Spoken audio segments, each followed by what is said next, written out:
The Mistress of Shenstone by Florence Barclay. Chapters 1 and 2. 1. On the Terrace at Shenstone. 3:00 on a dank afternoon early in November. The wintry sunshine in fitful gleams pierced the greyness of the leaden sky. The great trees in Shenstone Park stood gaunt and bare, spreading wide arms over the sodden grass. All nature seemed waiting the first fall of winter snow, which should hide its deadness and decay under a lovely pall of sparkling white, beneath which a promise of fresh life to come might gently move and stir, and eventually spring forth. The Mistress of Shenstone moved slowly up and down the terrace, wrapped in her long cloak, listening to the soft drip, drip of autumn all around, noting the silent fall of the last dead leaves, the steely grey of the lake beyond, the empty flower garden, the deserted lawn. The large stone house had a desolate appearance, most of the rooms being evidently closed. But in one or two cheerful logs blazed, casting a ruddy glow upon the window panes, and sending forth a tempting promise of warmth and coziness within. A tiny white toy poodle walked the terrace with his mistress, an agitated little bundle of white curls, sometimes running round and round her, then hurrying on before, or dropping behind, only to rush on in unexpected haste at the corners, almost tripping her up as she turned. "Peter," said Lady Ingleby on one of these occasions, "I do wish you would behave in a more rational manner. Either come to heel and follow sedately, as a dog of your age should do, or trot on in front in the gaily juvenile manner you assume when Michael takes you out for a walk. But for goodness' sake, don't be so fidgety. And don't run round and round me in this bewildering way, or I shall call for William and send you in. I only wish Michael could see you." The little animal looked up at her pathetically through his tumbled curls, a soft silky mass which had earned for him his name of shock-headed Peter. His eyes, red-rimmed from the cold wind, had that unseeing look, often noticeable in a very old dog. Yet there was in them, and in the whole pose of his tiny body, an anguish of anxiety, which could not have escaped a genuine dog-lover. Even Lady Ingleby became partially aware of it. She stooped and patted his head. "Poor little Peter," she said more kindly. "It is horrid for us both, having Michael so far away at this tiresome war. But he will come home before long, and we shall forget all the anxiety and loneliness. It will be spring again. Michael will have you properly clipped, and we will go to Brighton, where you enjoy trotting about and hearing people call you the British Lion. I verily believe you consider yourself the size of the lions in Trafalgar Square. I cannot imagine why a great big man such as Michael is so devoted to a tiny scrap of a dog such as you. Now, if you were a Great Dane, or a mighty Saint Bernard. However, Michael loves us both, and we both love Michael. So we must be nice to each other, little Peter, while he is away." Myra Ingleby smiled, drew the folds of her cloak more closely around her, and moved on. A small white shadow, with no wag to its tail, followed dejectedly behind. And the dead leaves, loosing their hold of the sapless branches, fluttered to the sodden turf.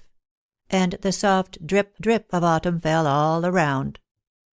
The door of the lower hall opened. A footman, bringing a telegram, came quickly out.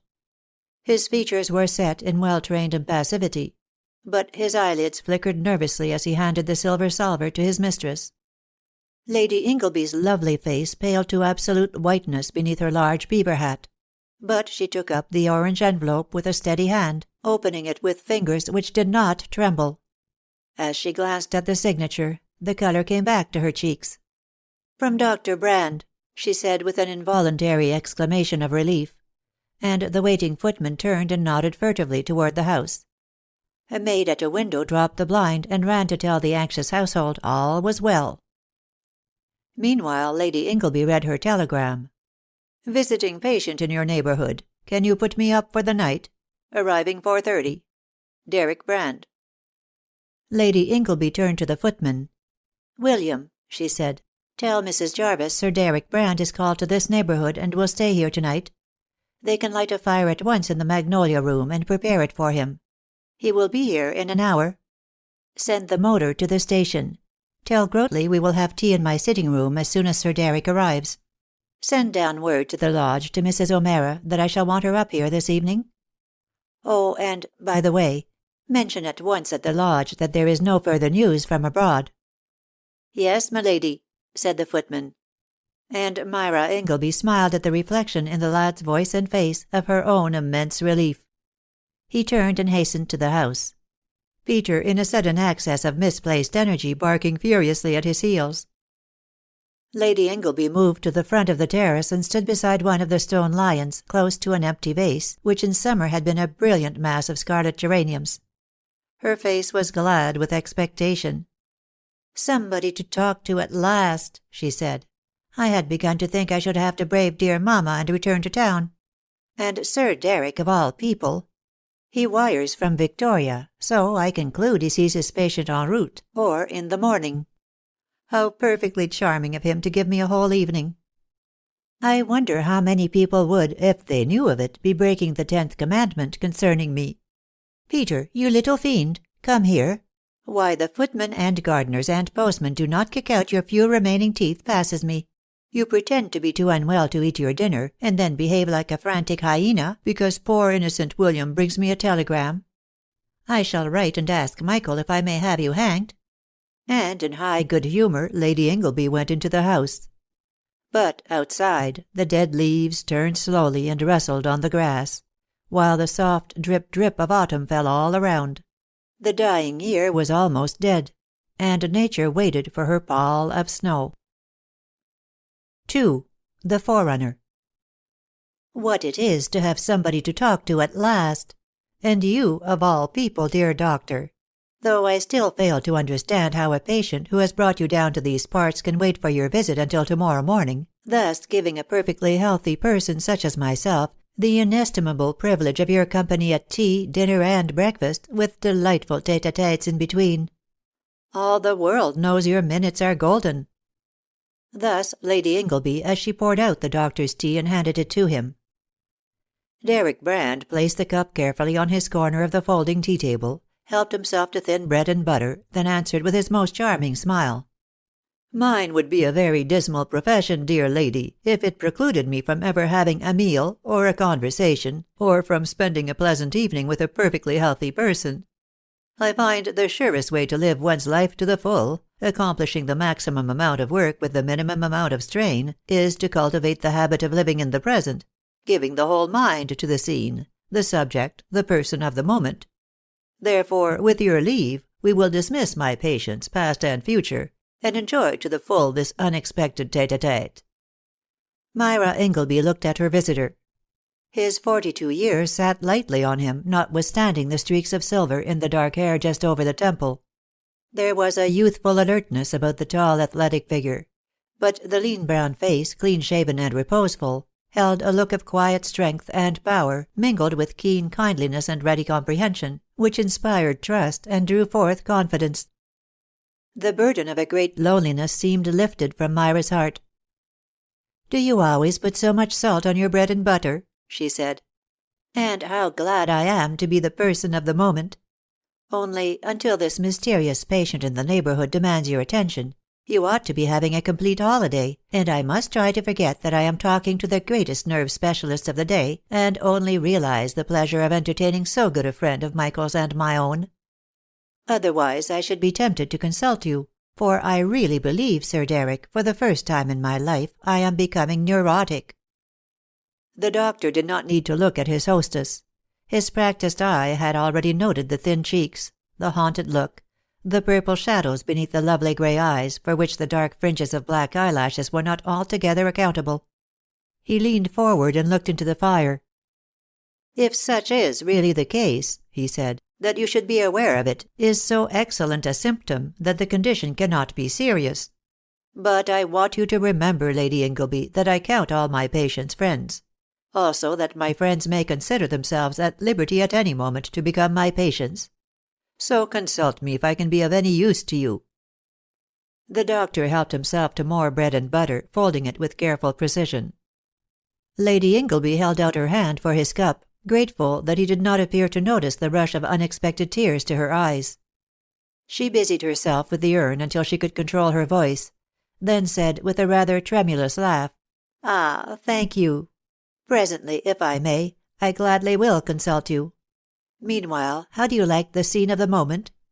Do you consider my boudoir improved? Michael made all these alterations before he went away. The new electric lights are a patent arrangement of his own. And had you seen his portrait? A wonderful likeness, isn't it?" The doctor looked around him appreciatively. "I have been admiring the room ever since I entered," he said. "It is charming." Then he raised his eyes to the picture over the mantelpiece. The life-sized portrait of a tall, bearded man with the high brow of the scholar and thinker, the eyes of the mystic, the gentle, unruffled expression of the saint. He appeared old enough to be the father of the woman in whose boudoir his portrait was the central object. The artist had painted him in an old Norfolk shooting suit, leather leggings, hunting crop in hand, seated in a garden chair beside a rustic table. Everything in the picture was homely, old, and comfortable. The creases in the suit were old friends. The ancient tobacco pouch on the table was worn and stained. Russet brown predominated, and the highest light in the painting was the clear blue of those dreamy, musing eyes. They were bent upon the table, where sat in an expectant attitude of adoring attention a white toy poodle. The palpable devotion between the big man and the tiny dog, the concentrated affection with which they looked at one another, were very cleverly depicted. The picture might have been called "We Two." Also, it left an impression of a friendship in which there had been no room for a third. The doctor glanced for an instant at the lovely woman on the lounge, behind the silver urn, and his subconsciousness propounded the question, where did she come in? But the next moment he turned towards the large armchair on his right, where a small dejected mass of white curls lay in a huddled heap. It was impossible to distinguish between head and tail. "Is this the little dog?" asked the doctor. "Yes, that is Peter. But in the picture he is smart and properly clipped, and feeling better than he does just now. Peter and Michael are devoted to each other, and when Michael is away Peter is left in my charge. But I am not fond of small dogs, and I really consider Peter very much spoilt. Also, I always feel he just tolerates me because I am Michael's wife, and remains with me because, where I am, there Michael will return. But I am quite kind to him for Michael's sake. Only he really is a nasty little dog, and too old to be allowed to continue. Michael always speaks of him as if he were quite too good to live. And personally, I think it is high time he went where all good dogs go. I cannot imagine what is the matter with him now.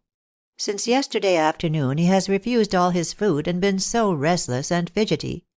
He always sleeps on Michael's bed.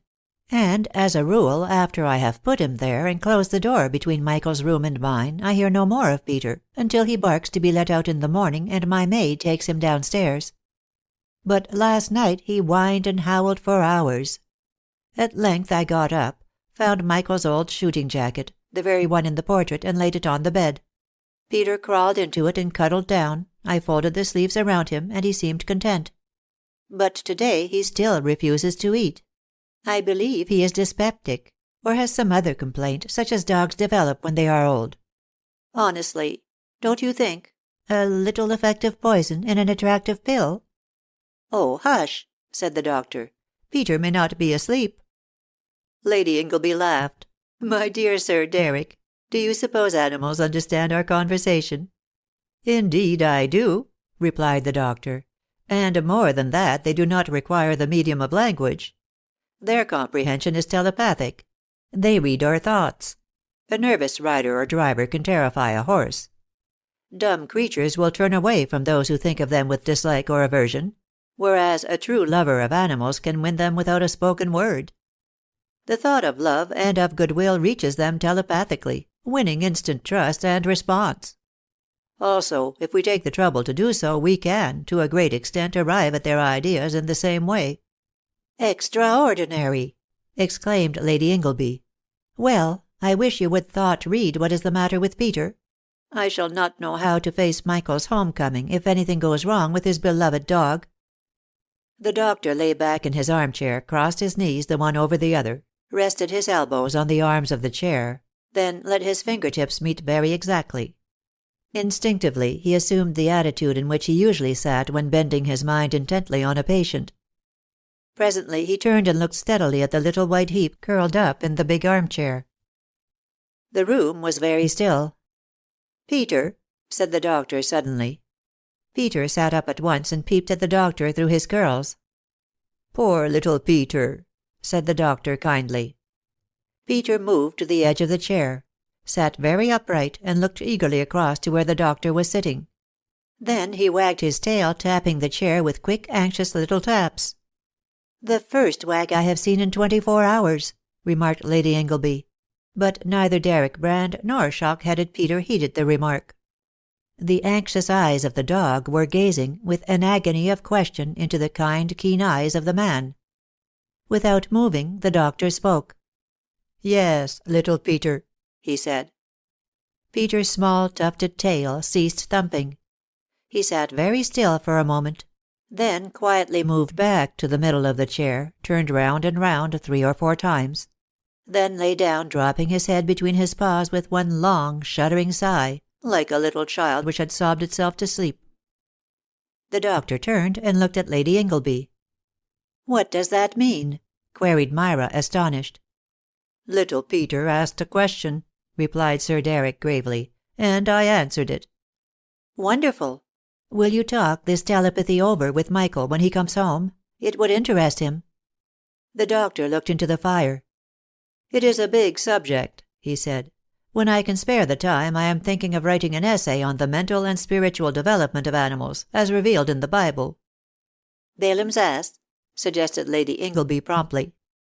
The doctor smiled. "Quite so," he said. "But Balaam's ass is neither the only animal in the Bible nor the most interesting case. Have you ever noticed the many instances in which animals immediately obeyed God's commands, even when those commands ran counter to their strongest instincts? For instance, the lion who met the disobedient man of God on the road from Bethel. The instinct of the beast after slaying the man would have been to maul the body, drag it away into his lair, and devour it. But the divine command was, that he should slay, but not eat the carcass, nor tear the ass. The instinct of the ass would have been to flee in terror from the lion. But undoubtedly a divine assurance overcame her natural fear. And all men who passed by beheld this remarkable sight. A lion and an ass standing sentry, one on either side of the dead body of the man of God. And there they remained until the old prophet from Bethel arrived to fetch away the body and bury it." "Extraordinary," said Lady Ingleby. "So they did. And now one comes to think of it, there are plenty of similar instances. The instinct of the serpent which Moses lifted up on a pole would have been to come scriggling down, and go about biting the Israelites instead of staying up on the pole to be looked at for their healing." The doctor smiled. "Quite so," he said. "Only we must not quote him as an instance, because being made of brass, I fear he was devoid of instinct. Otherwise he would have been an excellent case in point.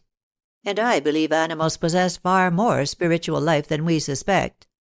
Do you remember a passage in the Psalms which says that the lions seek their meat from God? And, more striking still, in the same psalm we read of the whole brute creation, that when God hides his face they are troubled."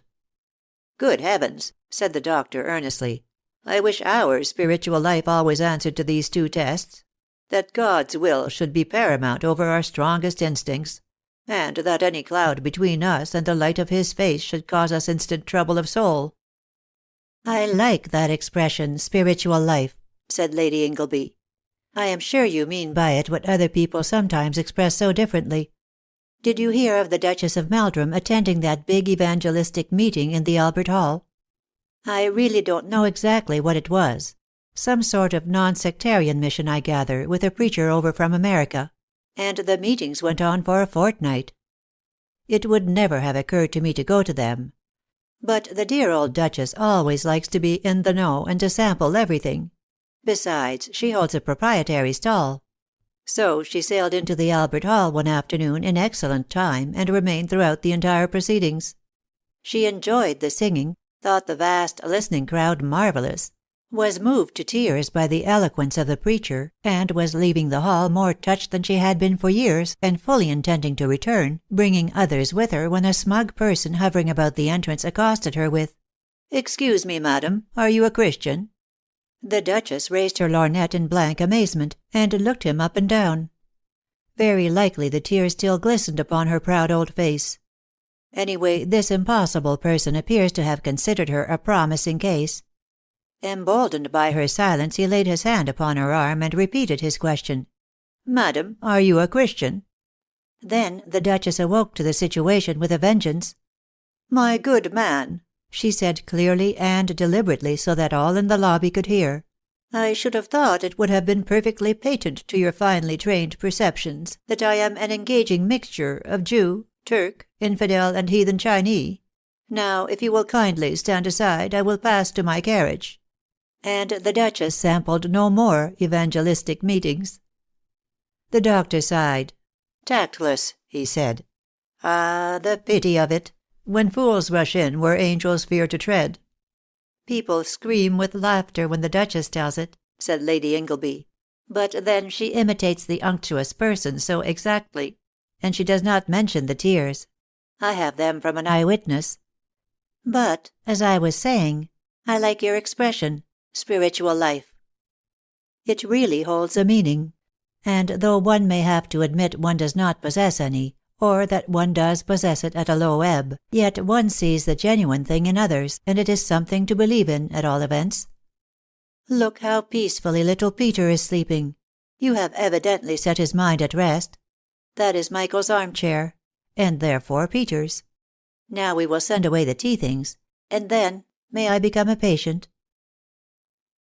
End of chapters 1 and 2. 3. What Peter Knew. "Isn't my good Grotley a curious-looking person?" said Lady Ingleby as the door closed behind the butler. "I call him the Gryphon, because he looks perpetually astonished.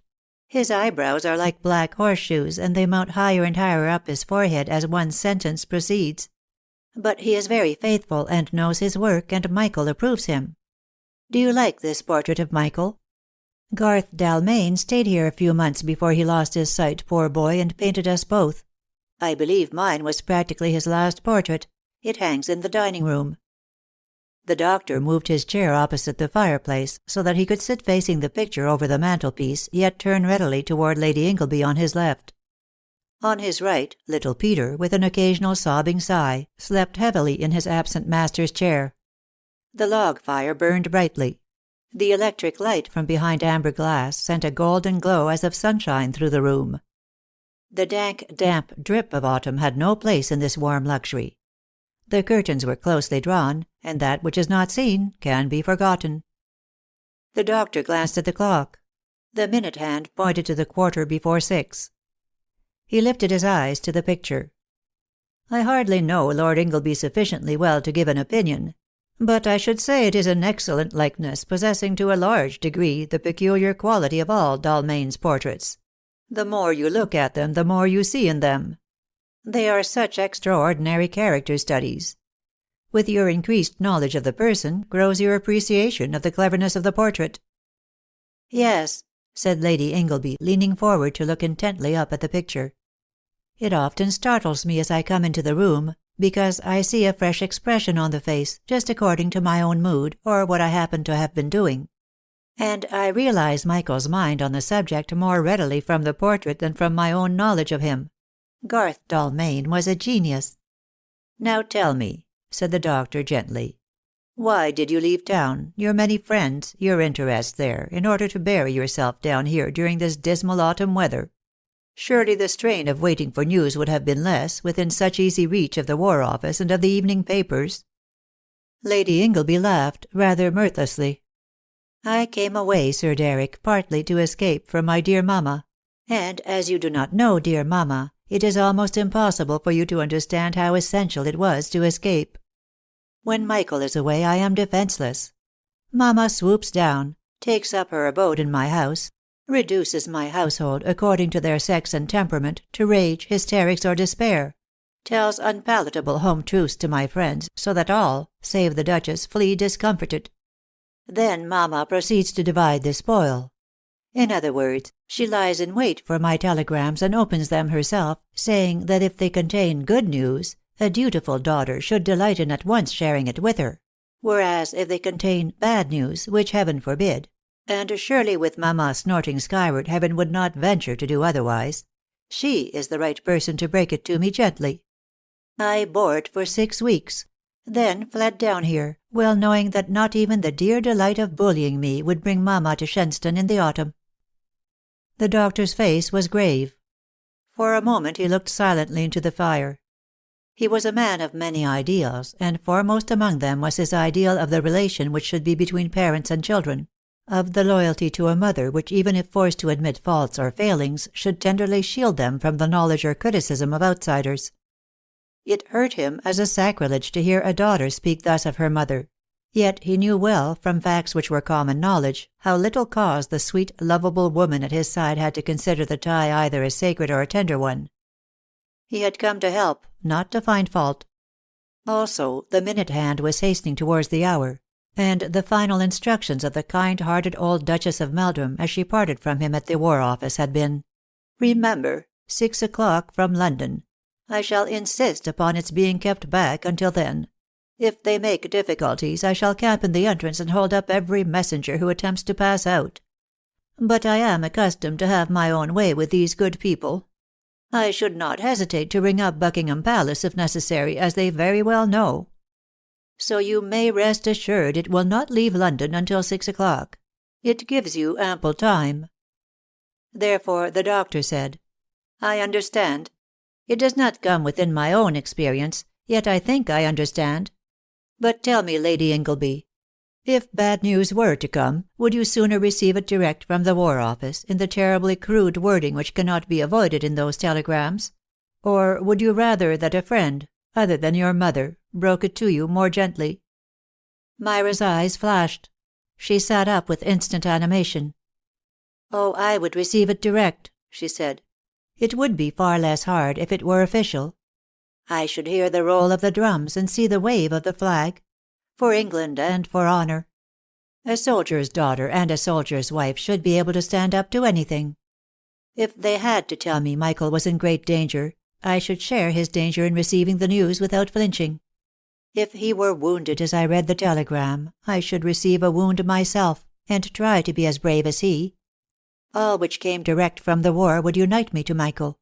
But interfering friends, however well-meaning, would come between. If he had not been shielded from a bullet or a sword thrust, why should I be shielded from the knowledge of his wound?" The doctor screened his face with his hand. "I see," he said. The clock struck 6. "But that was not the only reason I left town," continued Lady Ingleby with evident effort. Then she flung out both hands towards him. "Oh, doctor, I wonder if I might tell you a thing which has been a burden on my heart and life for years." There followed a tense moment of silence, but the doctor was used to such moments, and could usually determine during the silence whether the confidence should be allowed or avoided. He turned and looked steadily at the lovely, wistful face. It was the face of an exceedingly beautiful woman, nearing 30. But the lovely eyes still held the clear candour of the eyes of a little child. The sweet lips quivered with quickly felt emotion, the low brow showed no trace of shame or sin. The doctor knew he was in the presence of one of the most popular hostesses, one of the most admired women in the kingdom.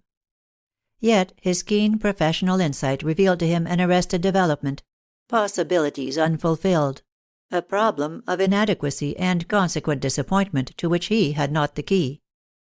But those outstretched hands eagerly held it towards him. Could he bring help if he accepted a knowledge of the solution? Or did help come too late? "Dear Lady Ingleby," he said quietly, "tell me anything you like. That is to say, anything which you feel assured Lord Ingleby would allow discussed with a third person." Myra leaned back among the cushions and laughed. A gay little laugh, half of amusement, half of relief. "Oh, Michael would not mind," she said. "Anything Michael would mind I have always told straight to himself, and they were silly little things, such as foolish people trying to make love to me, or a foreign prince with moustaches like the German emperors offering to shoot Michael if I would promise to marry him when his period of consequent imprisonment was over.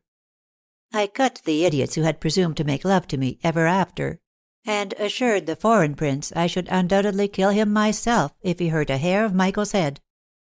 No, dear doctor, my life is clear of all that sort of complication. My trouble is a harder one, involving one's whole life problem. And that problem is incompetence and inadequacy, not towards the world, I should not care a rap for that, but towards the one to whom I owe most, towards Michael, my husband." The doctor moved uneasily in his chair and glanced at the clock. "Oh, hush," he said. "Do not." "No," cried Myra. "You must not stop me. Let me at last have the relief of speech. My friend, I am 28. I have had 10 years of married life, yet I do not believe I have ever really grown up. In heart and brain I am an undeveloped child, and I know it. And worse still, Michael knows it, and Michael does not mind. Listen. It dates back to years ago. Mamma never allowed any of her daughters to grow up. We were permitted no individuality of our own, no opinions, no independence. All that was required of us was to do her behests and follow in her train. Forgive the misquotation. We were always children in Mamma's eyes. We grew tall, we grew good-looking, but we never grew up. We remained children to be snubbed, domineered over, and bullied. My sisters, who were good children, had plenty of jam and cake, and eventually husbands after Mamma's own heart were found for them. Perhaps you know how those marriages have turned out?" Lady Ingleby paused, and the doctor made an almost imperceptible sign of assent. One of the ladies in question, a most unhappy woman, was under treatment in his mental sanatorium at that very moment, but he doubted whether Lady Ingleby knew it.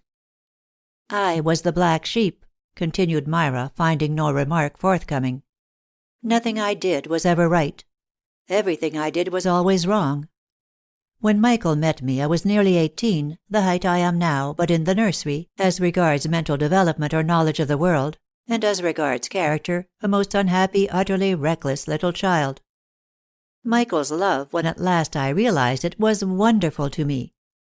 Tenderness, appreciation, consideration, were experiences so novel that they would have turned my head, had not the elation they produced been counterbalanced by a gratitude which was overwhelming, and a terror of being handed back to Mamma, which would have made me agree to anything.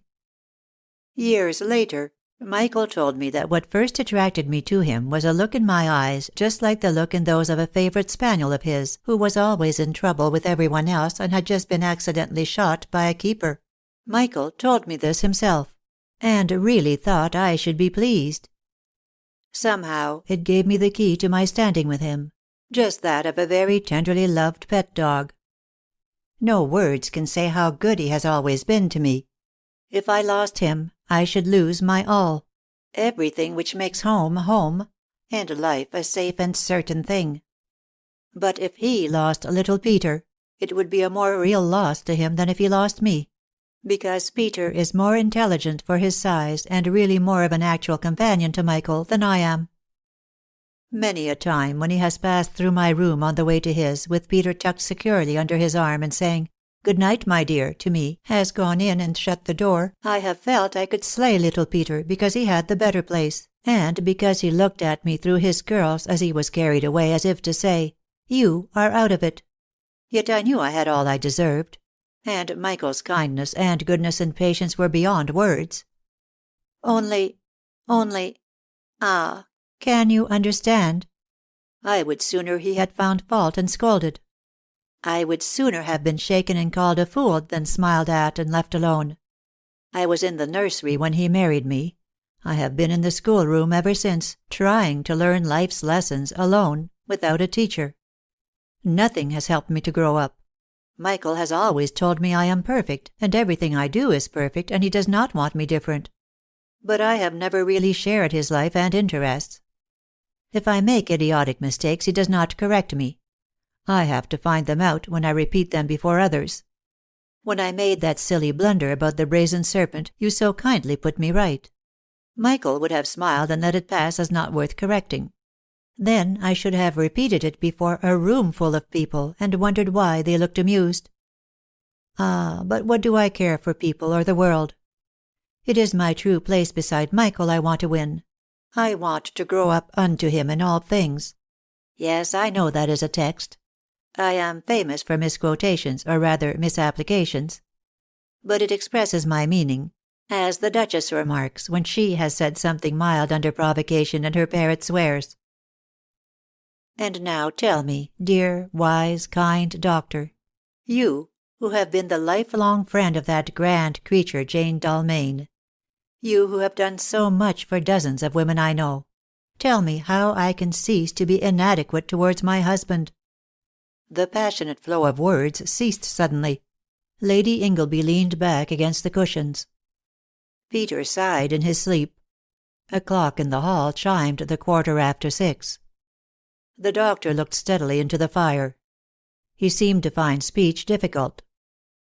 At last he said, in a voice which shook slightly, "Dear Lady Ingleby, he does not think you so." "No, no," she cried, sitting forward again. "He thinks of me nothing but what is kind and right. But he never expected me to be more than a nice, affectionate, good-looking dog. And I have not known how to be better than his expectations. But although he is so patient, he sometimes grows unutterably tired of being with me. All other pet creatures are dumb, but I love talking, and I constantly say silly things which do not sound silly until I have said them. He goes off to Norway fishing, to the Engadine mountain climbing, to this horrid war risking his precious life. Anywhere to get away alone, anywhere to—" "Hush," said the doctor, and laid a firm brown hand for a moment on the white fluttering fingers. "You are overwrought by the suspense of these past weeks. You know perfectly well that Lord Ingleby volunteered for this border war because he was so keen on experimenting with his new explosives, and on trying these ideas for using electricity in modern warfare at which he has worked so long." "Oh yes, I know," said Myra, smiling wistfully. "Tiresome things which keep him hours in his laboratory. And he has some very clever plan for long-distance signaling from fort to fort. Hieroglyphics in the sky, isn't it? You know what I mean. But the fact that he volunteered into all this danger merely to do experimenting makes it harder to bear than if he had been at the head of his old regiment and gone at the imperative call of duty. However, nothing matters so long as he comes home safely. And now you, Sir Deryck, must help me to become a real helpmeet to Michael. Tell me how you helped. Oh, very well, we will not mention names. But give me wise advice. Give me hope. Give me courage. Make me strong." The doctor looked at the clock. And even as he looked, the chimes in the hall rang out the half-hour. "You have not yet told me," he said, speaking very slowly, as if listening for some other sound. "You have not yet told me your second reason for leaving town." "Ah," said Lady Ingleby, and her voice held a deeper, older tone, a note bordering on tragedy. "Ah, I left town, Sir Deryck, because other people were teaching me love lessons, and I did not want to learn them apart from Michael. I stayed with Jane Dalmain and her blind husband before they went back to Gleneesh. You remember? They were in town for the production of his symphony. I saw that ideal wedded life, and I realized something of what a perfect mating of souls could mean. And then, well, there were others. People who did not understand how wholly I am Michael's. Nothing actually wrong, but not so fresh and youthful as Billy's innocent adoration. And I feared I should accidentally learn what only Michael must teach. Therefore I fled away. Oh, doctor, if I ever learned from another man that which I have failed to learn from my own husband, I should lie at Michael's feet and implore him to kill me." The doctor looked up at the portrait over the mantelpiece. The calm, passionless face smiled blandly at the tiny dog. One sensitive hand, white and delicate as a woman's, was raised, forefinger uplifted, gently holding the attention of the little animal's eager eyes. The magic skill of the artist supplied the doctor with the key to the problem. A woman, as mate, as wife, as part of himself, was not a necessity in the life of this thinker, inventor, scholar, saint. He could appreciate dumb devotion. He was capable of unlimited kindness, leniency, patience, toleration. But woman and dog alike remained outside the citadel of his inner self. Had not her eyes resembled those of a favourite spaniel, he would very probably not have wedded the lovely woman who now, during 10 years, had borne his name. And even then he might not have done so, had not the tyranny of her mother, awakening his instinct of protection towards the weak and oppressed, aroused in him a determination to withstand that tyranny, and to carry her off triumphantly to freedom. The longer the doctor looked, the more persistently the picture said, "We too." And where does she come in? Righteous wrath arose in the heart of Deryck Brand, for his ideal as to man's worship of woman was a high one. As he thought of the closed door, of the lonely wife, humbly jealous of a toy poodle, yet blaming herself only for her loneliness, his jaw set and his brow darkened. And all the while he listened for a sound from the outer world which must soon come. Lady Ingleby noticed his intent gaze, and leaning forward also looked up at the picture. The firelight shone on her lovely face, and on the gleaming softness of her hair. Her lips parted in a tender smile. A pure radiance shone from her eyes. "Ah, he is so good," she said. "In all the years he has never once spoken harshly to me. And see how lovingly he looks at Peter, who really is a most unattractive little dog. Did you ever hear the Duchess's bon mot about Michael? He and I once stayed together at Overdene, but she did not ask us again until he was abroad fishing in Norway. So of course I went by myself. The Duchess always does those things frankly and explains them. Therefore on this occasion she said, 'My dear, I enjoy a visit from you, but you must only come when you can come alone. I will never undertake again to live up to your good Michael. It really was a case of Saint Michael and all angels. He was Saint Michael, and we had to be all angels.' Wasn't it like the Duchess?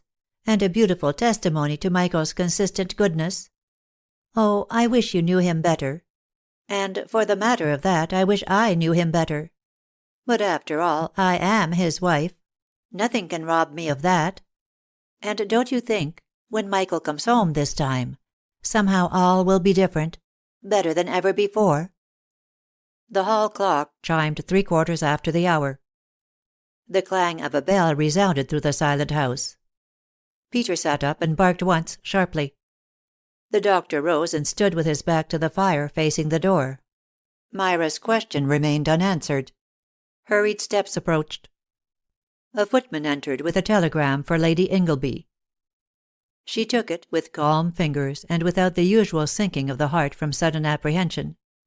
Her mind was full of the conversation of the moment, and the doctor's presence made her feel so strong and safe, so sure of no approach of evil tidings. She did not hear Sir Deryck's quiet voice say to the man, "You need not wait." As the door closed, the doctor turned away and stood looking into the fire.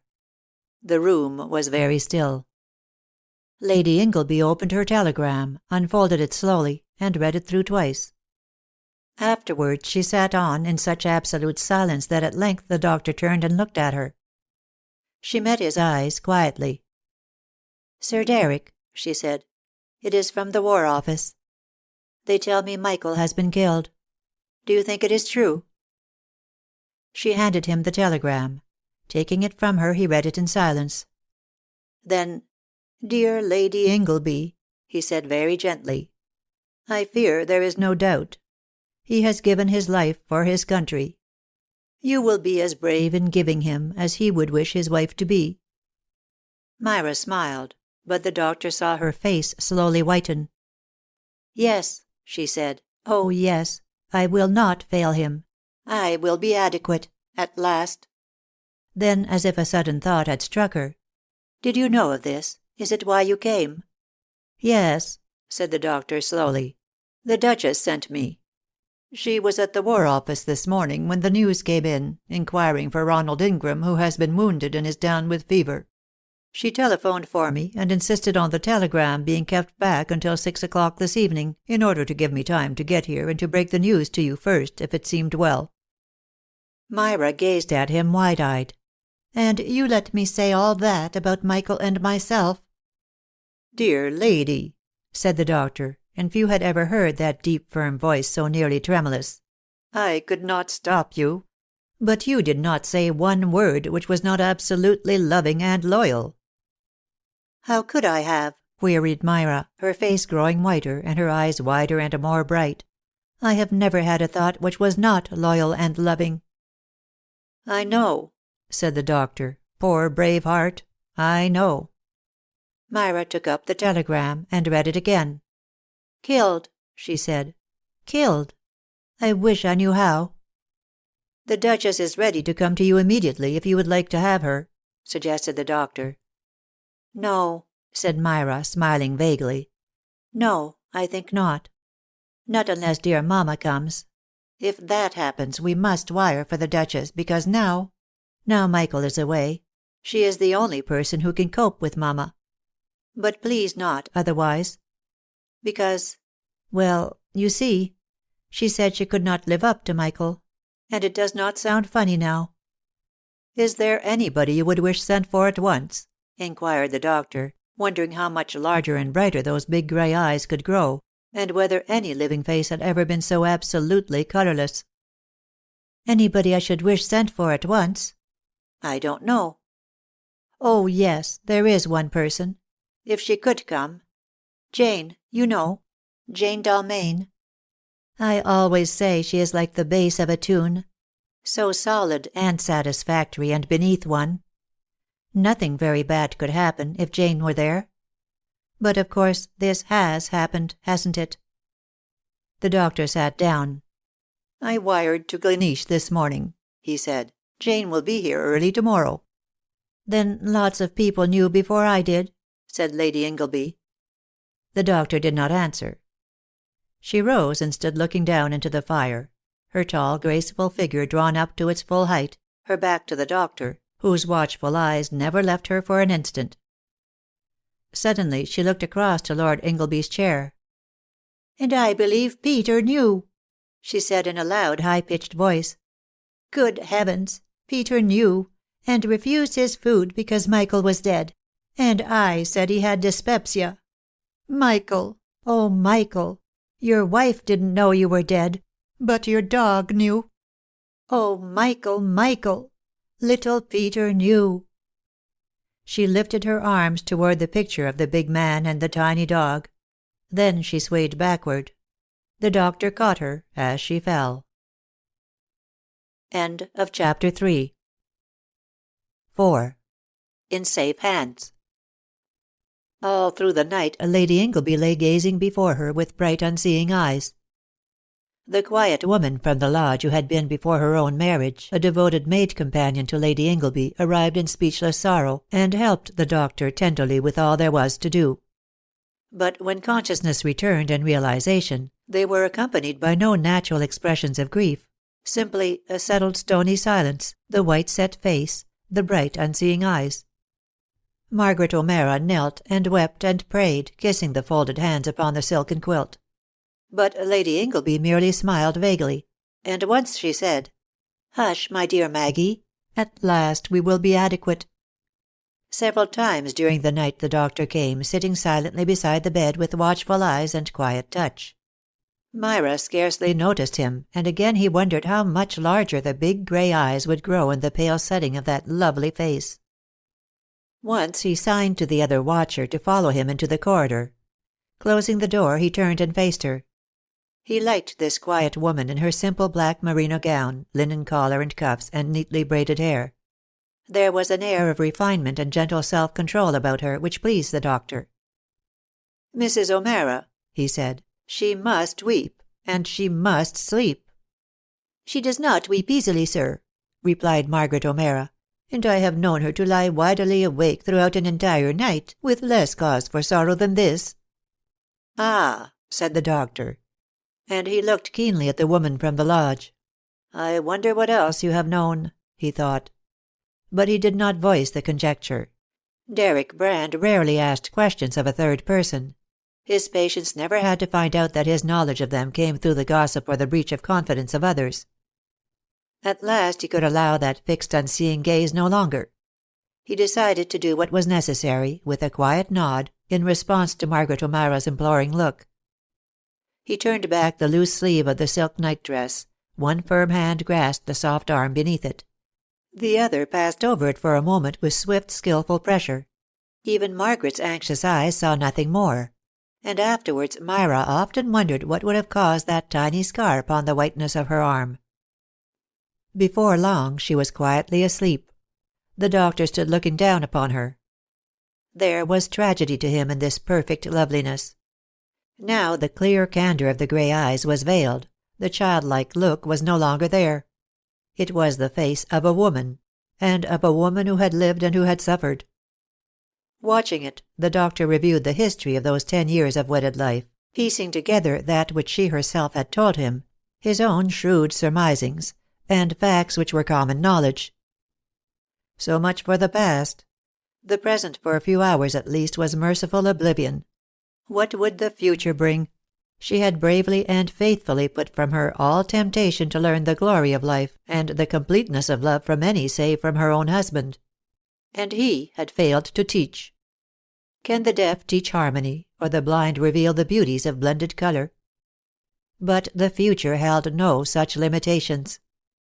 The garden enclosed was no longer barred against all others by an owner who ignored its fragrance. The gate would be on the latch, though all unconscious until an eager hand pressed it, that its bolts and bars were gone, and it dare swing open wide. Ah, mused the doctor, will the right man pass by? Youth teaches youth, but is there a man amongst us strong enough, and true enough, and pure enough to teach this woman nearing 30, lessons which should have been learned during the golden days of girlhood? Surely somewhere on this earth the one man walks, and works, and waits, to whom she is to be the one woman. God sent him her way in the fullness of time.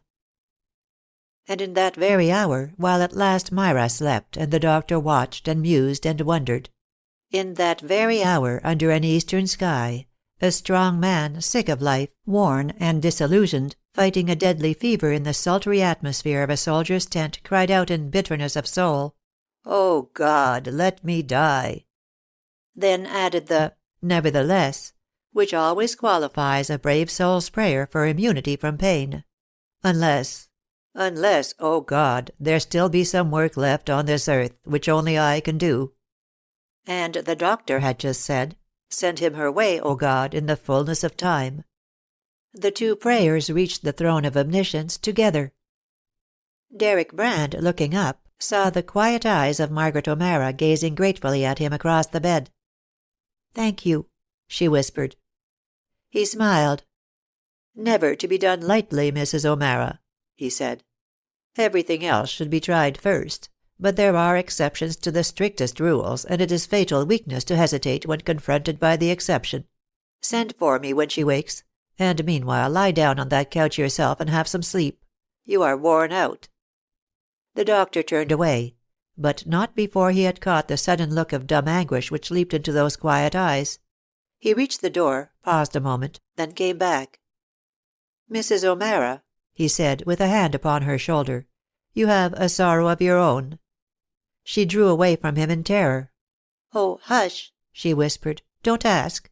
Don't unnerve me, sir. Help me to think of her only." Then more calmly, "But of course I shall think of none but her, while she needs me. Only, sir, as you are so kind." She drew from her bosom a crumpled telegram, and handed it to the doctor. "Mine came at the same time as hers," she said simply. The doctor unfolded the War Office message. "Regret to report Sergeant O'Mara killed in assault on Targai yesterday." "He was a good husband," said Margaret O'Mara simply, "and we were very happy." The doctor held out his hand. "I am proud to have met you, Mrs. O'Mara. This seems to me the bravest thing I have ever known a woman to do." She smiled through her tears. "Thank you, sir," she said tremulously, "but it is easier to bear my own sorrow when I have work to do for her." "God himself comfort you, my friend," said Deryck Brand, and it was all he could trust his voice to say. Nor was he ashamed that he had to fumble blindly for the handle of the door.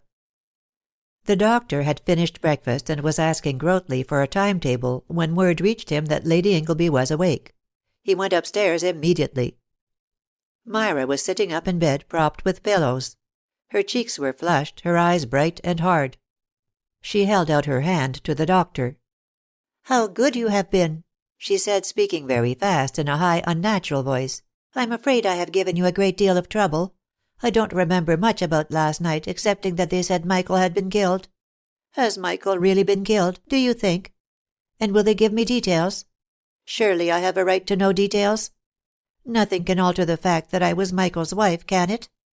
Do go to breakfast, Maggie. There is nothing gained by standing there, smiling and saying that you do not want breakfast. Everybody wants breakfast at 9 o'clock in the morning. I should want breakfast if Michael had not been killed. Tell her she ought to have breakfast, Sir Deryck. I believe she has been up all night. It is such a comfort to have her. She is so brave and bright, and so full of sympathy." "She is very brave," said the doctor, "and you are right as to her need of breakfast. Go downstairs for a little while, Mrs. O'Mara.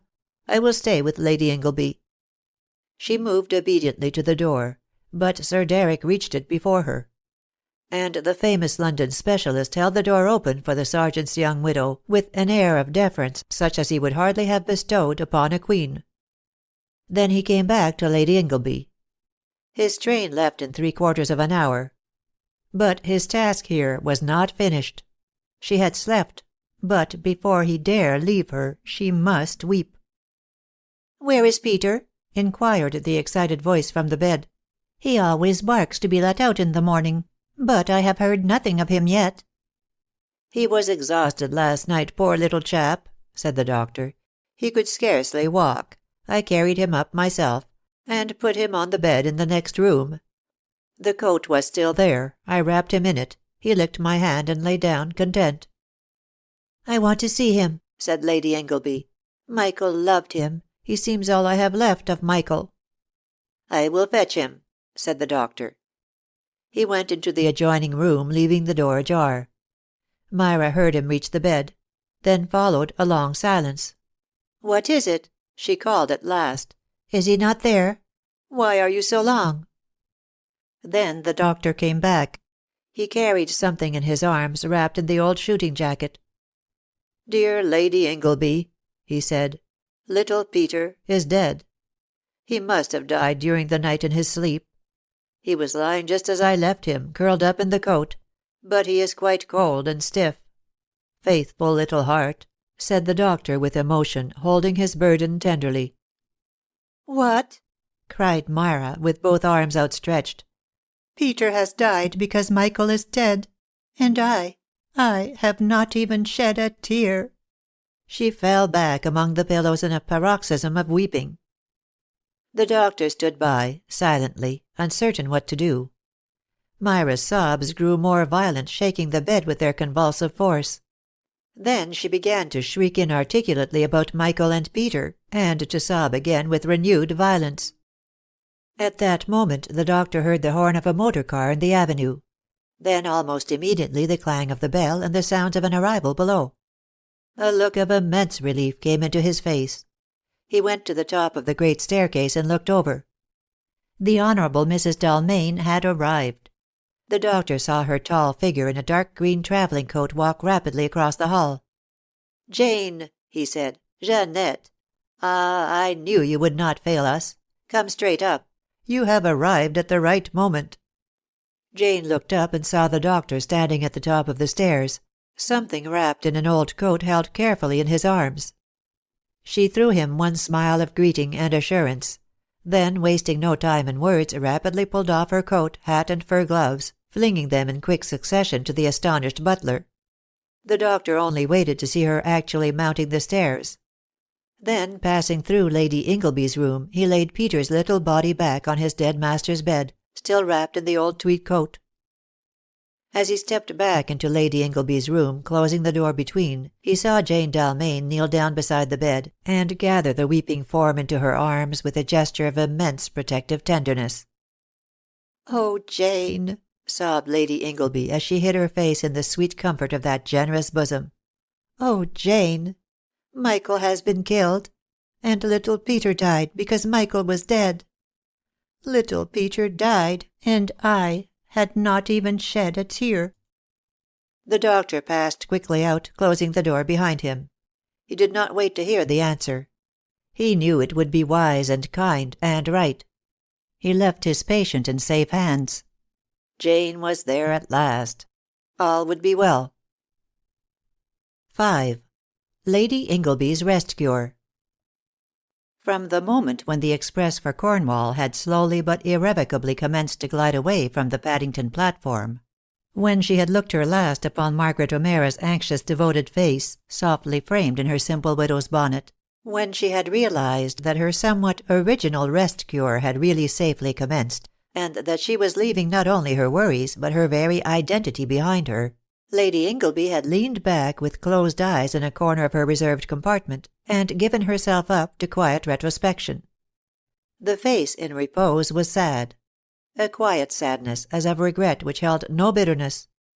The cheek upon which the dark fringe of lashes rested was white and thin, having lost the tint and contour of perfect health. But every now and then, during those hours of retrospection, the wistful droop of the sweet expressive mouth curved into a smile, and a dimple peered out unexpectedly, giving a look of youthfulness to the tired face. When London and its suburbs were completely left behind, and the summer sunshine blazed through the window from the clear blue of a radiant June sky, Lady Ingleby leaned forward, watching the rapid unfolding of country lanes and hedges, wide commons golden with gorse, fir-woods carpeted with bluebells, mossy banks overhung with wild roses, honeysuckle, and traveller's joy, the indescribable greenness and soft fragrance of England in early summer, and as she watched, a responsive light shone in her sweet grey eyes. The drear sadness of autumn, the deadness of winter, the chill uncertainty of spring, all these were over and gone.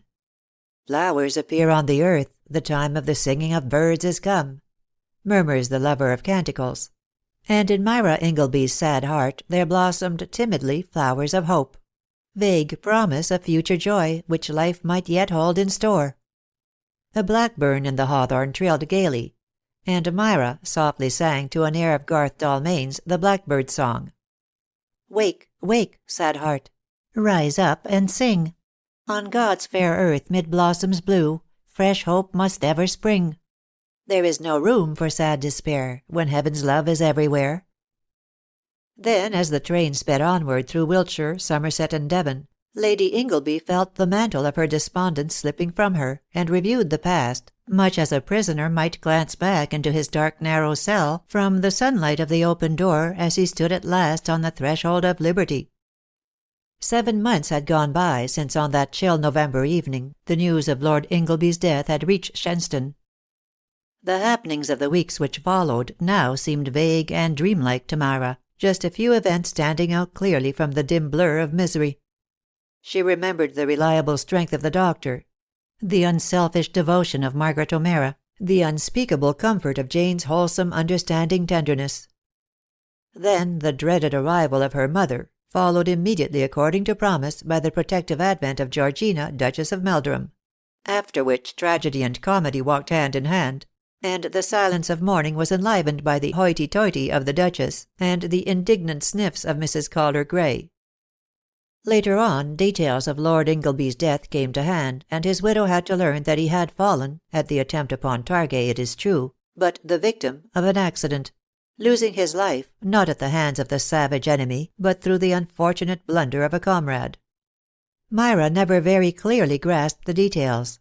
A wall to be undermined, his own patent and fearful explosive, the grim enthusiasm with which he insisted upon placing it himself, arranging to have it fired by his patent electrical plan. Then the mistaking of a signal, the fatal pressing of a button 5 minutes too soon, an electric flash in the mine, a terrific explosion, and instant death to the man whose skill and courage had made the gap through which crowds of cheering British soldiers, bursting from the silent darkness, dashed to expectant victory. When full details reached the War Office, a very great personage called at her house in Park Lane personally to explain to Lady Ingleby the necessity for the hushing up of some of these greatly to be deplored facts. The whole unfortunate occurrence had largely partaken of the nature of an experiment.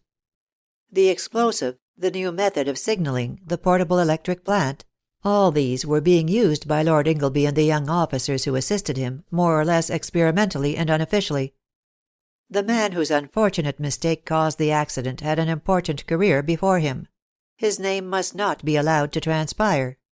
It would be unfair that a future of great promise should be blighted by what was an obvious accident. The few to whom the name was known had been immediately pledged to secrecy. Of course it would be confidentially given to Lady Ingleby if she really desired to hear it, but Then Myra took a very characteristic line. She sat up with instant decision. Her pale face flushed, and her large pathetic grey eyes shone with sudden brightness. "Pardon me, sir," she said, "for interposing, but I never wished to know that name. My husband would have been the first to desire that it should not be told.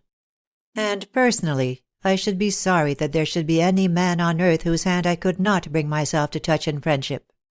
The hand that widowed me did so without intention.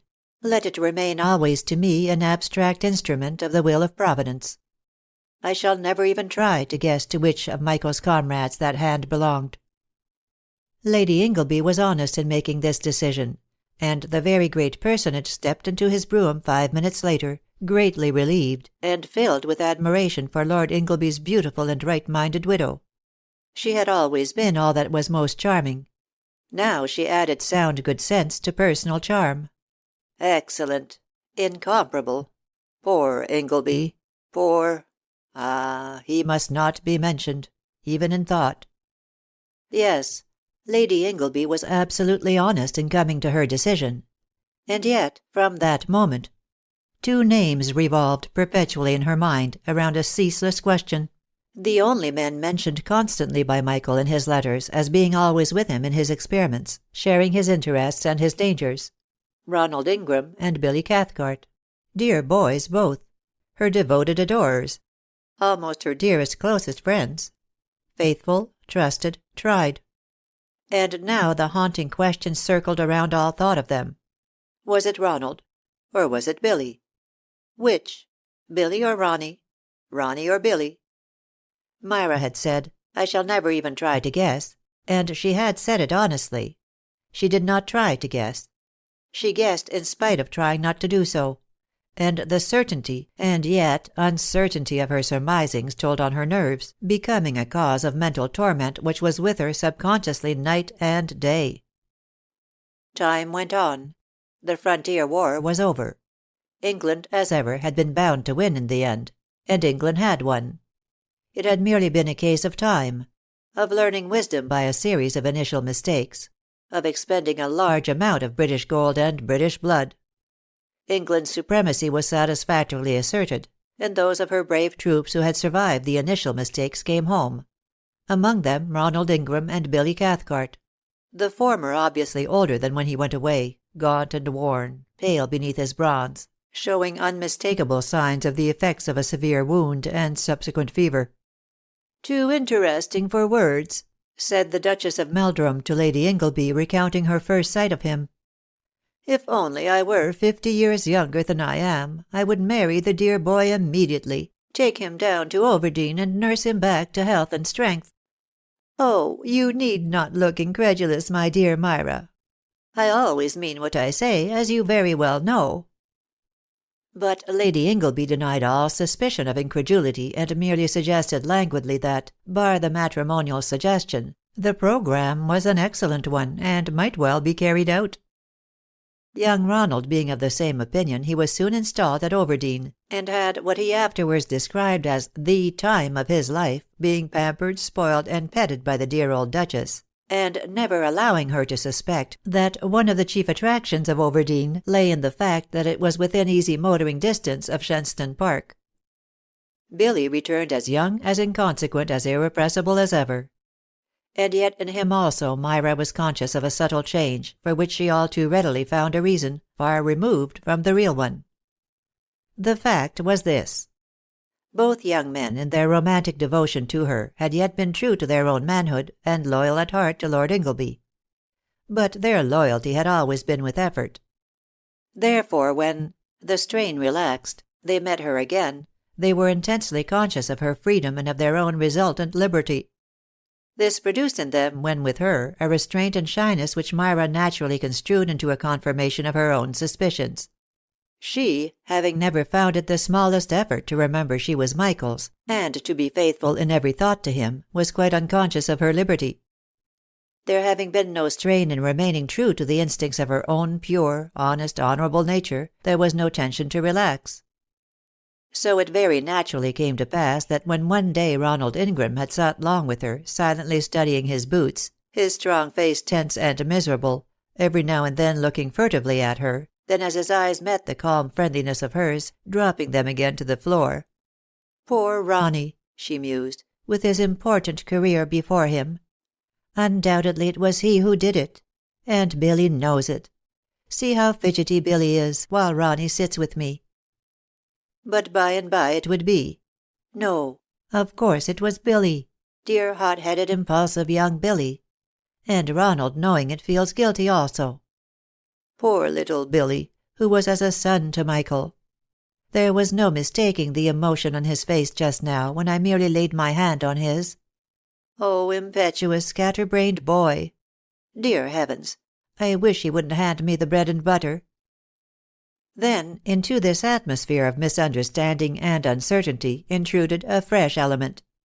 A first cousin of Lord Ingleby's, to whom had come the title minus the estates, came to the conclusion that title and estates might as well go together.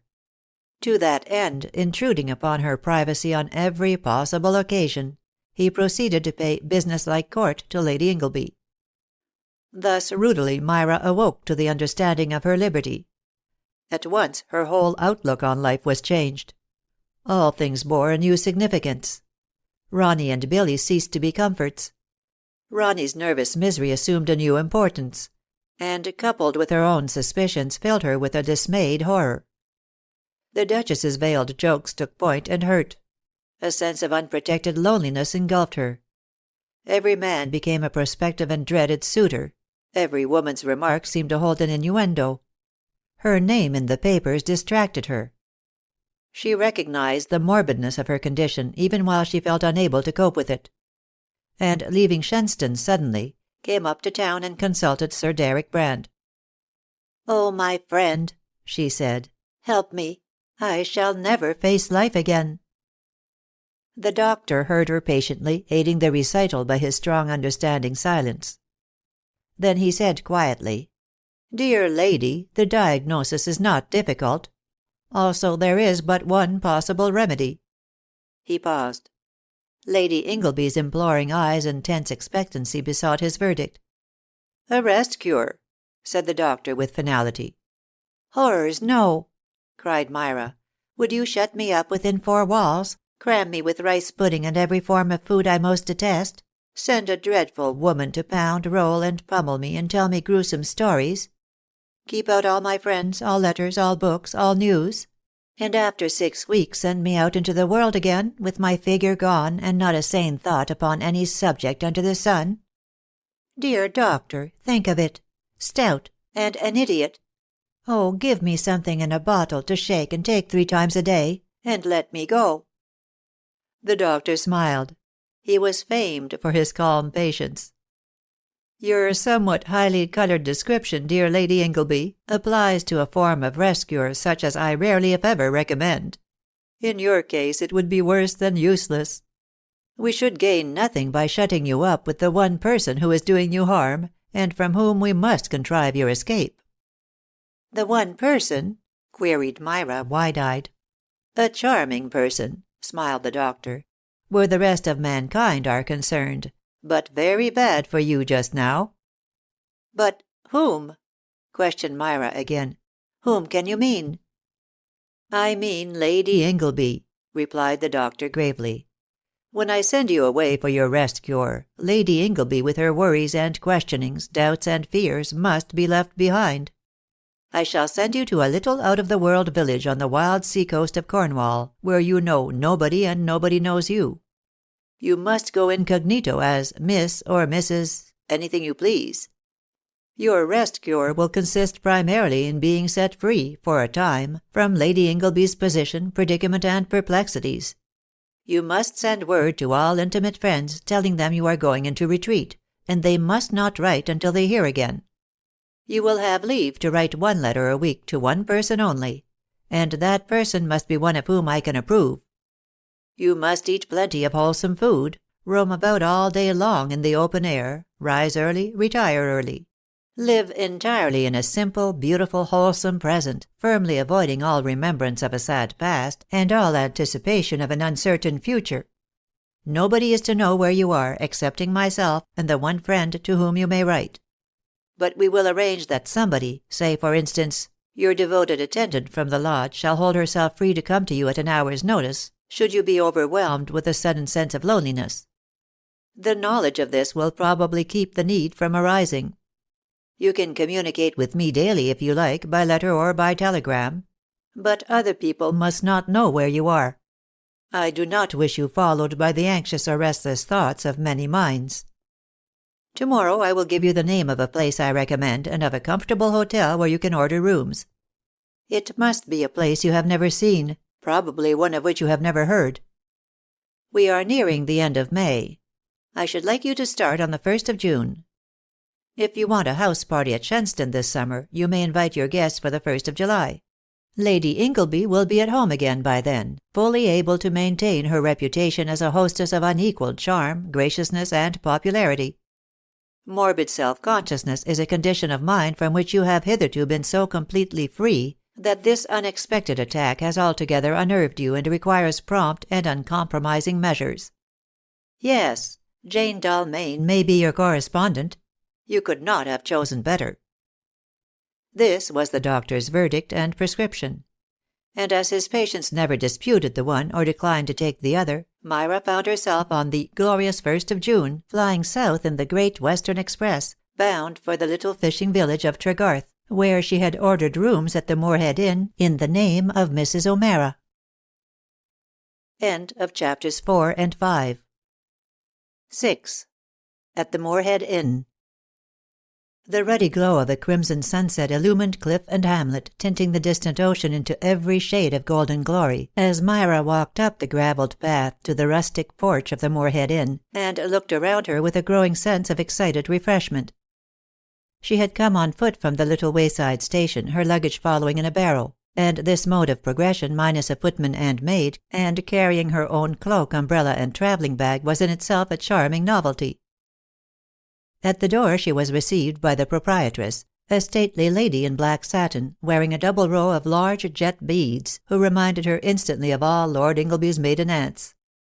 She seemed an accentuated, dignified, concentrated embodiment of them all, and Myra longed for Billy to share the joke. Aunt Ingleby requested Mrs. O'Mara to walk in, and hoped she had had a pleasant journey. Then she rang a very loud bell twice, in order to summon a maid to show her to her room. And the maid not appearing at once, requested Mrs. O'Mara meanwhile to write her name in the visitors' book. Lady Ingleby walked into the hall, passing a smoking room on the left, and noting a door with coffee room upon it in gold lettering, down a short passage immediately opposite. Up from the centre of the hall on her right went the rather wide old-fashioned staircase, and opposite to it, against the wall, between the smoking room and a door labelled reception room, stood a marble-topped table. Lying open upon this table was a ponderous visitors' book. A fresh page had been recently commenced, as yet only containing 4 names. The first 3 were dated May the 8th, and read in crabbed precise writing, Miss Amelia Murgatroyd, Miss Eliza Murgatroyd, Miss Susanna Murgatroyd, Longview, Putney. Below these, bearing a date a week later, in a small precise writing of unmistakable character and clearness, the name, Jim Airth, London. Pen and ink lay ready, and without troubling to remove her glove, Lady Ingleby wrote beneath in large, somewhat sprawling handwriting, Mrs. O'Mara, The Lodge, Shenstone. A maid appeared, took her cloak and bag, and preceded her up the stairs. As she reached the turn of the staircase, Lady Ingleby paused and looked back into the hall. The door of the smoking room opened, and a very tall man came out, taking a pipe from the pocket of his loose Norfolk jacket. As he strolled into the hall, his face reminded her of Ronnie's, deep bronzed and thin, only it was an older face, strong, rugged, purposeful. The heavy brown moustache could not hide the massive cut of chin and jaw. Catching sight of a fresh name in the book, he paused. Then, laying one large hand upon the table, bent over and read it. Myra stood still and watched, noting the broad shoulders and the immense length of limb in the leather leggings.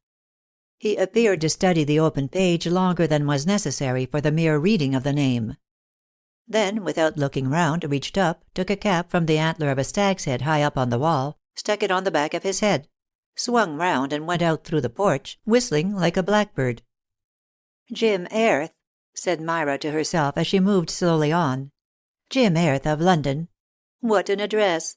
He might just as well have put of the world. A cross between a guardsman and a cowboy, and very likely he will turn out to be a commercial traveler. Then, as she reached the landing and came in sight of the rosy-cheeked maid holding open the door of a large, airy bedroom, she added with a whimsical smile, "All the same, I wish I had taken the trouble to write more neatly." 7. Mrs. O'Mara's correspondence. Letter from Lady Ingleby to the Honourable Mrs. Dalmain, The Moorhead Inn, Tregarth, Cornwall. My dear Jane, having been here a week, I think it is time I commenced my first letter to you. How does it feel to be a person considered preeminently suitable to minister to a mind diseased? Doesn't it give you a sense of being, as it were, rice pudding, or Brand's essence, or maltine, something essentially safe and wholesome? You should have heard how Sir Deryck jumped at you as soon as your name was mentioned tentatively as my possible correspondent. I had barely whispered it when he leapt and clinched the matter. I believe wholesome was an adjective mentioned. I hope you do not mind, dear Jane. I must confess I would sooner be macaroons or oyster patties, even at the risk of giving my friends occasional indigestion. But then I have never gone in for the rôle of being helpful, in which you excel. Not that it is a rôle with you, dear Jane. Rather, it is an essential characteristic. You walk in and find a hopeless tangle, gather up the threads in those firm, capable hands, deftly sort and hold them, and lo, the tangle is over. The skein of life is once more ready for winding. Well, there is not much tangle about me just now, thanks to our dear doctor's most excellent prescription. It was a veritable stroke of genius, this setting me free from myself. From the first day the sense of emancipation was indescribable. I enjoy being addressed as ma'am. I revel in being without a maid, though it takes me ages to do my hair, and I have serious thoughts of wearing it in pigtails down my back. When I remember the poor, harassed, exhausted society self I left behind, I feel like buying a wooden spade and bucket and starting out all by myself to build sand castles on this delightful shore. I have no one to play with, for I am certain the Miss Murgatroyds, I'm going to tell you of them, never made sand castles. No, not even in their infancy a century ago. They must always have been the sort of children who wore white frilled bloomers, poplin frocks, and large leghorn hats with ribbons tied beneath their excellent little chins, and walked demurely with their governess, looking shocked at other infants who whooped and ran. I feel inclined to whoop and run now, and the Miss Murgatroyds are quite prepared to look shocked. But oh, the freedom of being nobody, and of having nothing to think of or do, and everything I see and hear gives me joy. A lark rising from the turf, and carolling its little self up into the blue, the great Atlantic breakers pounding upon the shore, the fisher folk standing at the doors of their picturesque thatched cottages. All things seem alive with an exuberance of living to which I have long been a stranger. Do you know this coast, with its high moorland, its splendid cliffs, and far below its sand coves and ever-moving, rolling, surging, deep green sea? Wonderful! Beautiful, infinite. My inn is charming, primitive yet comfortable. We have excellent coffee, fried fish in perfection, real nursery toast, farm butter and homemade bread. When you supplement these with marmalade and mulberry jam, other things all cease to be necessities. Stray travellers come and go in motors, merely lunching or putting up for one night. But there are only 4 other permanent guests. These all furnish me with unceasing interest and amusement. The 3 Miss Murgatroyds. Oh, Jane, they are so antediluvian and quaint. 3 ancient sisters. By name, Amelia, Eliza, and Susanna. Their villa at Putney rejoices in the name of Lawnview, so characteristic and suitable, because no view reaching beyond the limits of their own front lawn appears to these dear ladies to be worthy of regard. They never go abroad, excepting to the Isle of Wight, because they do not like foreigners. A party of quite charming Americans arrived just before dinner the other day in an automobile and kept us lively during their flying visit. They were cordial over the consommé, friendly over the fish, and quite confidential by the time we reached the 3rd course. But alas, these delightful cousins from the other side were considered foreigners by the Miss Murgatroyds, who consequently encase themselves in the frigid armor of their own self-conscious primness, and pass the mustard without a smile. I felt constrained afterwards to apologize for my countrywomen. But the Americans, overflowing with appreciative good nature, explained that they had come over expressly in order to see old British relics of every kind. They asked me whether I did not think the Miss Murgatroyds might have stepped right out of Dickens. I was fairly nonplussed because I thought they were going to say, out of the Ark. You know how one mentally finishes a sentence as soon as it is begun. And I simply dared not confess that I have not read Dickens. Alas, how ignorant of our own standard literature we are apt to feel when we talk to Americans, and find it completely a part of their everyday life. But I must tell you more about the Miss Murgatroyds, Amelia, Eliza, and Susanna. When quite at peace among themselves, which is not often, they are Millie, Lizzie, and Susie, but a little rift within the lute is marked by the immediate use of their full baptismal names. Poor Susanna, being the youngest, the youthful side of 60, and inclined to be kittenish and giddy, is very rarely Susie. Miss Murgatroyd, Amelia, is stern and unbending. She wears a cameo brooch the size of a tablespoon and lays down the law in precise and elegant English, even when asking Susie to pass the crumpets. Miss Eliza, the second sister, is meek and unoffending. Her attitude toward Miss Amelia is one of perpetual apology. She addresses Susie as "my dear love," excepting on occasions when Susie's behavior has put her quite outside the pale. Then she calls her "my dear Susanna," and sighs. I am inclined to think Miss Eliza suffers from a demonstrative nature which has never had an outlet. But Susie is a lively one. Susie would be a flirt if she dared, and if any man were bold enough to flirt with her under Miss Amelia's eye. Susie is barely 55, and her elder sisters regard her as a mere child, and are very ready with reproof and correction. Susie has a pink and white complexion, a soft fat little face, and plump dimpled hands. And Susie is given to vanity. Jim Airth held open the door of the coffee-room for her one day, and Susie, I should say Susanna, has been in a flutter ever since. Poor naughty Susie! Miss Murgatroyd has changed her place at meals. They have a table in the center of the room, and made her sit with her back to Jim Airth, who has a round table all to himself in the window. Now I must tell you about Jim Airth, and of a curious coincidence connected with him, which you must not repeat to the doctor for fear he should move me on. Let me confess at once that I am extremely interested in Jim Airth, and it is sweet and generous of me to admit it, for Jim Airth is not in the least interested in me. He rarely vouchsafes me a word or a glance. He is a bear and a savage, but such a fine good-looking bear, and such a splendid and interesting savage. He is quite the tallest man I ever saw, with immense limbs, lean and big-boned, yet moves with the supple grace of an Indian. He was through that campaign last year, and had a terrible turn of sunstroke and fever, during which his head was shaved.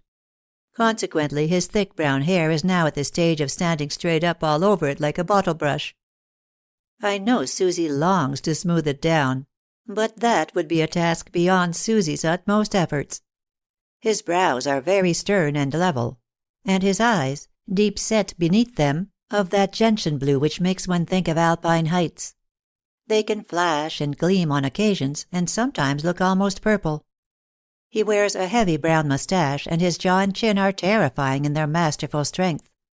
Yet he smokes an old briar pipe, whistles like a blackbird, and derives immense amusement from playing up to naughty Susie's coyness when the cameo brooch is turned another way. I have seen his eyes twinkle with fun when Miss Susanna has purposely let fall her handkerchief, and he has reached out a long arm, picked it up, and restored it. Whereupon Susie has hastened out, in the wake of her sisters, in a blushing flutter, Miss Eliza turning to whisper, "Oh, my dear love, oh, Susanna!" I try, when these things happen, to catch Jim Airth's merry eye, and share the humour of the situation. But he stolidly sees the wall through me on all occasions, and would tread heavily on my poor handkerchief if I took to dropping it. Miss Murgatroyd tells me that he is a confirmed hater of feminine beauty, upon which poor Miss Susanna takes a surreptitious prink into the gold-framed mirror over the reception-room mantelpiece, and says plaintively, "Oh, do not say that, Amelia." But Amelia does say that, and a good deal more. When first I saw Jim Airth, I thought him a cross between a cowboy and a guardsman, and I think so still. But what do you suppose he turns out to be beside? An author. And, stranger still, he is writing an important book called Modern Warfare, Its Methods and Requirements, in which he is explaining and working out many of Michael's ideas and experiments. He was right through that border war and took part in the assault on Targai.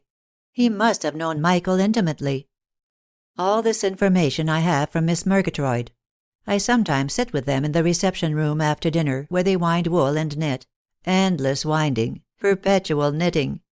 At 5 minutes to 10, Miss Murgatroyd says, "Now, my dear Eliza. Now, Susanna," which is the signal for bestowing all their goods and chattels into black satin work-bags. Then, at 10 o'clock precisely, Miss Murgatroyd rises and they procession up to bed. Ah, no, I beg their pardons.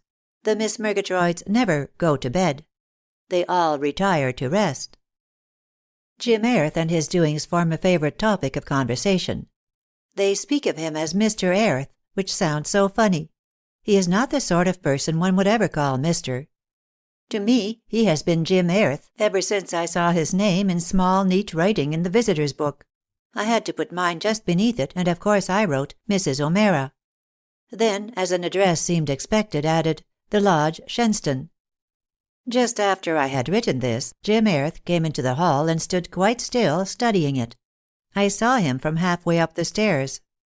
At first I thought he was marvelling at my shocking handwriting, but now I believe the name Shenstone caught his eye. No doubt he knew it to be Michael's family seat. Do you know, it was so strange the other night, Miss Murgatroyd held forth in the reception room about Michael's death. She explained that he was the first to dash into the breach and fell with his face to the foe. She also added that she used to know poor dear Lady Ingleby intimately. This was interesting and seemed worthy of further inquiry. It turned out that she is a distant cousin of a weird old person who used to call every year on Mamma for a subscription to some society for promoting thrift among the inhabitants of the South Sea Islands. Dear Mamma used annually to jump upon this courageous old party and flatten her out, and listening to the process was to us a fearful joy, but annually she returned to the charge. On one of these occasions, just before my marriage, Miss Murgatroyd accompanied her. Hence her intimate knowledge of poor dear Lady Ingleby. Also, she has a friend who quite recently saw Lady Ingleby driving in the park. And, poor thing, she had sadly gone off in looks. I felt inclined to prink in the golden mirror after the manner of Susie and exclaim, "Oh, do not say that, Amelia!" Isn't it queer the way in which such people as these worthy ladies yearn to be able to say they know us, for really, when all is said and done, we are not very much worth knowing. I would rather know a cosmopolitan cowboy such as Jim Airth than half the titled folk on my visiting list. But really, Jane, I must not mention him again, or you will think I am infected with Susie's flutter. Not so, my dear. He has shown me no little courtesies, given few signs of being conscious of my presence, barely returned my morning greeting, though my lonely table is just opposite his in the large bay window. But in this new phase of life everything seems of absorbing interest, and the individuality of the few people I see takes on an exaggerated importance. Really, that sentence might almost be Sir Deryck's. Also, I really believe Jim Airth's peculiar fascination consists in the fact that I am conscious of his disapproval. If he thinks of me at all, it is not with admiration nor even with liking. And this is a novel experience, for I have been spoilt by perpetual approval and satiated by senseless and unmerited adulation. Oh, Jane, as I walk along these cliffs, and hear the Atlantic breakers pounding against their base far down below, as I watch the seagulls circling around on their strong white wings, as I realize the strength, the force, the liberty in nature, the growth and progress which accompanies life, I feel I have never really lived. Nothing has ever felt strong either beneath me or around me or against me. Had I once been mastered and held and made to do as another willed, I should have felt love was a reality, and life would have become worth living. But I have just dawdled through the years, doing exactly as I pleased, making mistakes, and nobody troubling to set me right, failing, and nobody disappointed that I had not succeeded. I realize now that there is a key to life and a key to love, which has never been placed in my hands. What it is, I know not. But if I ever learn, it will be from just such a man as Jim Airth. I have never really talked with him, yet I am so conscious of his strength and virility, that he stands to me in the abstract for all that is strongest in manhood and most vital in life. Much of the benefit of my time here, quite unconsciously to himself, comes to me from him. When he walks into the house, whistling like a blackbird, when he hangs up his cap on an antler a foot or two higher than other people could reach, when he plows unhesitatingly through his meals with a book or a paper stuck up in front of him, when he dumps his big boots out into the passage long after the quiet house has hushed into repose, and I smile in the darkness at the thought of how the sound will have annoyed Miss Murgatroyd, startled Miss Eliza, and made naughty Miss Susanna's heart flutter. When all these things happen every day, I am conscious that a clearer understanding of the past, a new strength for the future, and a fresh outlook on life come to me, simply from the fact that he is himself and that he is here. Jim Airth may not be a saint, but he is a man. Dear Jane, I should scarcely venture to send you this epistle were it not for all the adjectives, wholesome, helpful, understanding, etc., which so rightly apply to you. You will not misunderstand. Of that I have no fear. But do not tell the doctor more than that I am very well, in excellent spirits, and happier than I have ever been in my life. Tell Garth I loved his last song.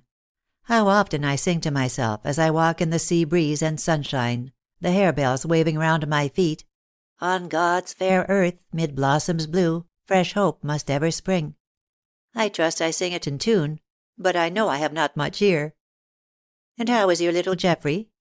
Has he the beautiful shining eyes we all remember?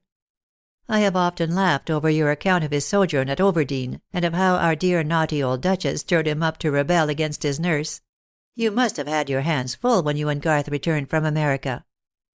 Oh, Jane, how different my life would have been if I had had a little son. Ah, well, there is no room for sad despair when heaven's love is everywhere. Tell Garth I love it, but I wish he wrote simpler accompaniments. That one beats me. Yours, dear Jane, gratefully and affectionately, Myra Ingleby.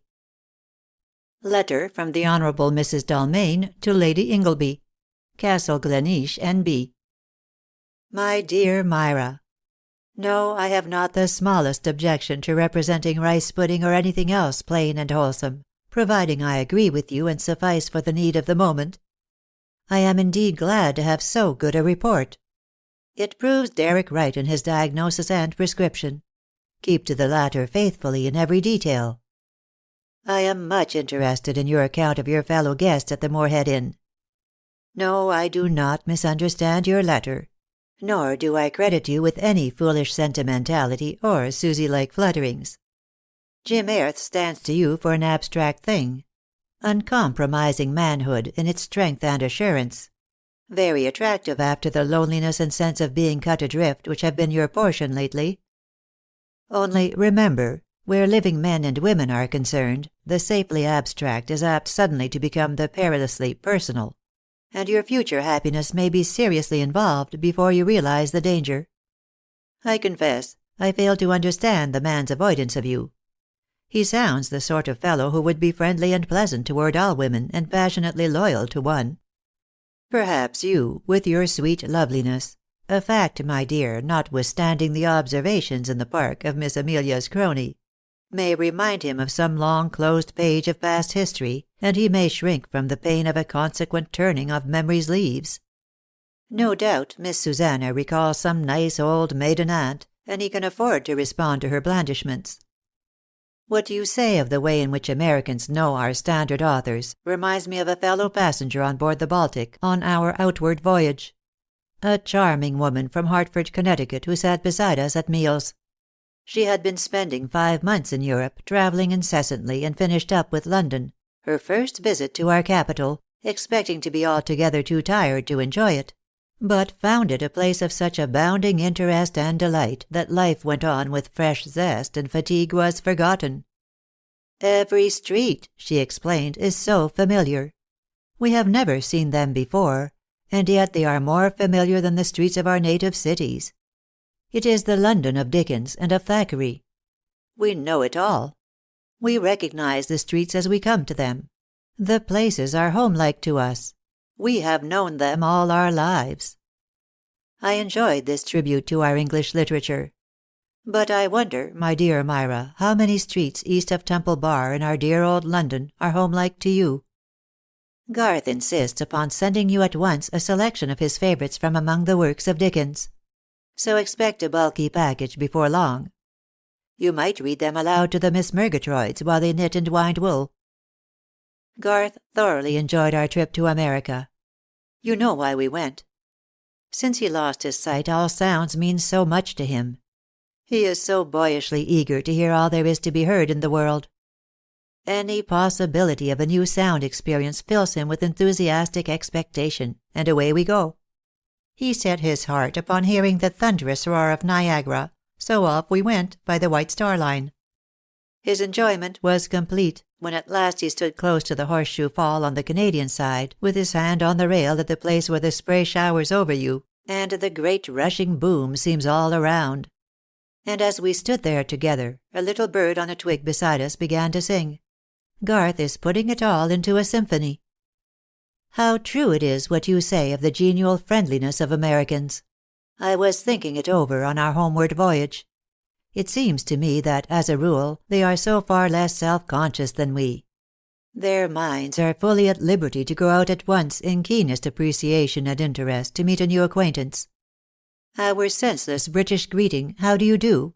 that everlasting question which neither expects nor waits an answer, can only lead to trite remarks about the weather, whereas America's, "I am happy to meet you, Mrs. Dalmain," or "I am pleased to make your acquaintance, Lady Ingleby," is an open door through which we pass at once to fuller friendliness.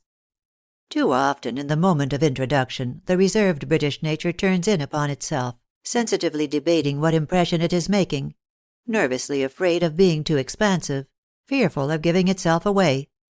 But, as I said, the American mind comes forth to meet us with prompt interest and appreciative expectation, and we make more friends in that land of ready sympathies in half an hour than we do in half a year of our own stiff social functions. Perhaps you will put me down as biased in my opinion. Well, they were wondrous good to Garth and me, and we depend so greatly upon people saying exactly the right thing at the right moment. When friendly looks cannot be seen, tactful words become more than ever a necessity. Yes, little Jeff's eyes are bright and shining, and the true golden brown. In many other ways he is very like his father. Garth sends his love, and promises you a special accompaniment to the blackbird's song, such as can easily be played with one finger. It seems so strange to address this envelope to Mrs. O'Meara. It reminds me of a time when I dropped my own identity and used another woman's name. I only wish your experiment might end as happily as mine. Ah, Myra, my dearest, there is a best for every life. Sometimes we can only reach it by a rocky path or along a thorny way, and those who fear the pain come to it not at all. But such of us as have attained can testify that it is worth while. From all you have told me lately, I gather the best has not yet come your way. Keep on expecting. Do not be content with less. We certainly must not let Deryck know that Jim Airth, what a nice name, was at Targai. He would move you on promptly. Report again next week, and do abide, if necessary, beneath the safe chaperonage of the cameo brooch. Yours in all fidelity, Jane Dalmain. End of chapter 6 and 7. 8. In Horseshoe Cove.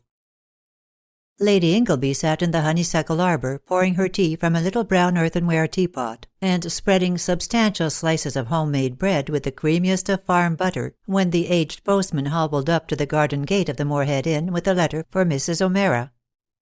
For a moment she could scarcely bring herself to open an envelope bearing another name than her own. Then, smiling at her momentary hesitation, she tore it open with the keen delight of one who, accustomed to a dozen letters a day, has passed a week without receiving any. She read Mrs. Dalmain's letter through rapidly, and once she laughed aloud, and once a sudden colour flamed into her cheeks. Then she laid it down and helped herself to honey, real heather honey, golden in the comb. She took up her letter again and read it carefully, weighing each word. Then, "Good old Jane," she said. "That is rather neatly put. The safely abstract becoming the perilously personal.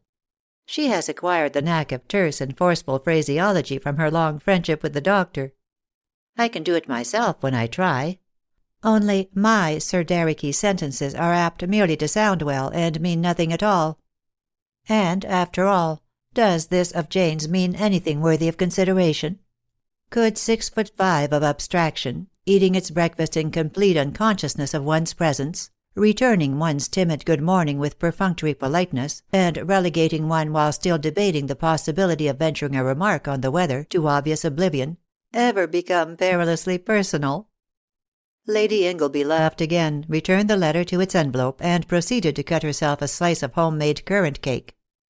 As she finished it with a final cup of tea, she thought with amusement of the difference between this substantial meal in the honeysuckle arbour of the old inn garden, and the fashionable teas then going on in crowded drawing-rooms in town, where people hurried in, took a tiny roll of thin bread and butter and a sip of lukewarm tea, which had stood sufficiently long to leave an abiding taste of tannin, heard or imparted a few more or less detrimental facts concerning mutual friends, then hurried on elsewhere to a cucumber sandwich, colder tea, which had stood even longer, and a fresh instalment of gossip. "Oh, why do we do it?" mused Lady Ingleby. Then, taking up her scarlet parasol, she crossed the little lawn and stood at the garden gate in the afternoon sunlight, debating in which direction she should go. Usually her walks took her along the top of the cliffs, where the larks, springing from the short turf in clumps of waving harebells, sang themselves up into the sky. She loved being high above the sea and hearing the distant thunder of the breakers on the rocks below. But today the steep little street down through the fishing village to the cove looked inviting. The tide was out and the sands gleamed golden. Also, from her seat in the arbour, she had seen Jim Eyre's tall figure go swinging along the cliff edge, silhouetted against the clear blue of the sky. And one sentence in the letter she had just received made this into a factor which turned her feet toward the shore. The friendly Cornish folk sitting on their doorsteps in the sunshine smiled at the lovely woman in white serge, who passed down their village streets so tall and graceful beneath the shade of her scarlet parasol. An item in the doctor's prescription had been the discarding of widow's weeds, and it had seemed quite natural to Myra to come down to her first Cornish breakfast in a cream serge gown.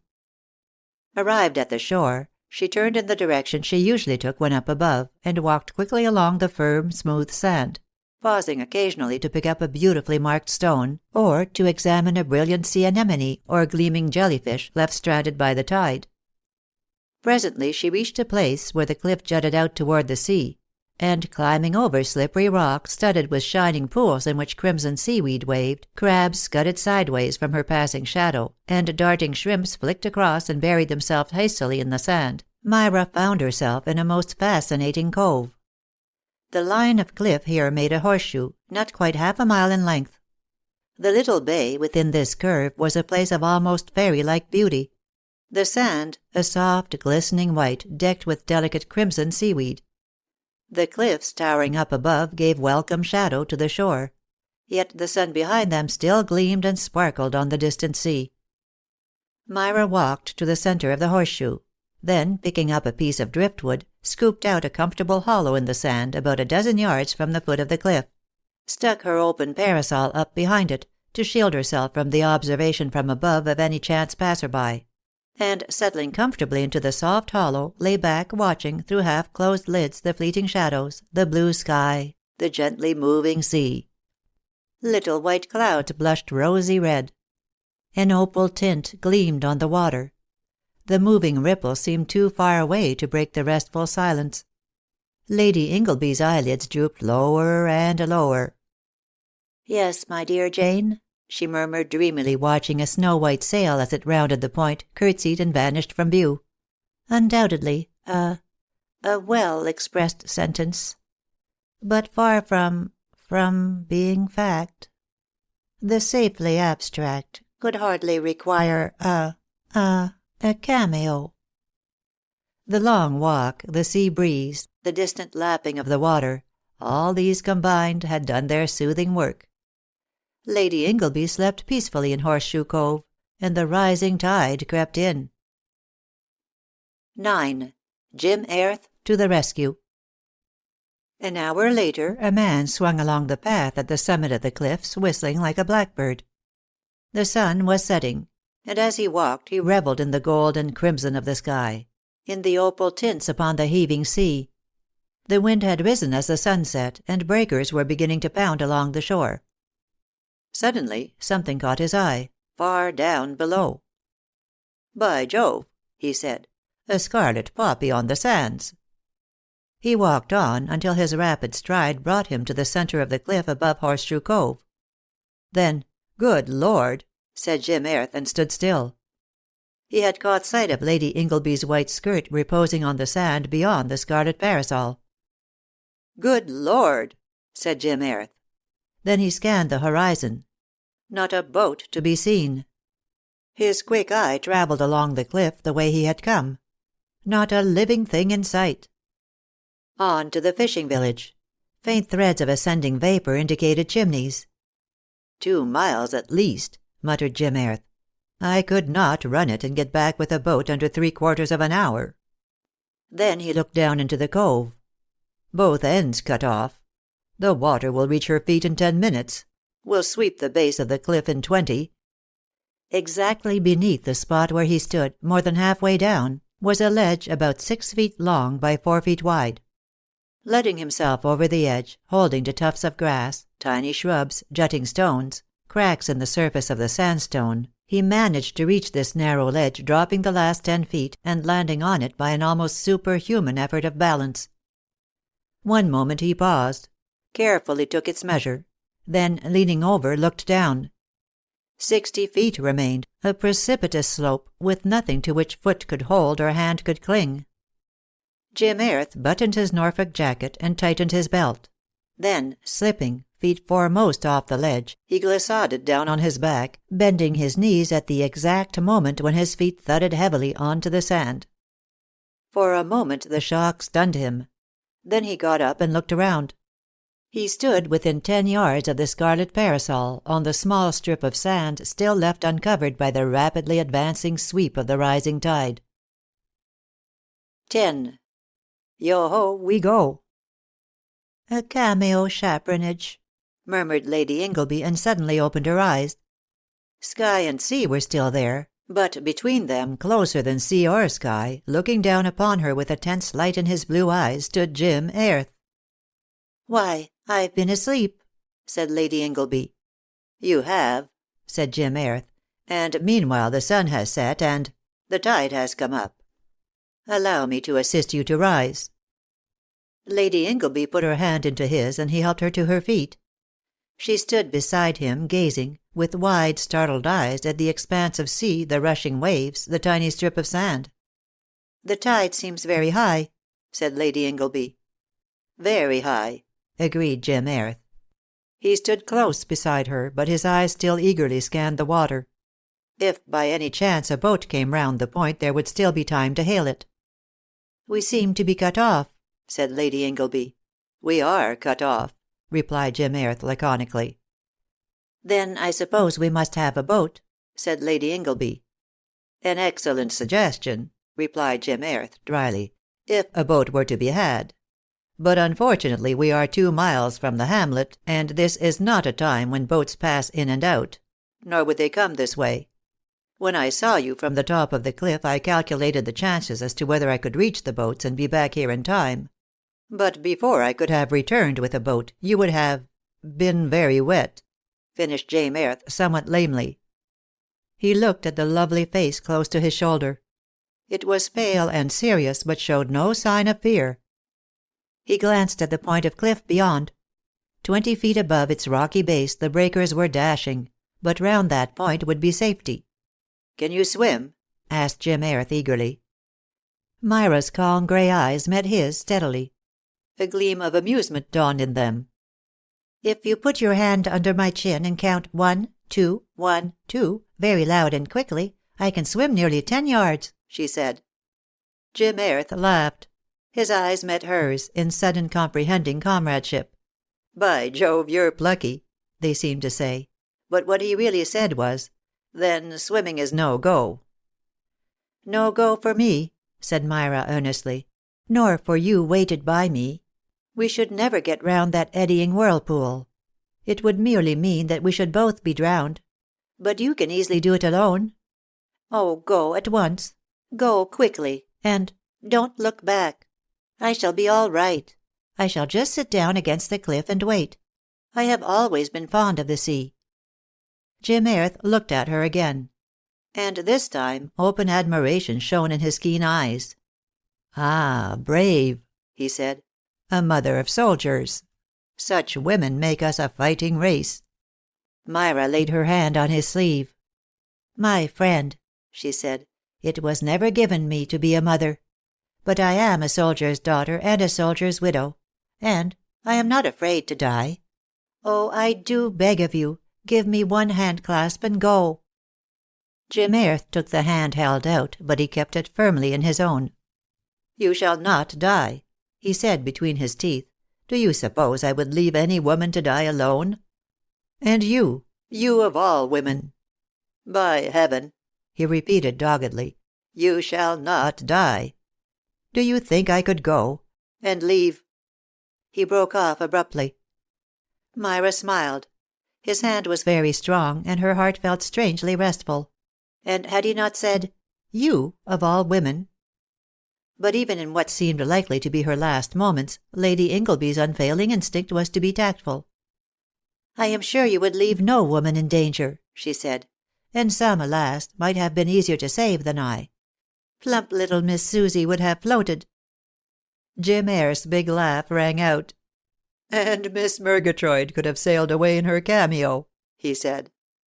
Then, as if that laugh had broken the spell which held him inactive, "Come," he cried, and drew her to the foot of the cliff. "We have not a moment to lose. Look. Do you see the way I came down? See that long slide in the sand? I tobogganed down there on my back. Pretty steep and nothing to hold to, I admit, but not so very far up, after all. And where my slide begins is a blessed ledge 4 foot by 6.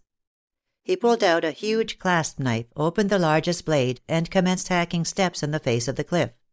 "We must climb," said Jim Airth. "I have never climbed," whispered Myra's voice behind him. "You must climb today," said Jim Airth. "I could never even climb trees," whispered Myra. "You must climb a cliff tonight. It is our only chance." He hacked on rapidly. Suddenly he paused. "Show me your reach," he said. "Mine would not do.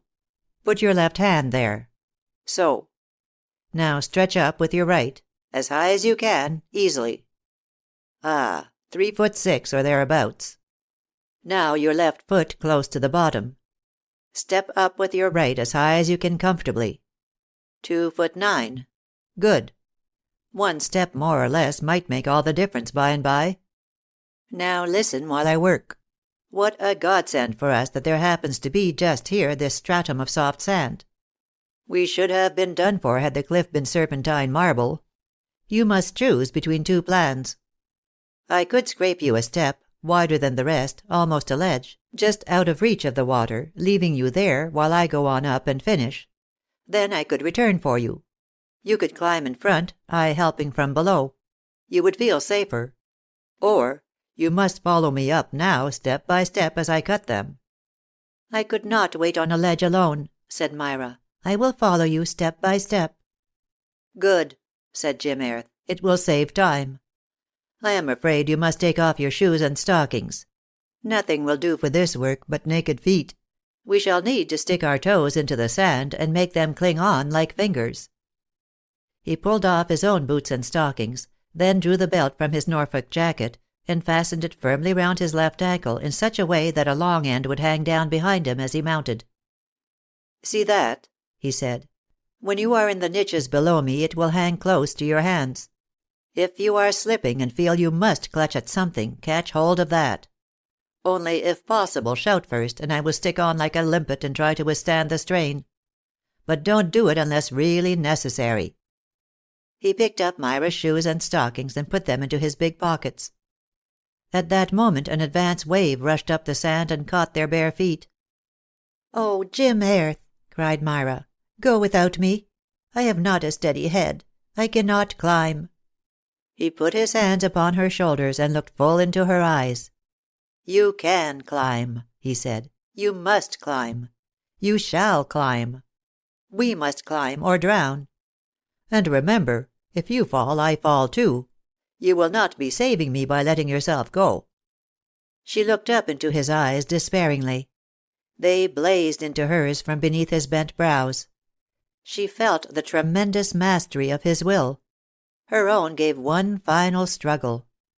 "I have nothing to live for, Jim Airth," she said. "I am alone in the world." "So am I," he cried. "I have been worse than alone for a half-score of years. But there is life to live for. Would you throw away the highest of all gifts? I want to live. Good God, I must live, and so must you. We live or die together." He loosed her shoulders and took her by the wrists. He lifted her trembling hands and held them against his breast. For a moment they stood so, in absolute silence. Then Myra felt herself completely dominated. All fear slipped from her. But the assurance which took its place was his courage, not hers, and she knew it. Lifting her head, she smiled at him with white lips. "I shall not fall," she said. Another wave swept round their ankles and remained there. "Good," said Jim Airth, and loosed her wrists. "We shall owe our lives to each other. Next time I look into your face, please God, we shall be in safety. Come." He sprang up the face of the cliff, standing in the highest niches he had made.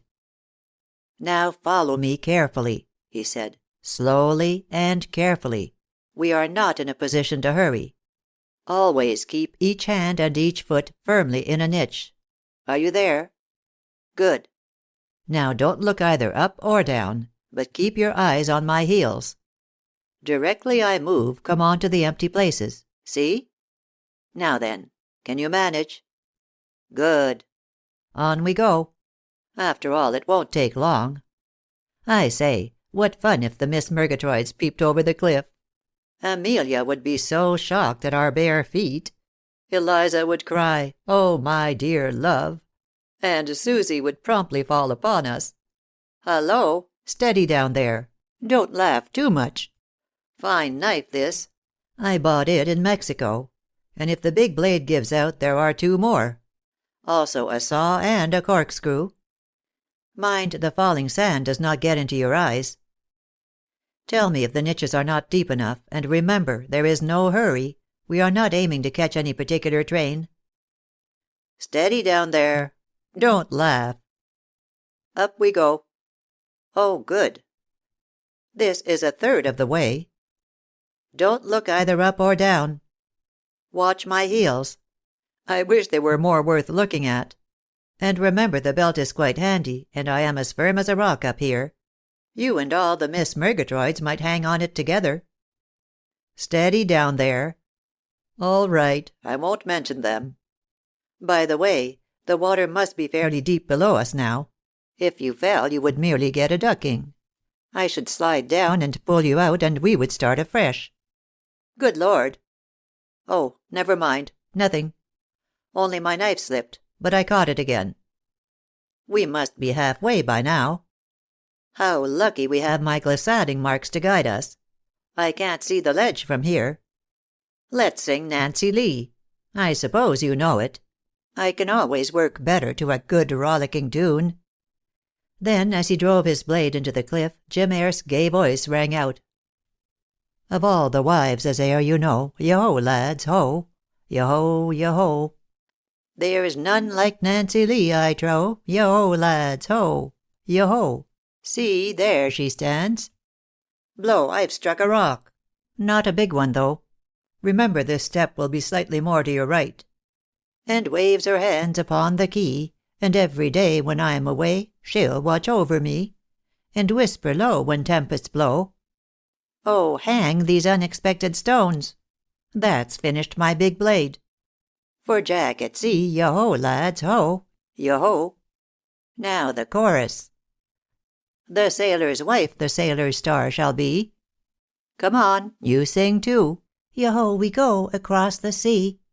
Came Lady Ingleby's voice from below, rather faint and quavering. "That's right," shouted Jim Airth. "Keep it up. I can see the ledge now, just above us. The bows and pipes the watch below. Yo-ho, lads, ho! Yo-ho, yo-ho! Then here's a health afore we go. Yo-ho, lads, ho! Yo-ho! A long, long life to my sweet wife and mates at sea. Keep it up down there. I have one hand on the ledge. And keep our bones from Davy Jones where'er we be. And keep our bones from Davy Jones, whoe'er he be," quavered Lady Ingleby, making one final effort to move up into the vacant niches, though conscious that her fingers and toes were so numb that she could not feel them grip the sand. Then Jim Airth's whole body vanished suddenly from above her, as he drew himself onto the ledge. "Yo-ho, we go!" came his gay voice from above. "Yo-ho, yo-ho!" sang Lady Ingleby in a faint whisper. She could not move on into the empty niches. She could only remain where she was, clinging to the face of the cliff. She suddenly thought of a fly on a wall, and remembered a particular fly years ago on her nursery wall. She had followed its ascent with a small interested finger, and her nurse had come by with a duster and saying, "Nasty thing," had ruthlessly flicked it off. The fly had fallen dead on the nursery carpet. Lady Ingleby felt she too was falling. She gave one agonized glance upward to the towering cliff with a line of sky above it. Then everything swayed and rocked. "A mother of soldiers," her brain insisted, "must fall without screaming." Then a long arm shot down from above. A strong hand gripped her firmly. "One step more," said Jim Airth's voice close to her ear, "and I can lift you." She made the effort, and he drew her onto the ledge beside him. "Thank you very much," said Lady Ingleby. "And who was Davy Jones?" Jim Airth's face was streaming with perspiration. His mouth was full of sand. His heart was beating in his throat. But he loved to play the game, and he loved to see another do it. So he laughed as he put his arm around her, holding her tightly so that she would not realize how much she was trembling. "Davy Jones," he said, "is a gentleman who has a locker at the bottom of the sea into which all drowned things go. I am afraid your pretty parasol has gone there, and my boots and stockings. But we may well spare him those. Oh, I say. Yes, do have a good cry. Don't mind me. And don't you think between us we could remember some sort of a prayer? For if ever two people face death together, we have faced it. And by God's mercy, here we are, alive." End of chapters 8, 9, and 10. 11. Twixt Sea and Sky. Myra never forgot Jim Airth's prayer. Instinctively, she knew it to be the first time he had voiced his soul's thanksgiving or petitions in the presence of another. Also, she realized that, for the first time in her whole life, prayer became to her a reality. As she crouched on the ledge beside him, shaking uncontrollably so that, but for his arm about her, she must have lost her balance and fallen, as she heard that strong soul expressing in simple, unorthodox language its gratitude for life and safety, mingled with earnest petition for keeping through the night and complete deliverance in the morning, it seemed to Myra that the heavens opened and the felt presence of God surrounded them in their strange isolation. An immense peace filled her. By the time those disjointed, halting sentences were finished, Myra had ceased trembling. And when Jim Airth, suddenly at a loss how else to wind up his prayer, commenced, "Our Father, who art in heaven," Myra's sweet voice united with his, full of an earnest fervor of petition. At the final words Jim Airth withdrew his arm, and a shy silence fell between them. The emotion of the mind had awakened an awkwardness of body. In that uniting "Our Father," their souls had leapt on, beyond where their bodies were quite prepared to follow. Lady Ingleby saved the situation. She turned to Jim Airth with that impulsive sweetness which could never be withstood. In the rapidly deepening twilight he could just see the large wistful grey eyes in the white oval of her face.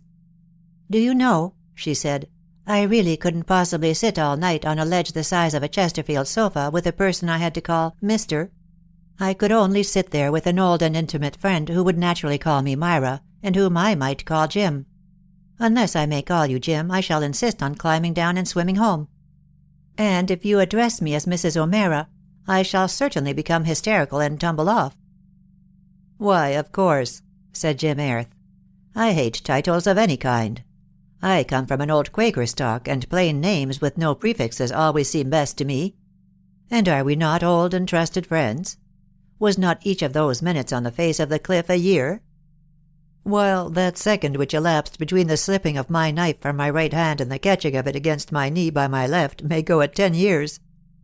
Ah, think if it had dropped altogether. No, don't think.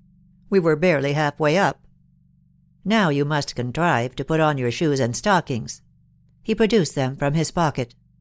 "And then we must find out how to place ourselves most comfortably and safely. We have but one enemy to fight during the next 7 hours — cramp. You must tell me immediately if you feel it threatening anywhere. I have done a lot of scouting in my time, and I know a dodge or two. I also know what it is to lie in one position for hours, not daring to move a muscle, the cold sweat pouring off my face, simply from the agonies of cramp. We must guard against that." "Jim," said Myra, "how long shall we have to sit here?"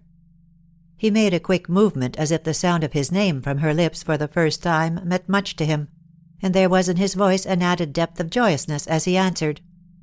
"It would be impossible to climb from here to the top of the cliff. When I came down I had a sheer drop of 10 feet. You see, the cliff slightly overhangs just above us. So far as the tide is concerned, we might clamber down in 3 hours, but there is no moon, and by then it will be pitch dark. We must have light for our descent if I am to land you safe and unshaken at the bottom. Dawn should be breaking soon after 3. The sun rises tomorrow at 3:44, but it will be quite light before then. I think we may expect to reach the Moorhead Inn by 4 a.m. Let us hope Miss Murgatroyd will not be looking out of her window as we stroll up the path." "What are they all thinking now?" questioned Lady Ingleby. "I don't know, and I don't care," said Jim Airth gaily. "You're alive, and I'm alive, and we've done a record climb. Nothing else matters." "No, but seriously, Jim."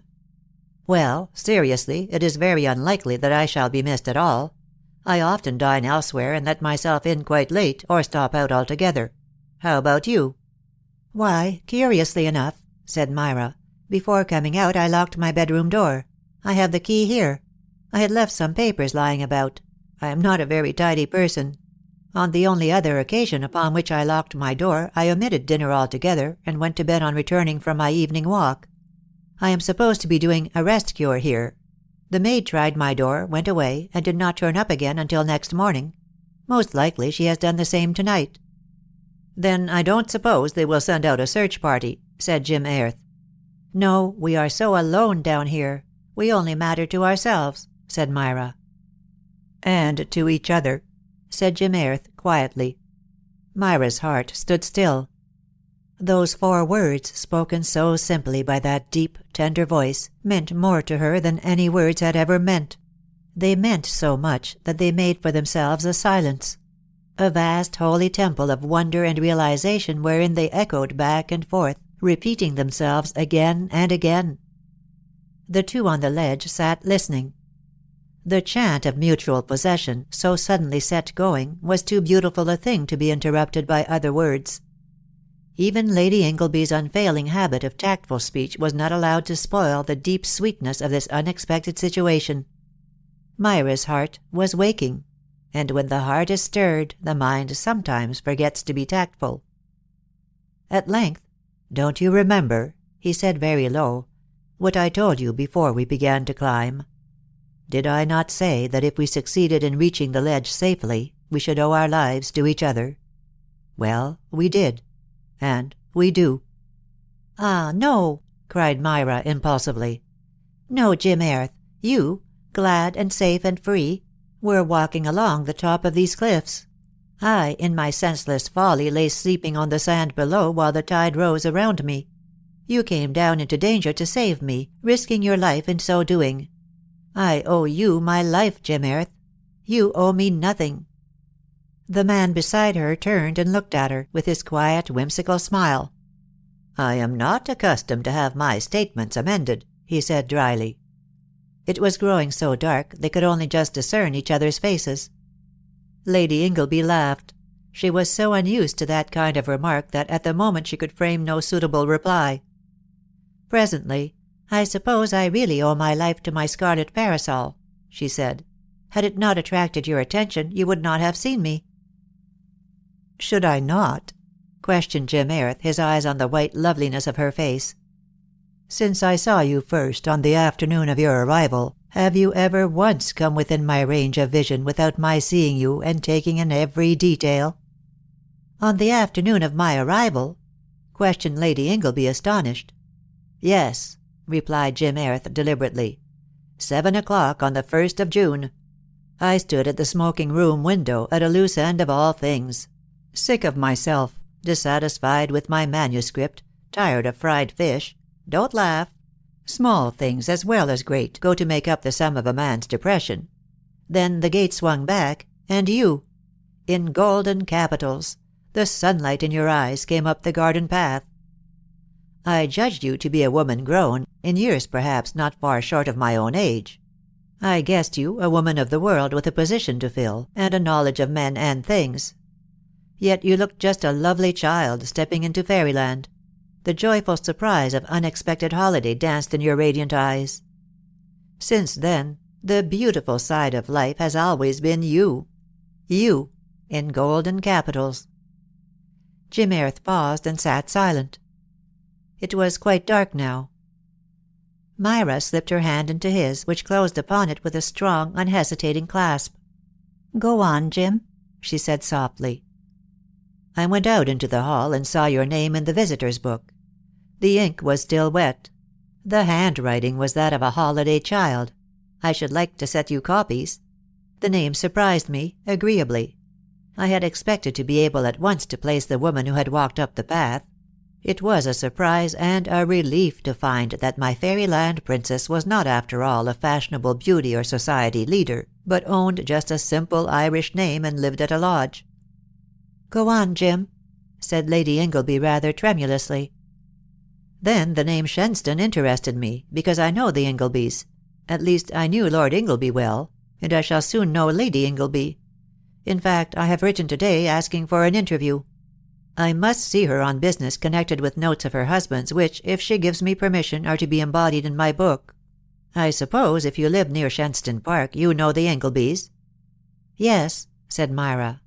"But tell me, Jim, if you noticed so much that first day, if you were interested, if you wanted to set me copies, yes, I know I write a shocking hand, why would you never look at me?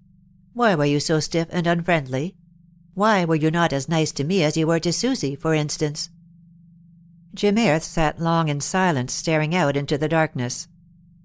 At last he said, "I want to tell you. Of course I must tell you. But may I ask a few questions first?" Lady Ingleby also gazed unseeingly into the darkness. But she leaned a little nearer to the broad shoulder beside her. "Ask me what you will," she said. "There is nothing in my whole life I would not tell you, Jim Airth." Her cheek was so close to the rough Norfolk jacket that if it had moved a shade nearer she would have rested against it. But it did not move, only the clasp on her hand tightened. "Were you married very young?" asked Jim Airth. "I was not quite 18. It is 10 years ago." "Did you marry for love?" There was a long silence, while both looked steadily into the darkness.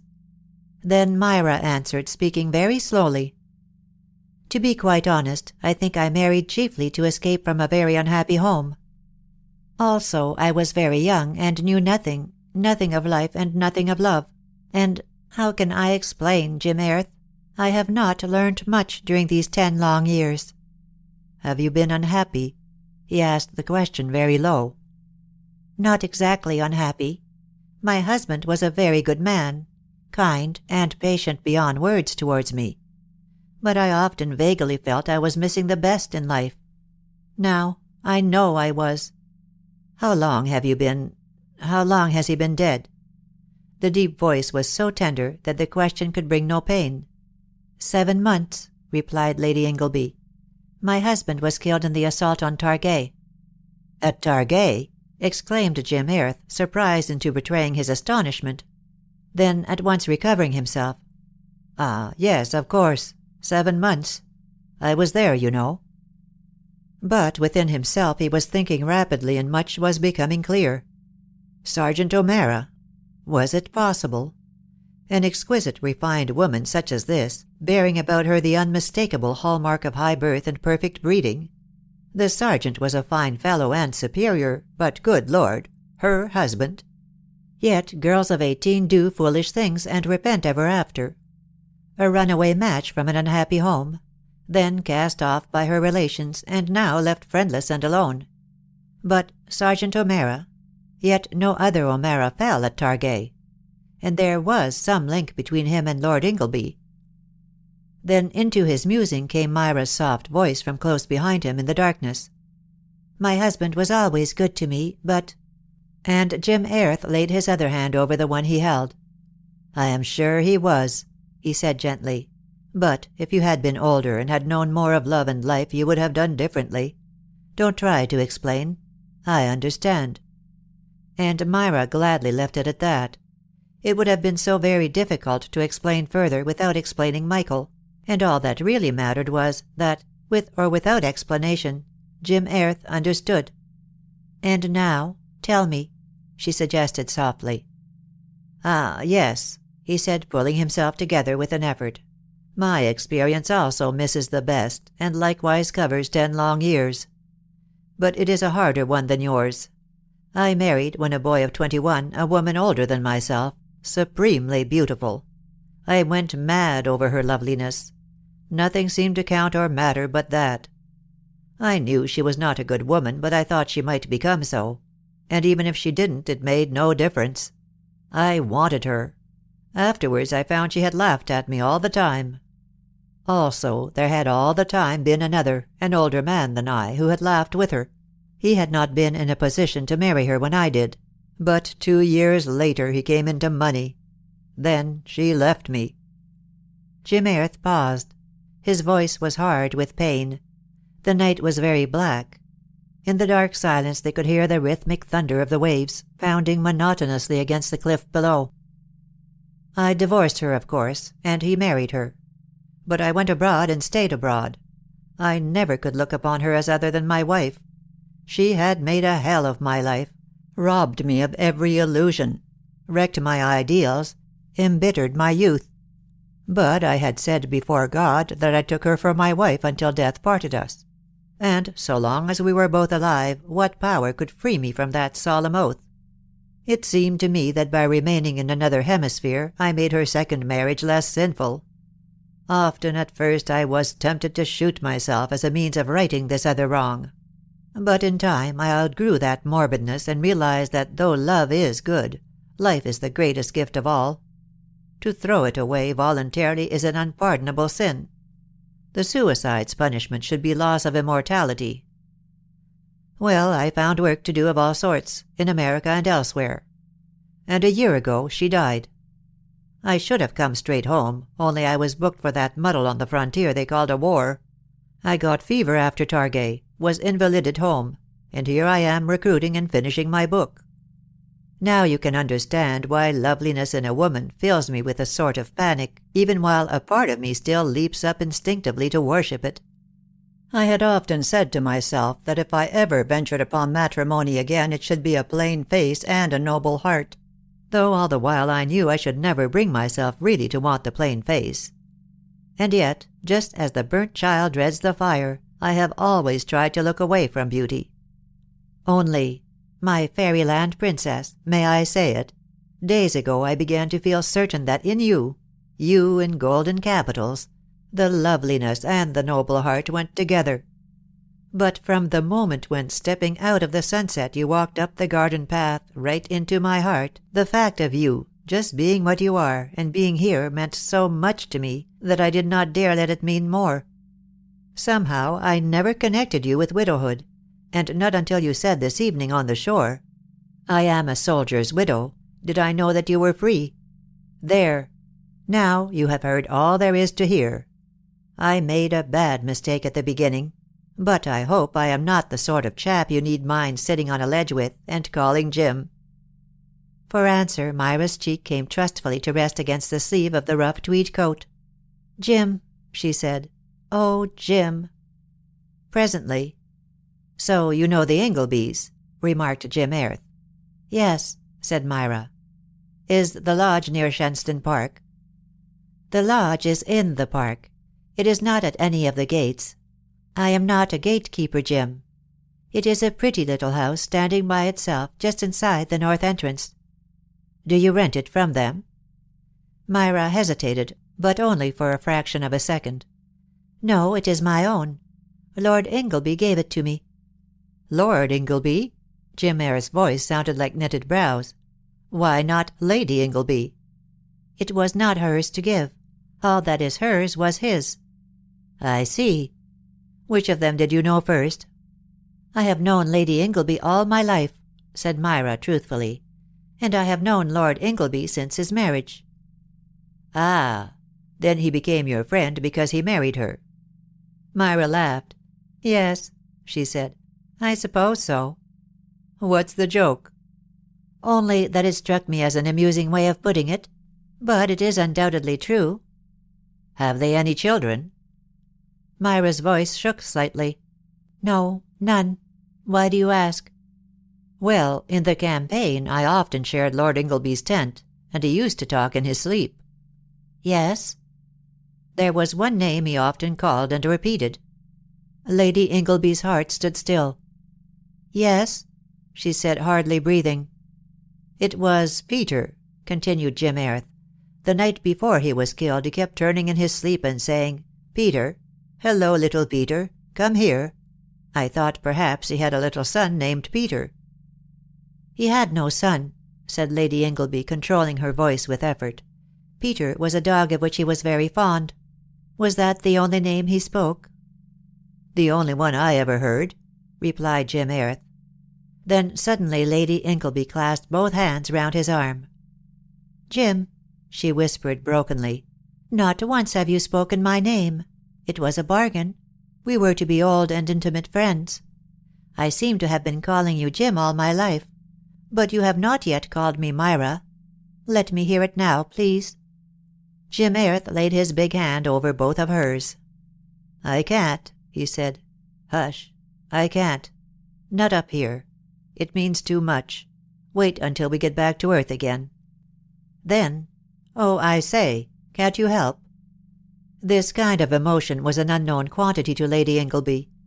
So was the wild beating of her own heart. But she knew the situation called for tact, and was not tactful speech always her special forte? Jim, she said, are you not frightfully hungry? I should be. Only I had an enormous tea before coming out.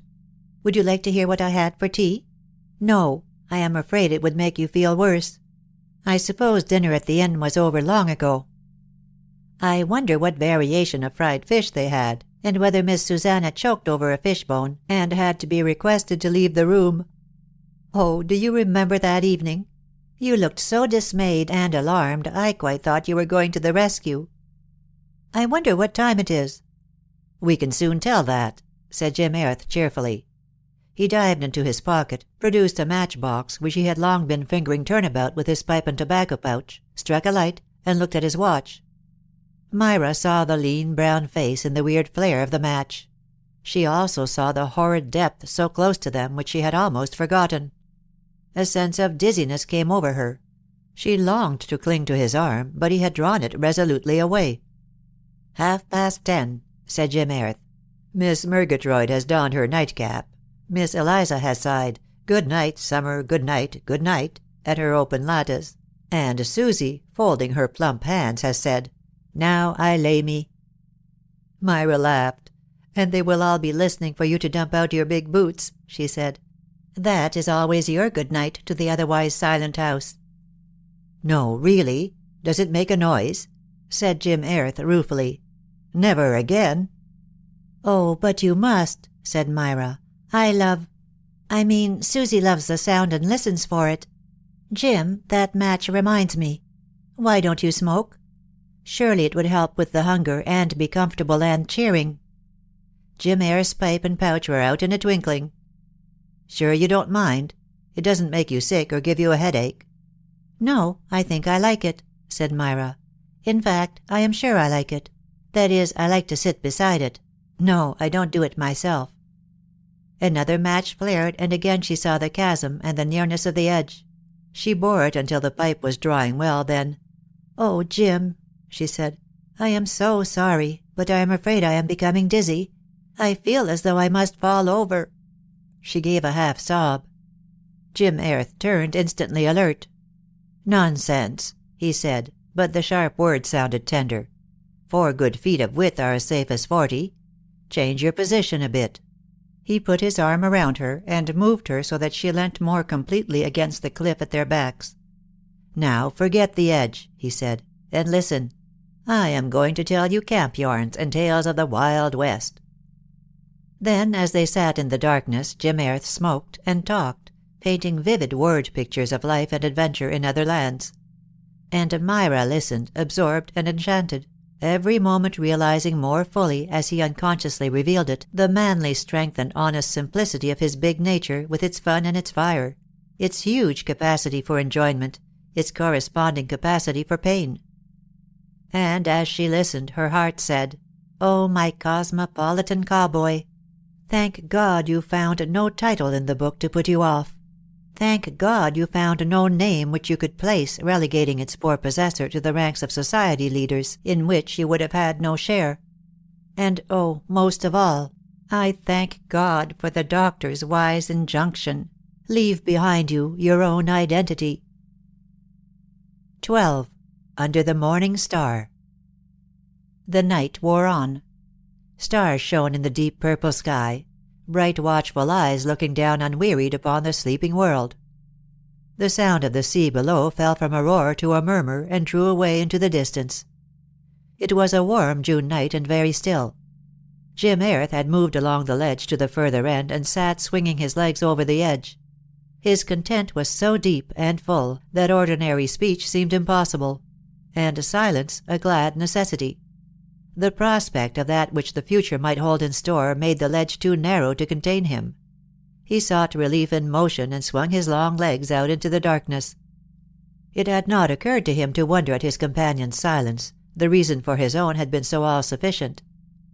At length he struck a match to see the time, then, turning with a smile, held it so that its light illuminated Myra. She knelt upon the ledge, her hands pressed against the overhanging cliff, her head turned in terror away from it. Her face was ashen in its whiteness, and large tears rolled down her cheeks. Jim dropped the match with an exclamation, and groped towards her in the darkness. "Dear!" he cried. "Oh, my dear, what is the matter? Selfish fool that I am! I thought you were just resting, quiet and content." His groping hands found and held her. "Oh, Jim!" sobbed Lady Ingleby. "I am so sorry. It is so weak and unworthy. But I am afraid I feel faint. The whole cliff seems to rock and move. Every moment I fear it will tip me over. And you seemed miles away." "You are faint," said Jim Airth, "and no wonder. There is nothing weak or unworthy about it. You have been quite splendid. It is I who have been a thoughtless ass. But I can't have you fainting up here. You must lie down at once. If I sit on the edge with my back to you, can you slip along behind me and lie at full length, leaning against the cliff?" "No, oh no, I couldn't," whispered Myra. "It frightens me so horribly when you hang your legs over the edge, and I can't bear to touch the cliff. It seems worse than the black emptiness. It rocks to and fro and seems to push me over. Oh, Jim, what shall I do? Help me, help me." "You must lie down," said Jim Airth between his teeth. "Here, wait a minute. Move out a little way. Don't be afraid, I have hold of you. Let me get behind you. That's right. Now you are not touching the cliff. Let me get my shoulders firmly into the hollow at this end, and my feet fixed at the other. There. With my back rammed into it like this, nothing short of an earthquake could dislodge me. Now, dear, turn your back to me and your face to the sea, and let yourself go. You will not fall over. Do not be afraid." Very gently, but very firmly, he drew her into his arms. Tired, frightened, faint, Lady Ingleby was conscious at first of nothing save the intense relief of the sense of his great strength about her. She seemed to have been fighting the cliff and resisting the gaping darkness until she was utterly worn out. Now she yielded to his gentle insistence and sank into safety. Her cheek rested against his rough coat, and it seemed to her more soothing than the softest pillow. With a sigh of content, she folded her hands upon her breast, and he laid one of his big ones firmly over them both. She felt so safe and held. Then she heard Jim Eyre's voice close to her ear. "We are not alone," he said. "You must try to sleep, dear.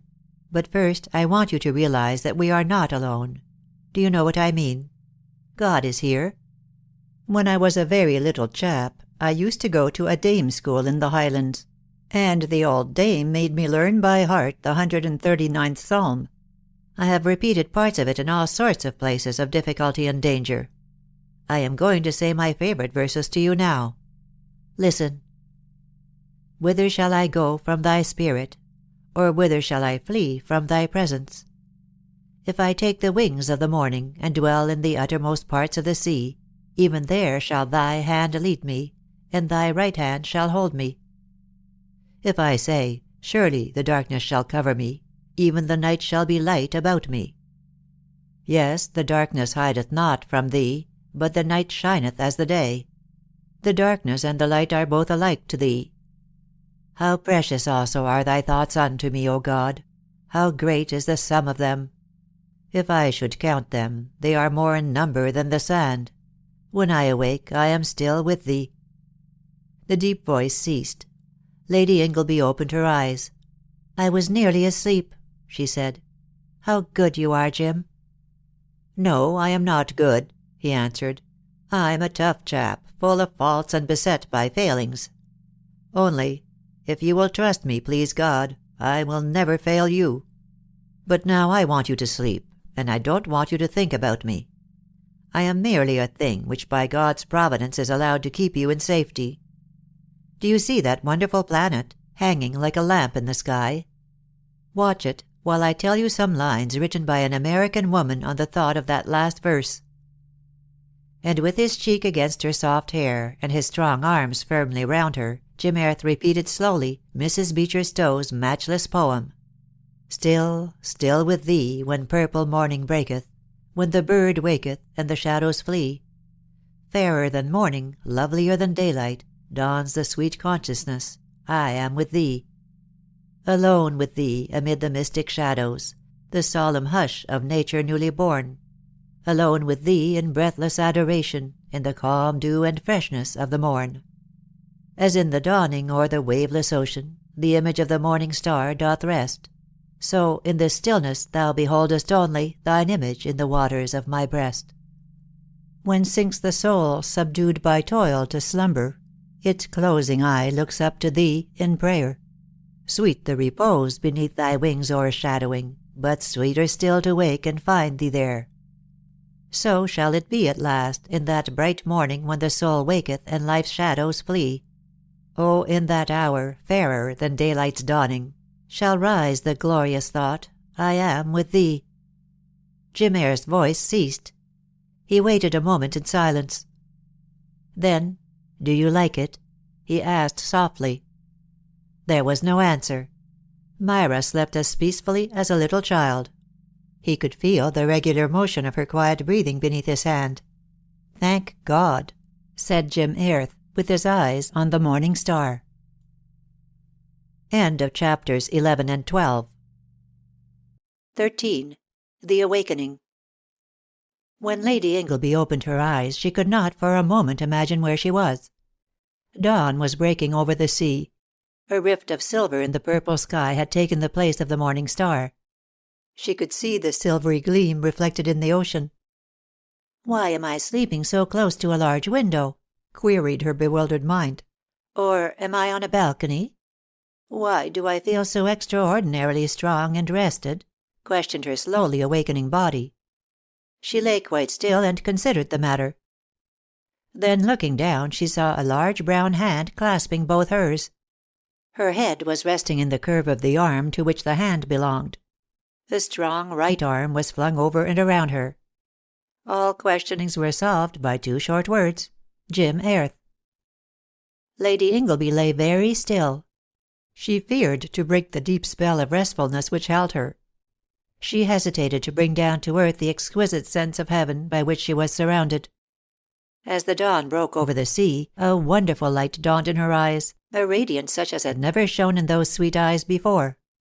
"Dear God," she whispered, "am I to know the best?"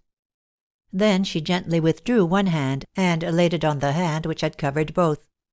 "Jim," she said. "Jim, look, it is day." "Yes," came Jim Airth's voice from behind her. "Yes? What?" "Come in." "Hello. Oh, I say." Myra smiled into the dawning. She had already come through those first moments of astonished realization. But Jim Airth awoke to the situation more quickly than she had done. "Hello," he said. "I meant to keep watch all the time. But I must have slept. Are you all right?" "Sure." "No cramp?" "Well, I have a cramp in my left leg which will make me kick down the cliff in another minute if I don't move it." "Let me help you up. That's the way. Now you sit safely there while I get unwedged. By Jove, I believe I've grown into the cliff like a fossil ichthyosaurus. Did you ever see an ichthyosaurus? Doesn't it seem years since you said, 'And who is Davy Jones?' Don't you want some breakfast? I suppose it's about time we went home." Talking gaily all the time, Jim Airth drew up his long limbs, rubbing them vigorously, stretched his arms above his head, then passed his hand over his tumbled hair. "My wig," he said. "What a morning! And how good to be alive!" Myra stole a look at him. His eyes were turned seaward. The same dawn light was in them as shone in her own. "Don't you want breakfast?" said Jim Airth, and pulled out his watch. "I do," said Myra gaily. "And now I can venture to tell you what delicious home-made bread I had for tea. What time is it, Jim?" 3:30. In a few minutes the sun will rise. Watch. Did you ever before see the dawn? Is it not wonderful? Always more of pearl and silver than at sunset. Look how the narrow rift has widened and spread right across the sky. The monarch of day is coming. See the little herald clouds, in livery of pink and gold. Now watch where the sea looks brightest. Ah, there is the tip of his blood-red rim rising out of the ocean. And how quickly the whole ball appears. Now see the rippling path of gold and crimson, a royal highway on the waters right from the shore below us to the footstool of his brilliant majesty. A new day has begun, and we have not said good morning. Why should we? We did not say good night. How ideal it would be never to say good morning and never to say good night. The night would be always good, and so would the morning. All life would be one grand crescendo of good, better, best. What? Have we found the best? Ah, hush. I did not mean to say that yet. Are you ready for the climb down? No, I can't allow any peeping over and considering. If you really feel afraid of it, I will run to Tregarth as quickly as possible, rouse the sleeping village, bring ropes and men, and haul you up from the top. I absolutely decline to be hauled up from the top or to be left here alone, declared Lady Ingleby. Then the sooner we start down the better, said Jim Airth. I'm going first. He was over the edge before Myra could open her lips to expostulate. Now turn round. Hold on to the ledge firmly with your hands, and give me your feet. Do you hear? Do as I tell you. Don't hesitate. It is less steep than it seemed yesterday. We are quite safe. Come on. That's right. Then Lady Ingleby passed through a most terrifying 5 minutes, while she yielded in blind obedience to the strong hands beneath her, and the big voice which encouraged and threatened alternately. But when the descent was over and she stood on the shore beside Jim Airth, when together they turned and looked up in silence up the path of glory on the rippling waters, to the blazing beauty of the rising sun, thankful tears rushed to Lady Ingleby's eyes. "Oh, Jim," she exclaimed, "God is good. It is so wonderful to be alive." Then Jim Airth turned, his face transfigured, the sunlight in his eyes, and opened his arms. "Myra," he said, "we have found the best." They walked along the shore and up the steep street of the sleeping village, hand in hand, like happy children. Arrived at the Moorhead Inn, they pushed open the garden gate and stepped noiselessly across the sunlit lawn. The front door was firmly bolted. Jim Airth slipped round to the back, but returned in a minute, shaking his head. Then he felt in his pocket for the big knife which had served them so well, pushed back the catch of the coffee-room window, softly raised the sash, swung one leg over, and drew Myra in after him. Once in the familiar room with its mustard pots and salt cellars, its tablecloths, left on in readiness for breakfast, they both lapsed into fits of uncontrollable laughter. Laughter the more overwhelming because it had to be silent. Jim, recovering first, went off to the larder to forage for food. Lady Ingleby flew noiselessly up to her room to wash her hands and smooth her hair. She returned in 2 minutes to find Jim, very proud of his success, setting out a crusty home-made loaf, a large cheese, and a foaming tankard of ale. Lady Ingleby longed for tea, and had never in her life drunk ale out of a pewter pot. But not for worlds would she have spoiled Jim Airth's boyish delight in the success of his raid on the larder. So they sat at the centre table, Myra in Miss Murgatroyd's place, and Jim in Susie's, and consumed their bread and cheese and drank their beer with huge appetites and prodigious enjoyment. And Jim used Miss Susanna's napkin and pretended to be sentimental over it. And Myra reproved him after the manner of Miss Murgatroyd reproving Susie. After which they simultaneously exclaimed, "Oh, my dear love," in Miss Eliza's most affecting manner, then linked fingers for a wish, and could neither of them think of one. By the time they had finished and cleared away, it was 5:30. They passed into the hall together. "You must get some more sleep," said Jim Airth authoritatively. "I will, if you wish it," whispered Myra. "But I never in my whole life felt so strong or so rested. Jim, I shall sit at your table and pour out your coffee at breakfast. Let's aim to have it at 9, as usual. It will be such fun to watch the Murgatroyds, and to remember our cheese and beer. If you are down first, order our breakfasts at the same table." "All right," said Jim Airth. Myra commenced mounting the stairs, but turned on the 5th step and hung over the banisters to smile at him. Jim Airth reached up his hand.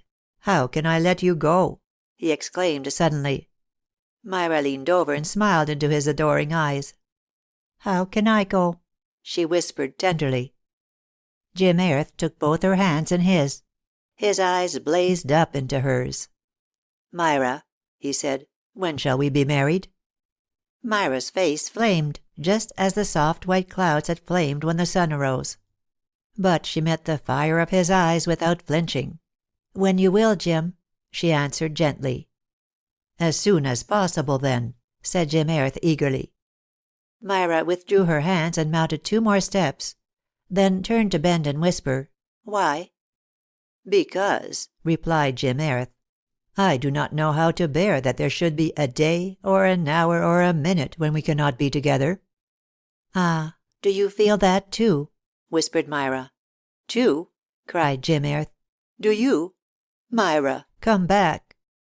But Lady Ingleby fled up the stairs like a hare. She had not run so fast since she was a little child of 10. He heard her happy laugh and the closing of her door. Then he unbarred the front entrance, and stepping out, stood in the sunshine, on the path where he had seen his fairyland princess arrive. He stretched his arms over his head. "Mine," he said. "Mine altogether. Oh, my God! At last I have won the highest." Then he raced down the street to the beach, and 5 minutes later, in the full strength of his vigorous manhood, he was swimming up the golden path towards the rising sun. 14. Golden Days. The week which followed was one of ideal joy and holiday. Both knew instinctively that no after days could ever be quite as these first days. They were an experience which came not again, and must be realized and enjoyed with whole-hearted completeness. At first Jim Airth talked with determination of a special license, and pleaded for no delay. But Lady Ingleby, usually vague to a degree on questions of law or matters of business, fortunately felt doubtful as to whether it would be wise to be married in a name other than her own; and though she might have solved the difficulty by at once revealing her identity to Jim Airth, she was anxious to choose her own time and place for this revelation, and had set her heart upon making it amid the surroundings of her own beautiful home at Shenstone. "You see, Jim," she urged, "I have a few friends in town and at Shenstone who take an interest in my doings, and I could hardly reappear among them married. Could I, Jim? It would seem such an unusual and unexpected termination to a rest cure. Wouldn't it, Jim?" Jim Airth's big laugh brought Miss Susie to the window. It caused sad waste of Susanna's time that her window looked out on the honeysuckle arbour. "It might make quite a run on rest cures," said Jim Airth. "Ah, but they couldn't all meet you," said Myra; and the look he received from those sweet eyes atoned for the vague inaccuracy of the rejoinder. So they agreed to have 1 week of this free untrammeled life before returning to the world of those who knew them; and he promised to come and see her in her own home before taking the final steps which would make her altogether his. So they went for gay walks along the cliffs in the breezy sunshine, and Myra, clinging to Jim's arm, looked down from above upon their ledge. They revisited Horseshoe Cove at low water, and Jim Airth spent hours cutting the hurried niches into proper steps, so as to leave a staircase to the ledge, up which people, who chanced in future to be caught by the tide, might climb to safety. Myra sat on the beach and watched him, her eyes alight with tender memories, but she absolutely refused to mount again. "No, Jim," she said, "not until we come here on our honeymoon. Then, if you wish, you shall take your wife back to the place where we passed those wonderful hours, but not now." Jim, who expected always to have his own way unless he was given excellent reasons in black and white for not having it, was about to expostulate and insist, when he saw tears on her lashes and a quiver of the sweet smiling lips, and gave in at once without further question. They hired a tent and pitched it on the shore at Tregarth. Myra telegraphed for a bathing dress, and Jim went into the sea in his flannels and tried to teach her to swim, holding her up beneath her chin and saying, 1, 2, 1, 2, far louder than Myra had ever had it said to her before. Thus, amid much splashing and laughter, Lady Ingleby accomplished her swim of 10 yards. Miss Murgatroyd was shocked. Nay, more than shocked. Miss Murgatroyd was scandalized. She took to her bed forthwith, expecting Miss Eliza and Miss Susanna to follow her example, in the spirit if not to the letter. But released from Amelia's personal supervision, romantic little Susie led Eliza astray, and the two took a furtive and fearful joy in seeing all they could of the goings-on of the couple who had boldly converted the prosaic Cornish hotel into a land of excitement and romance.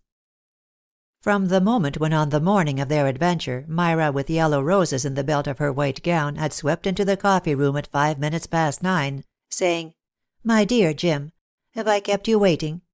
I hope the coffee is not cold," all life had seemed transformed to Miss Susie. Turning quickly, she had caught the look Jim Airth gave to the lovely woman who took her place opposite him at his hitherto lonely table, and, still smiling into his eyes, lifted the coffee-pot. Amelia's stern whisper had recalled her to her senses and prevented any further glancing round; but she had heard Myra say, "I forgot your sugar, Jim. 1 lump or 2?" And Jim Airth's reply, "As usual, thanks, dear," not knowing that with a silent twinkle of fun, he laid an envelope over his cup as a sign to Myra, waiting with poised sugar tongs that "as usual" meant no sugar at all. Later on, when she one day met Lady Ingleby alone in a passage, Miss Susanna ventured 2 hurried questions. "Oh, tell me, my dear, is it really true that you are going to marry Mr. Airth? And have you known him long?" And Myra, smiling down into Susie's plump, anxious face, replied, "Well, as a matter of fact, Miss Susanna, Jim Airth is going to marry me. And I cannot explain how long I have known him. I seem to have known him all my life." "Ah," whispered Miss Susanna, with a knowing smile of conscious perspicacity. "Eliza and I felt sure it was a tiff." This remark appeared absolutely incomprehensible to Lady Ingleby, and not until she had repeated it to Jim and he had shouted with laughter and called her a bare-faced deceiver did she realize that the "tiff" was supposed to have been operative during the whole time she and Jim Airth had sat at separate tables, and showed no signs of acquaintance. However, she smiled kindly into the archly nodding face. Then, in the consciousness of her own great happiness, enveloped little Susie in her beautiful arms and kissed her. Miss Susanna never forgot that embrace. It was to her a reflected realization of what it must be to be loved by Jim Airth. And thereafter, whenever Miss Murgatroyd saw fit to use such adjectives as indecent, questionable, or highly improper, Miss Susie bravely gathered up her woolwork and left the room. Thus the golden days went by, and a letter came from Jim Airth from Lady Ingleby's secretary.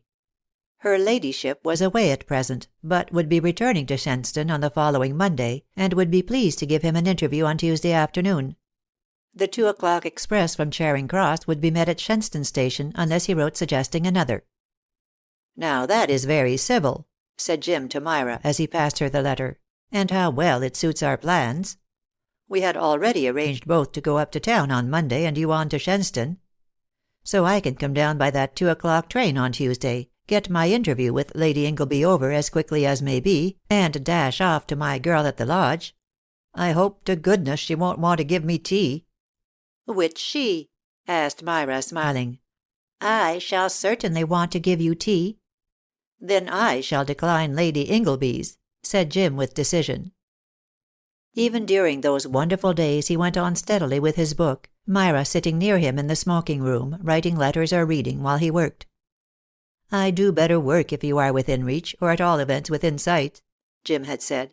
And it was impossible that Lady Ingleby's mind should not have contrasted the thrill of pleasure this gave her, with the old sense of being in the way if work was to be done, and of being shut out from the chief interests of Michael's life by the closing of the laboratory door. Ah, how different from the way in which Jim already made her a part of himself, enfolding her into his every interest. She wrote fully of her happiness to Mrs. Dalmain, telling her in detail the unusual happenings which had brought it so rapidly to pass. Also a few lines to her old friend the Duchess of Meldrum, merely announcing the fact of her engagement and the date of her return to Shenstone, promising full particulars later. This letter also had a message for Ronald and Billy, should they chance to be at Overdene. Sunday evening, their last at Tregarth, came all too soon.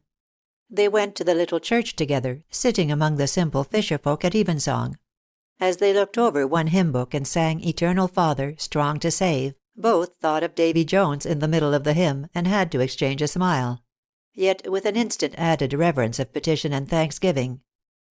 Thus evermore shall rise to thee glad hymns of praise from land and sea.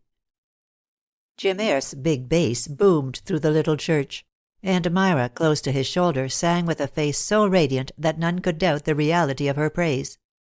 Then back to a cold supper at the Moorhead Inn, after which they strolled out to the honeysuckle arbor for Jim's evening pipe, and a last quiet talk. It was then that Jim Airth said suddenly, "By the way, I wish you would tell me more about Lady Ingleby. What kind of a woman is she? Easy to talk to?" For a moment Myra was taken aback. "Why, Jim, I hardly know. Easy? Yes, I think you will find her easy to talk to." "Does she speak of her husband's death, or is it a tabooed subject?" "She speaks of it," said Myra softly, "to those who can understand." "Ah. Do you suppose she will like to hear details of those last days?" "Possibly, if you feel inclined to give them, Jim. Do you know who did it?" A surprised silence in the arbor. Jim removed his pipe and looked at her. "Do I know who did what?" he asked slowly. "Do you know the name of the man who made the mistake which killed Lord Ingleby?" Jim returned his pipe to his mouth. "Yes, dear, I do," he said quietly. "But how came you to know of the blunder? I thought the whole thing was hushed up at home." "It was," said Myra. "But Lady Ingleby was told, and I heard it then. Jim, if she asked you the name, should you tell her?" "Certainly I should," replied Jim Airth. "I was strongly opposed from the first to any mystery being made about it. I hate a hushing up policy. But there was the fellow's future to consider. The world never lets a thing of that sort drop. He would always have been pointed out as the chap who killed Ingleby, just as if he had done it on purpose, and every man of us knew that it would be a millstone round the neck of any career. And then the whole business had been somewhat irregular, and the powers that be have a way of taking all the kudos, if experiments are successful, and making a "what on earth were you dreaming of" row if they chance to be a failure. Hence the fact that we are all such stick-in-the-muds in the service. Nobody dares be original. The risks are too great and too astonishingly unequal. If you succeed, you get a DSO from a grateful government, and a laurel crown from an admiring nation. If you fail, an indignant populace derides your name, and a pained and astonished government claps you into jail. That's not the way to encourage progress or make fellows prompt to take the initiative. The right or the wrong of an action should not be determined by its success or failure. Lady Ingleby's mind had paused at the beginning of Jim's tirade. "They could not have taken Michael's kudos," she said. "It must have been patented. He was always most careful to patent all his inventions." What?" said Jim Airth. "Oh, I see. Kudos, my dear girl, means glory, not a new kind of explosive. And why do you call Lord Ingleby Michael?" "I knew him intimately," said Lady Ingleby. "I see. Well, as I was saying, I protested about the hushing up, but was talked over, and the few who knew the facts pledged their word of honour to keep silence. Only the name was to be given to Lady Ingleby if she desired to know it, and some of us thought you might as well put it in the Times at once as tell a woman. Then we heard she had decided not to know." "What do you think of her decision?" asked Lady Ingleby. "I think it proved her to be a very just-minded woman, and a very unusual one, if she keeps it. But it would be rather like a woman to make a fine decision such as that during the tension of a supreme moment, and then indulge in private speculation afterwards." "Did you hear her reason, Jim? She said she did not wish that a man should walk this earth whose hand she could not bring herself to touch in friendship." "Poor loyal soul," said Jim Airth, greatly moved. "Myra, if I got accidentally done for, as Ingleby was, should you feel so, for my sake?" "No," cried Myra passionately. "If I lost you, my beloved, I should never want to touch any other man's hand, in friendship or otherwise, as long as I lived." "Ah," mused Jim Airth. "Then you don't consider Lady Ingleby's reason for her decision proved a love such as ours?" Myra laid her beautiful head against his shoulder. "Jim," she said brokenly, "I do not feel myself competent to discuss any other love. One thing only is clear to me. I never realized what love meant until I knew you." A long silence in the honeysuckle arbor. Then Jim Airth cried almost fiercely to the woman in his arms. "Can you really think that you have been right to keep me waiting, even for a day?" And she who loved him with a love beyond expression could frame no words in answer to that question. Thus it came to pass that in the days to come it was there, unanswered, ready to return and beat upon her brain with merciless reiteration. Was I right to keep him waiting, even for a day? In the hall beside the marble table where lay the visitor's book they paused to say good night. From the first Myra had never allowed him up the stairs until her door was closed. "If you don't keep the rules I think it right to make, Jim," she had said with her little tender smile, "I shall in self-defense engage Miss Murgatroyd as chaperone. And what sort of a time would you have then?" So Jim was pledged to remain below until her door had been shut 5 minutes. After which he used to tramp up the stairs whistling, "A long, long life to my sweet wife and mates at sea, and keep our bones from Davy Jones where'er we be. And may you meet a mate as sweet." Then his door would bang, and Myra would venture to give vent to her suppressed laughter and to sing a soft little "Yo-ho we go, yo-ho, yo-ho," for sheer overflowing happiness. But this was the last evening. A parting impended. Also there had been tense moments in the honeysuckle arbor. Jim's blue eyes were mutinous. He stood holding her hands against his breast, as he had done in Horseshoe Cove, when the waves swept round their feet and he had cried, "You must climb." "So tomorrow night," he said, "you will be at the Lord Shenstone. and I at my club in town. Do you know how hard it is to be away from you, even for an hour? Do you realize that if you had not been so obstinate we never need have been parted at all? We could have gone away from here, husband and wife, together. If you had really cared, you wouldn't have wanted to wait." Myra smiled up into his angry eyes. "Jim," she whispered, "it is so silly to say, if you had really cared. Because you know perfectly well that I care for you, more than any woman in the world has ever cared for any man before. And I do assure you, Jim, that you couldn't have married me validly from here. And think how awful it would be, to love as much as we love and then find out we were not validly married. And when you come to my home and fetch me away from there, you will admit, yes, really admit, that I was right. You will have to apologize humbly for having said bosh so often. Jim, dearest, look at the clock. I must go. Poor Miss Murgatroyd will grow so tired of listening for us. She always leaves her door crack open. So does Miss Susanna. They have all taken to sleeping with their doors ajar.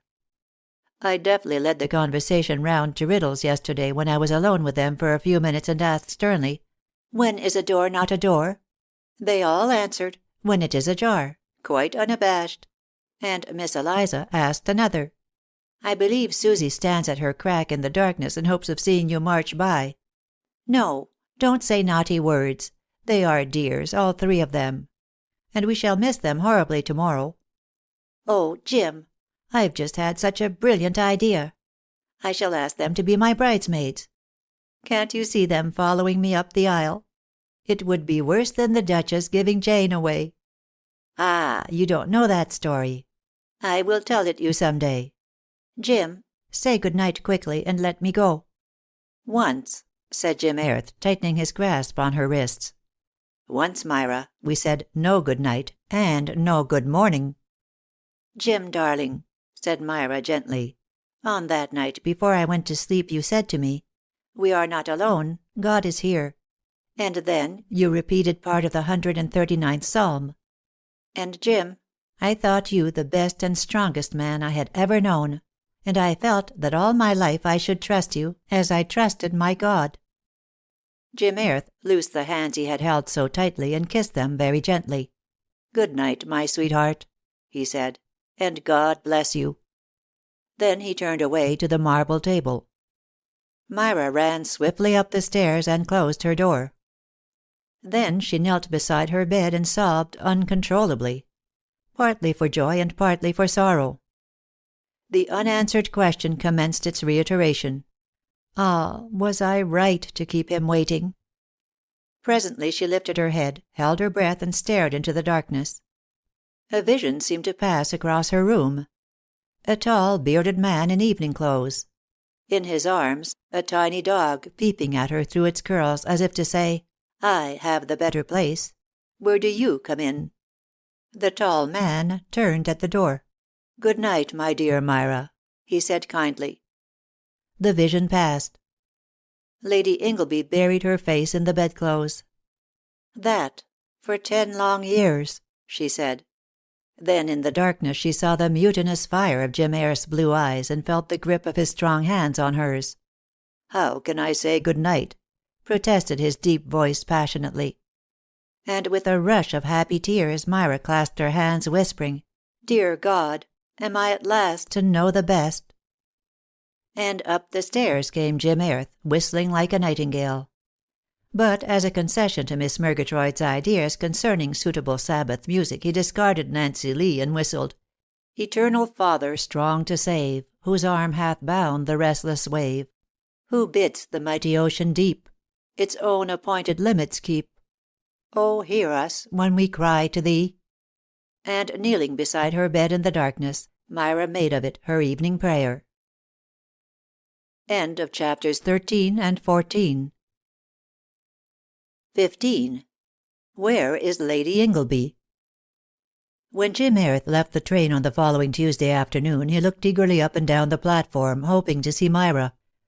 True, they had particularly arranged not to meet until after his interview with Lady Ingleby.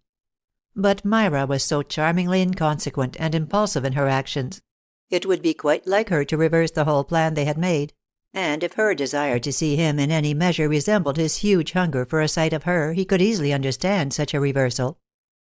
However, Myra was not there, and with a heavy sense of unreasonable disappointment, Jim Airth chucked his ticket to a waiting porter, passed through the little station, and found a smart turnout with tandem ponies waiting outside. The groom at the leader's head touched his hat. "For Shenstone Park, sir?" "Yes," said Jim Airth, and climbed in. The groom touched his hat again. "Her ladyship said, sir, that perhaps you might like to drive the ponies yourself, sir." "No, thank you," said Jim Airth shortly. "I never drive other people's ponies." The groom's comprehending grin was immediately suppressed. He touched his hat again, gathered up the reins, mounted the driver's seat, and the perfectly matched ponies swung at once into a fast trot. Jim Airth, a connoisseur in horseflesh, eyed them with approval. They flew along the narrow Surrey lanes between masses of wild roses and clematis. The villagers were working in the hayfields, shouting gaily to one another as they tossed the hay. It was a matchless June day in a perfect English summer. Jim Airth's disappointment at Myra's non-appearance was lifting rapidly in the enjoyment of the drive. After all, it was best to adhere to plans once made, and every step of these jolly little tapping hoofs was bringing him nearer to the lodge. Perhaps she would be at the window. He had particularly told her not to be. "These ponies have been well handled," he remarked approvingly to the groom as they flew round a bend. "Yes, sir," said the groom, with the inevitable movement towards his hat, whip and hand going up together. "Her ladyship always drives them herself, sir. Fine whip, her ladyship, sir." This item of information surprised Jim Airth. Judging by Lord Ingleby's age and appearance, he had expected to find Lady Ingleby a sedate and stately matron of 60. It was somewhat surprising to hear of her as a fine whip. However, he had no time to weigh the matter further. Passing an ivy-clad church on the village green, they swung through massive iron gates of a very fine design, and entered the stately avenue of Shenstone Park. To the left, in a group of trees, stood a pretty little gabled house. "What house is that?" asked Jim Airth quickly. "The lodge, sir." "Who lives there?" "Mrs. O'Mara, sir." "Has Mrs. O'Mara returned?" "I don't know, sir. She was up at the house with her ladyship this morning." "Then she has returned," said Jim Airth. The groom looked perplexed, but made no comment. Jim Airth turned in his seat and looked back at the lodge. It was a far smaller house than he had expected. This fact did not seem to depress him. He smiled to himself as at some thought which gave him amusement and pleasure. While he still looked back, a side door opened. A neatly dressed woman in black, apparently a superior lady's maid, appeared on the doorstep, shook out a white tablecloth, and re-entered the house. They flew up on the avenue, Jim Airth noting every tree with appreciation and pleasure. The fine old house came into view, and a moment later they drew up at the entrance. "Good driving," remarked Jim Airth approvingly as he tipped the little groom. Then he turned to find the great doors already standing wide, and a stately butler, with immense black eyebrows, waiting to receive him. "Will you come to her ladyship's sitting-room, sir?" said the butler, and led the way. Jim Airth entered a charmingly appointed room, and looked around. It was empty. "Kindly wait here, sir, while I acquaint her ladyship with your arrival," said the pompous person with the eyebrows, and went out noiselessly, closing the door behind him. Left alone, Jim Airth commenced taking rapid note of the room, hoping to gain therefrom some ideas as to the taste and character of its possessor. But almost immediately his attention was arrested by a life-size portrait of Lord Ingleby hanging above the mantelpiece. Jim Airth walked over to the hearthrug and stood long, looking with silent intentness at the picture. "Excellent," he said to himself at last. "Extraordinarily clever. That chap shall paint Myra if I can lay hands on him. What a jolly little dog. And what devotion. Mutual and absorbing. I suppose that is Peter. Queer to think that I should have been the last to hear him calling Peter. I wonder whether Lady Ingleby liked Peter. If not, I doubt if she would have had much of a look in. If anyone went to the wall, it certainly wasn't Peter." He was still absorbed in the picture when the butler returned with a long message solemnly delivered. "Her ladyship is out on the ground, sir. As it is so warm in the house, sir, her ladyship requests that you come to her in the grounds. If you will allow me, sir, I will show you the way." Jim Airth restrained an inclination to say, "Buck up," and followed the butler along the corridor, down a wide staircase to a lower hall. They stepped out onto a terrace running the full length of the house. Below it, an old-fashioned garden with box borders, bright flower beds, a fountain in the center. Beyond this a smooth lawn sloping down to a beautiful lake which sparkled and gleamed in the afternoon sunshine. On this lawn, well to the right, halfway between the house and the water, stood a group of beeches. Beneath their spreading boughs, in the cool, inviting shadow, were some garden chairs. Jim Airth could just discern in one of these the white gown of a woman holding a scarlet parasol. The butler indicated this clump of trees. "Her ladyship said, sir, that she would await you under the beeches." He returned to the house, and Jim Airth was left to make his way alone to Lady Ingleby, guided by the gleam among the trees of her brilliant parasol. Even at that moment it gave him pleasure to find Lady Ingleby's taste in sunshades resembling Myra's. He stood for a minute on the terrace, taking in the matchless beauty of the place. Then his face grew sad and stern. "What a home to leave," he said, "and to leave it, never to return." He still wore a look of sadness as he descended the steps leading to the flower garden, made his way along the narrow gravel paths. Then stepped onto the soft turf of the lawn and walked towards the clump of beeches. Jim Airth, tall and soldierly, broad-shouldered and erect, might have made an excellent impression upon Lady Ingleby had she watched his coming. But she kept her parasol between herself and her approaching guest. In fact, he drew quite near. Near enough to distinguish the ripples of soft lace about her feet, the long graceful sweep of her gown, and still she seemed unconscious of his close proximity. He passed beneath the beeches and stood before her, and even then the parasol concealed her face. But Jim Airth was never at a loss when sure of his ground. "Lady Ingleby," he said with grave formality, "I was told to—" Then the parasol was flung aside, and he found himself looking down into the lovely laughing eyes of Myra. To see Jim Airth's face change from its look of formal gravity to one of rapturous delight was to Myra well worth the long effort of sitting immovable. He flung himself down before her with boyish abandon, and clasped both herself and her chair in his long arms. "Oh, you darling," he said, bending his face over hers, while his blue eyes danced with delight. "Oh, Myra, what centuries since yesterday! How I have longed for you! I almost hoped you would after all have come to the station. How I have grudged wasting all this time in coming to call on old Lady Ingleby! Myra, has it seemed long to you? Do you realize, my dear girl, that it can't go on any longer? That we cannot possibly live through another 24 hours of separation? But oh, you tease! There was I, ramping with impatience at every wasted moment, and here were you, sitting under this tree, hiding your face and pretending to be Lady Ingleby. The astonished and astonishing old party in the eyebrows certainly pointed you out as Lady Ingleby when he started me off on my pilgrimage. I say, how lovely you look! What billowy softness! It wouldn't do for cliff climbing, but it's A1 for sitting on lawns. I can't help it. I must." "Jim," said Myra, laughing and pushing him away, "what has come to you, my dearest old boy? You will really have to behave. We are not in the honeysuckle arbor. The astonishing old party in the eyebrows is most likely observing us from a window, and will have good cause to look astonished if he sees you carrying on in such a manner. Jim, how nice you look in your town clothes. I always like a grey frock coat. Stand up, and let me see. Oh, look at the green of the turf on those immaculate knees. What a pity! Did you don all this finery for me?" "Of course not, silly," said Jim Airth, rubbing his knees vigorously. "When I haul you up cliffs, I wear old Norfolk coats. And when I duck you in the sea, I wear flannels. I considered this the correct attire in which to pay a formal call on Lady Ingleby.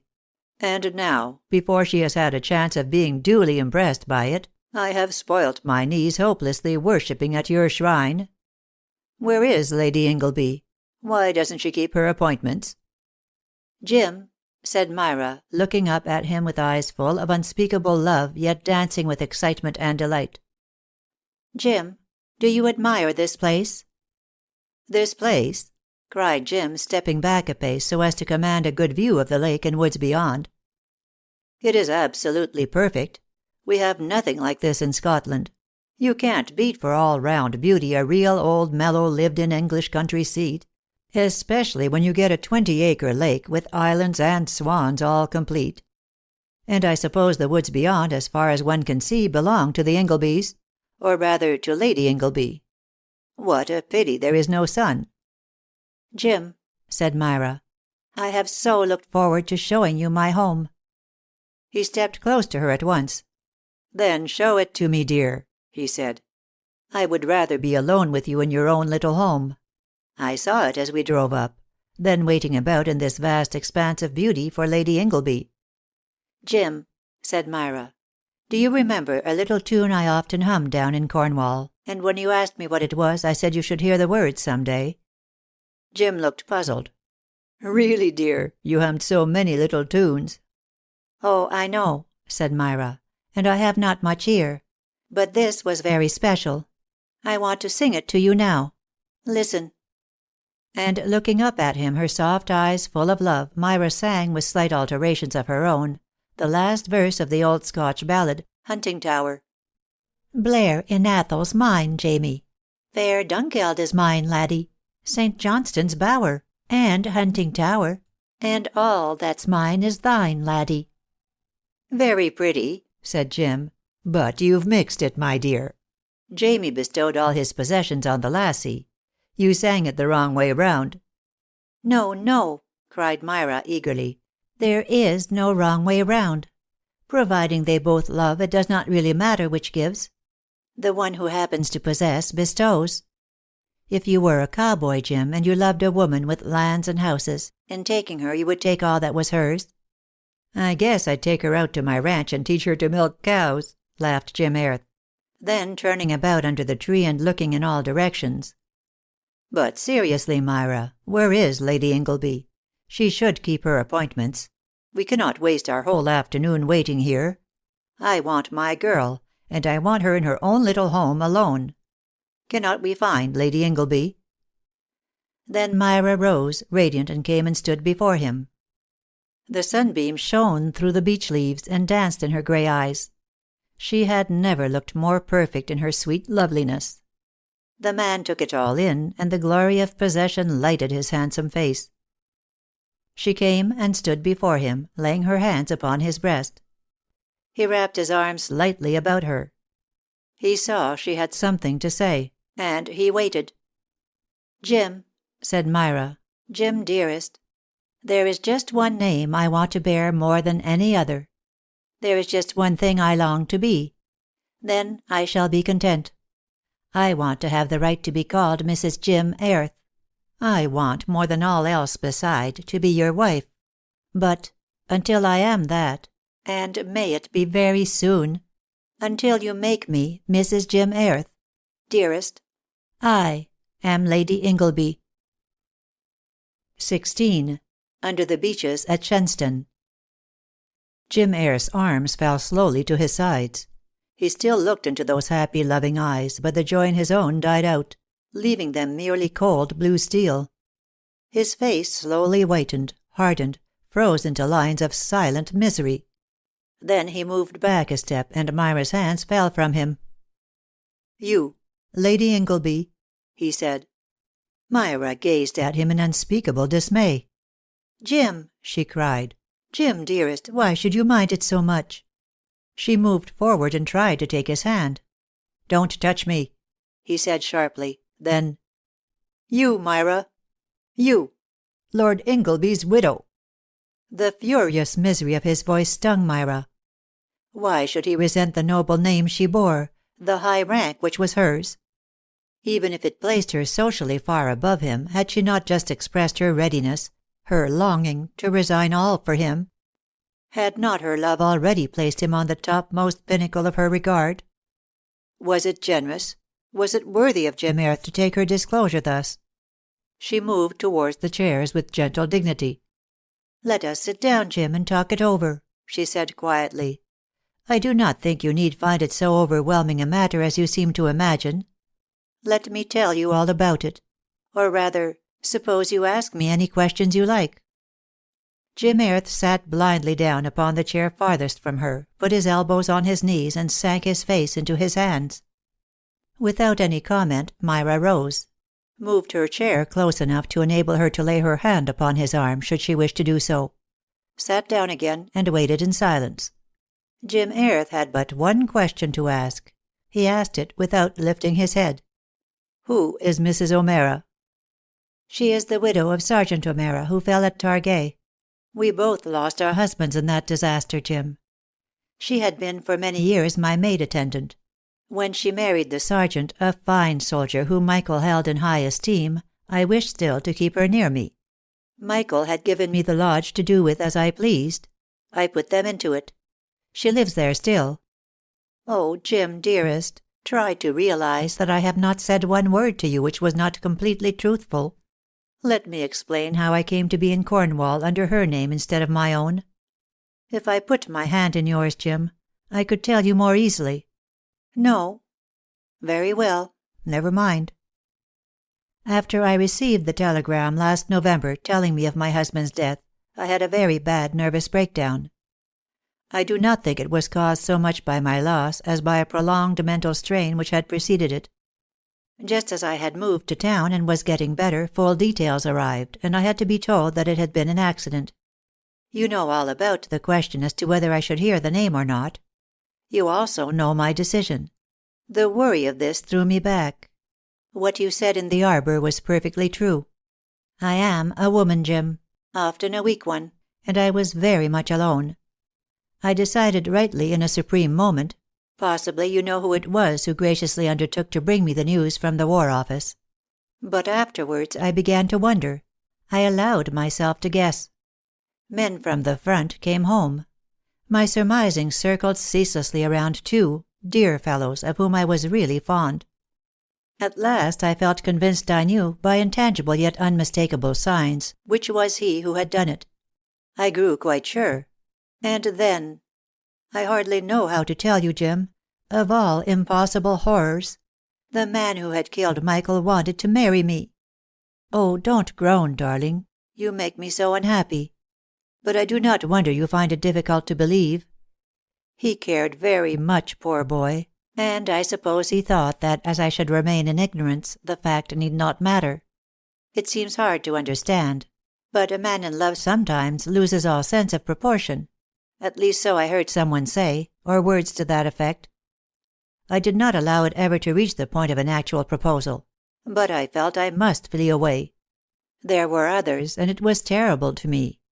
I loved none of them, and I had made up my mind never to marry again unless I found my ideal. Oh, Jim.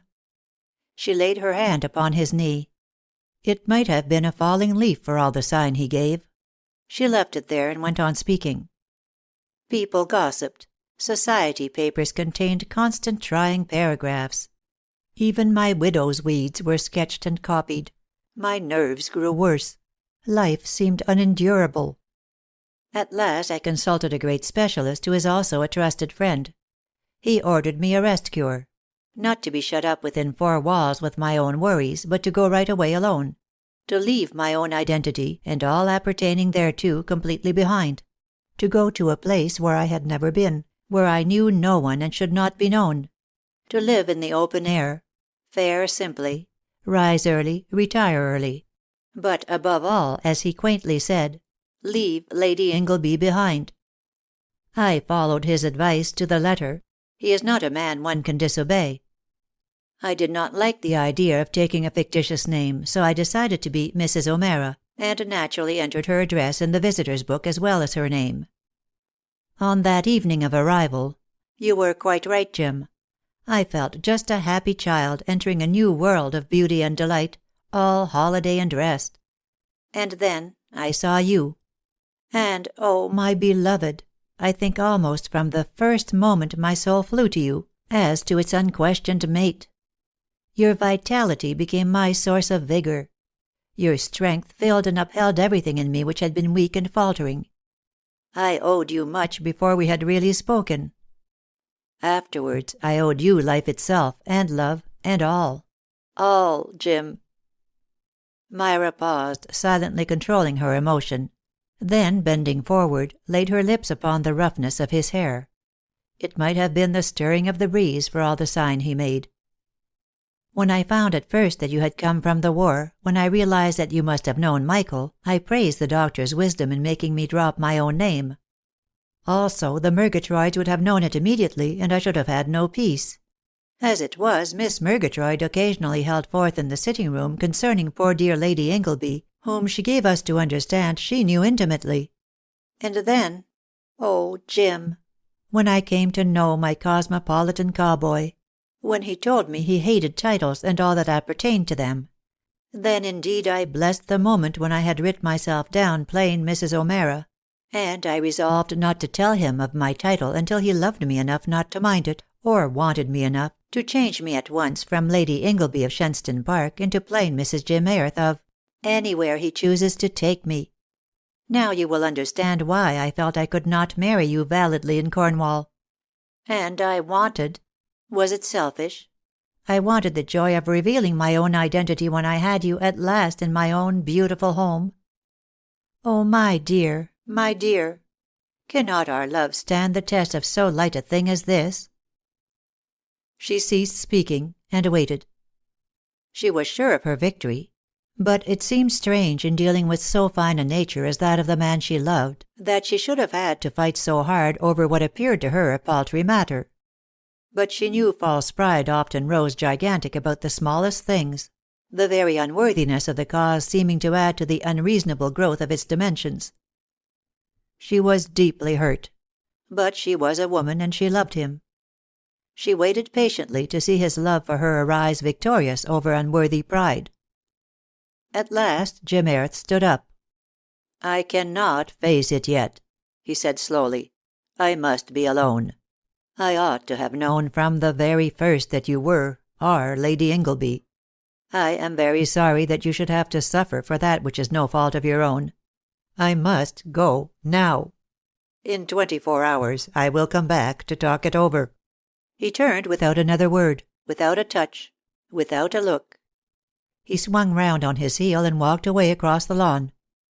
Myra's dismayed eyes could scarcely follow him. He mounted the terrace, passed into the house. A door closed. Jim Airth was gone. 17.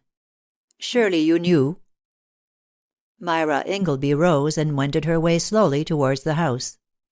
A stranger meeting her would probably have noticed nothing amiss with the tall, graceful woman, whose pallor might have well been due to the unusual warmth of the day. But the heart within her was dying. Her joy had received a mortal wound. The man she adored, with a love which had placed him at the highest, was slowly slipping from his pedestal, and her hands were powerless to keep him there. A woman may drag her own pride in the dust and survive the process, but when the man she loves falls, then indeed her heart dies within her. She had loved to call Jim Airth a cowboy. She knew him to be avowedly cosmopolitan. But was he also a slave to vulgar pride? Being plain Jim Airth himself, did he grudge noble birth and ancient lineage to those to whom they rightfully belonged? Professing to scorn titles, did he really set upon them so exaggerated a value that he would turn from the woman he was about to wed merely because she owned a title while he had none? Myra, entering the house, passed to her sitting-room. Green awnings shaded the windows. The fireplace was banked with ferns and lilies. Bowls of roses stood about, while here and there pots of growing freesias poured their delicate fragrance around. Myra crossed to the hearth-rug and stood gazing up at the picture of Lord Ingleby. The gentle refinement of the scholarly face seemed accentuated by the dim light. Lady Ingleby dwelt in memory upon the consistent courtesy of the dead man's manner, his unfailing friendliness and equability to all, courteous to men of higher rank, considerate to those of lower, genial to rich and poor alike. "Oh, Michael," she whispered, "have I been unfaithful? Have I forgotten how good you were?" But still her heart died within her. The man who had stalked across the lawn, leaving her without a touch or look, held it in the hollow of his hand. A dog-cart clattered up to the portico. Men's voices sounded in the hall. Tramping feet hurried along the corridor. Then Billy's excited young voice cried, "May we come in?" followed by Ronnie's deeper tones, "If we shall not be in the way."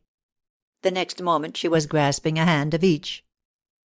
"You dear boys," she said, "I have never been more glad to see you. Do sit down. Or have you come to play tennis?" "We have come to see you, dear Queen," said Billy. "We are staying at Overdene. The Duchess had your letter. She told us the great news. Also that you were returning yesterday. So we came over to congratulate," said Ronald Ingram. And he said it heartily and bravely. "Thank you," said Myra, smiling at them, but her sweet voice was tremulous. These first congratulations, coming just now, were almost more than she could bear. Then, with characteristic simplicity and straightforwardness, she told these old friends the truth. "You dear boys, it is quite sweet of you to come over, and an hour ago you would have found me radiant. There cannot have been a happier woman in the whole world than I. But you know I met him and we became engaged while I was doing my very original rest cure, which consisted chiefly in being Mrs. O'Mara, to all intents and purposes, instead of myself. This afternoon he knows for the first time that I am Lady Ingleby of Shenstone. And boys, the shock has been too much for him. He is such a splendid man, but a dear delightful cowboy sort of person. He has lived a great deal abroad, and been everything you can imagine that bestrides a horse and does brave things. He finished up at your horrid little war and got fever at Targai. You must have known him. He calls it a muddle on the frontier, and now he is writing a book about it, and about other muddles and how to avoid them. But he has a quite eccentric dislike to titles and big properties. So he has shied really badly at mine. He has gone off, to face it out, alone. Hence you find me sad instead of gay." Billy looked at Ronnie, telegraphing, "Is it? It must be. Shall we tell her?" Ronnie telegraphed back, "It is. It can be no other. You tell her." Lady Ingleby became aware of these cross currents. "What is it, boys?" she said. "Dear Queen," cried Billy, with hardly suppressed excitement, "may we ask the cowboy person's name?" "Jim Airth," replied Lady Ingleby, a sudden rush of colour flooding her pale cheeks. "In that case," said Billy, "he is the chap we met tearing along to the railway station as if all the Furies were loose at his heels. He looked neither to the right nor to the left, nor for that matter in front of him, and our dog-cart had to take to the path. So he did not see two old comrades, nor did he hear their hail. But he cannot possibly have been fleeing from your title, dear lady, and hardly from your property, seeing that his own title is about the oldest known in Scottish history, while mile after mile of moor and stream and forest belong to him.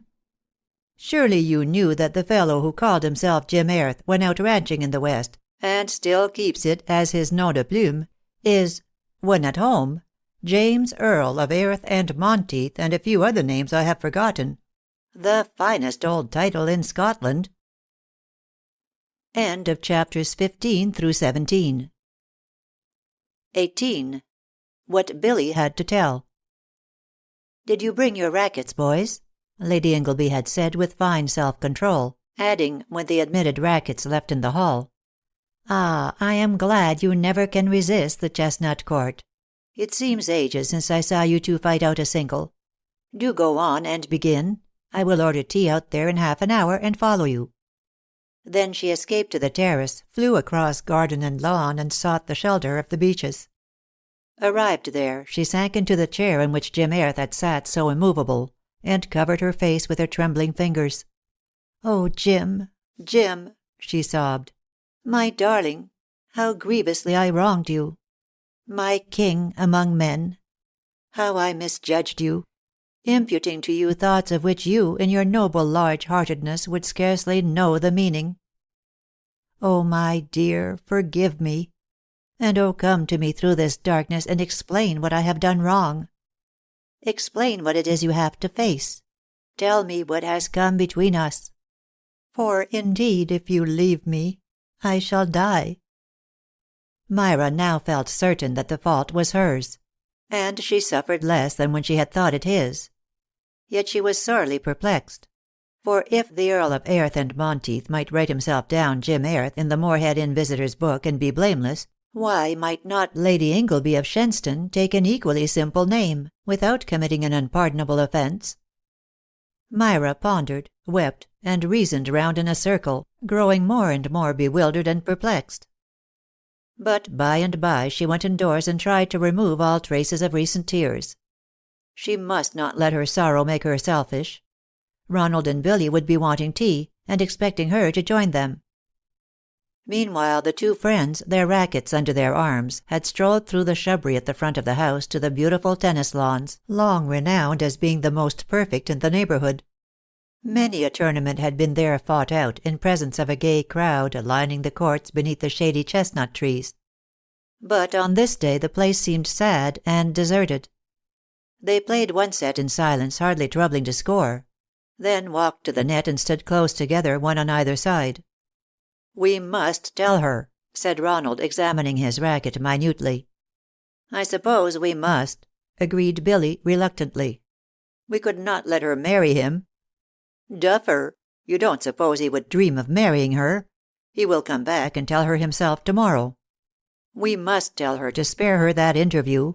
She need never see him again. I say, Ron, did you see her go quite pink when she told us his name? And in spite of the trouble today, she looks half a dozen years younger than when she went away. You know she does, old man." "Oh, that's the rest cure," explained Ronny, but without much conviction. "Rest cures always have that effect. That's why women go in for them. Did you ever hear of a man doing a rest cure?" "Well, I've heard of you at Overdene," said Billy maliciously. "Rot. You don't call staying with the Duchess a rest cure? Good heavens, man, you get about the liveliest time of your life when her Grace of Meldrum undertakes to nurse you. Did you hear about old Pilberry the parson, and the toucan?" "Yes, shut up. You've told me that unholy story twice already. I say, Ronny, we are begging the question. Who's to tell her?" "You," said Ronald decidedly. "She cares for you like a mother, and will take it more easily from you. Then I can step in later on with manly comfort." "Confound you," said Billy, highly indignant. "I'm not such a kid as you make out. But I'll tell you this. If I thought it would be for her real happiness, and could be pulled through, I would tell her I did it. Then find Airth tomorrow and tell him I had told her so." "Ass," said Ronny affectionately. "As if that could mend matters. Don't you know the Earl? He was against the hushing up business from the first. He would simply punch your head for daring to lie to her, and go and tell her the exact truth himself.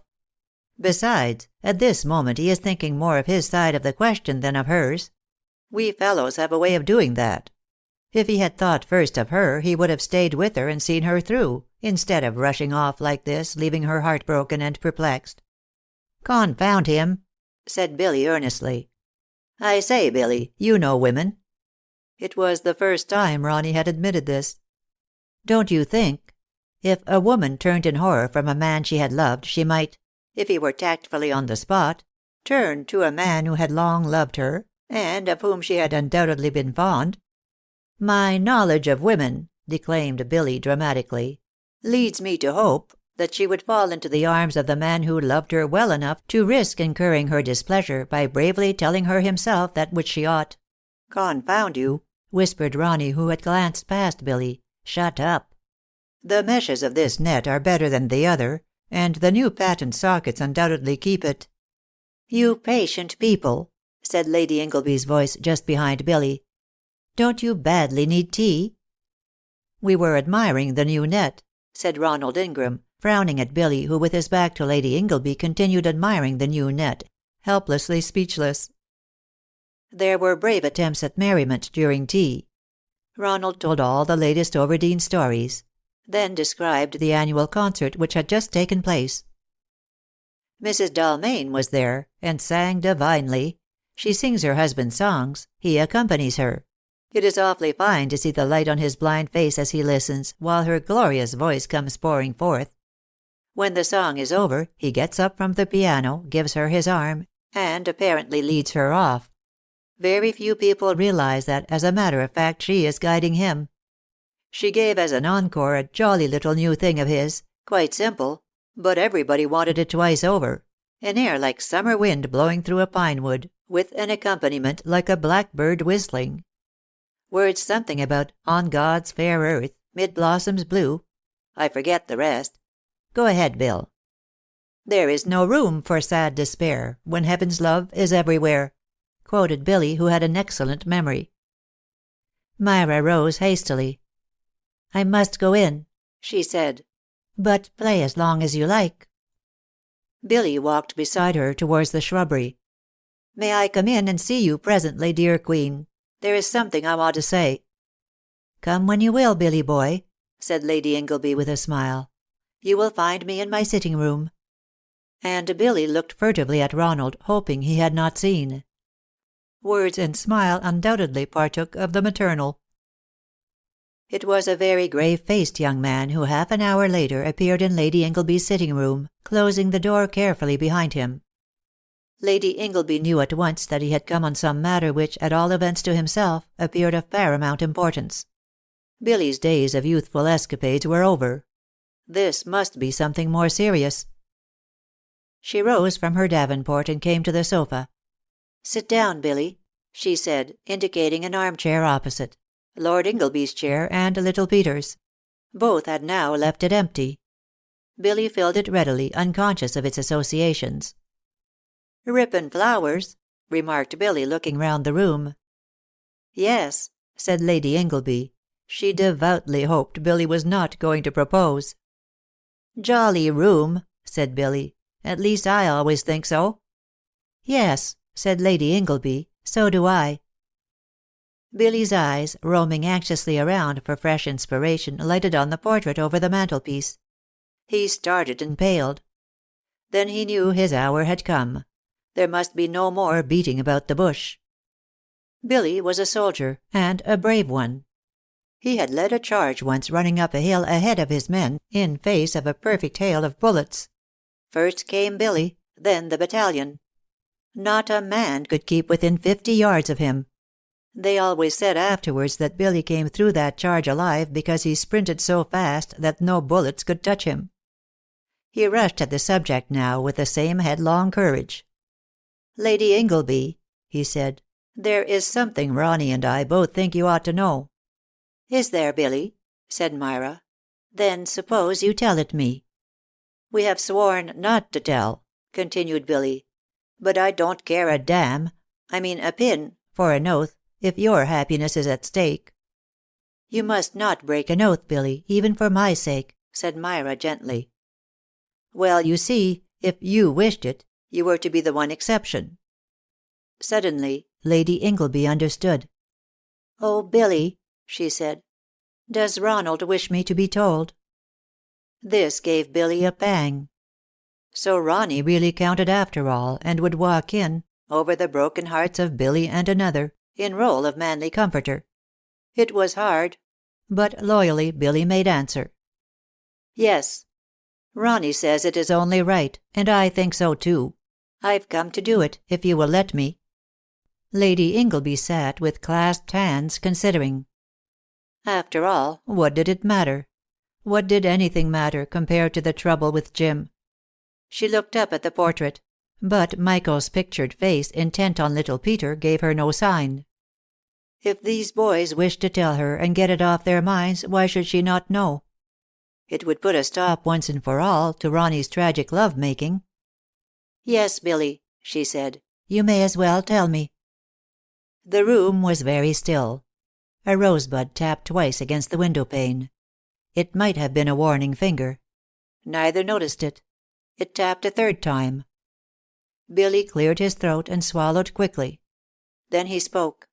"The man who made the blunder," he said, "and fired the mine too soon, the man who killed Lord Ingleby by mistake, was the chap you call Jim Airth."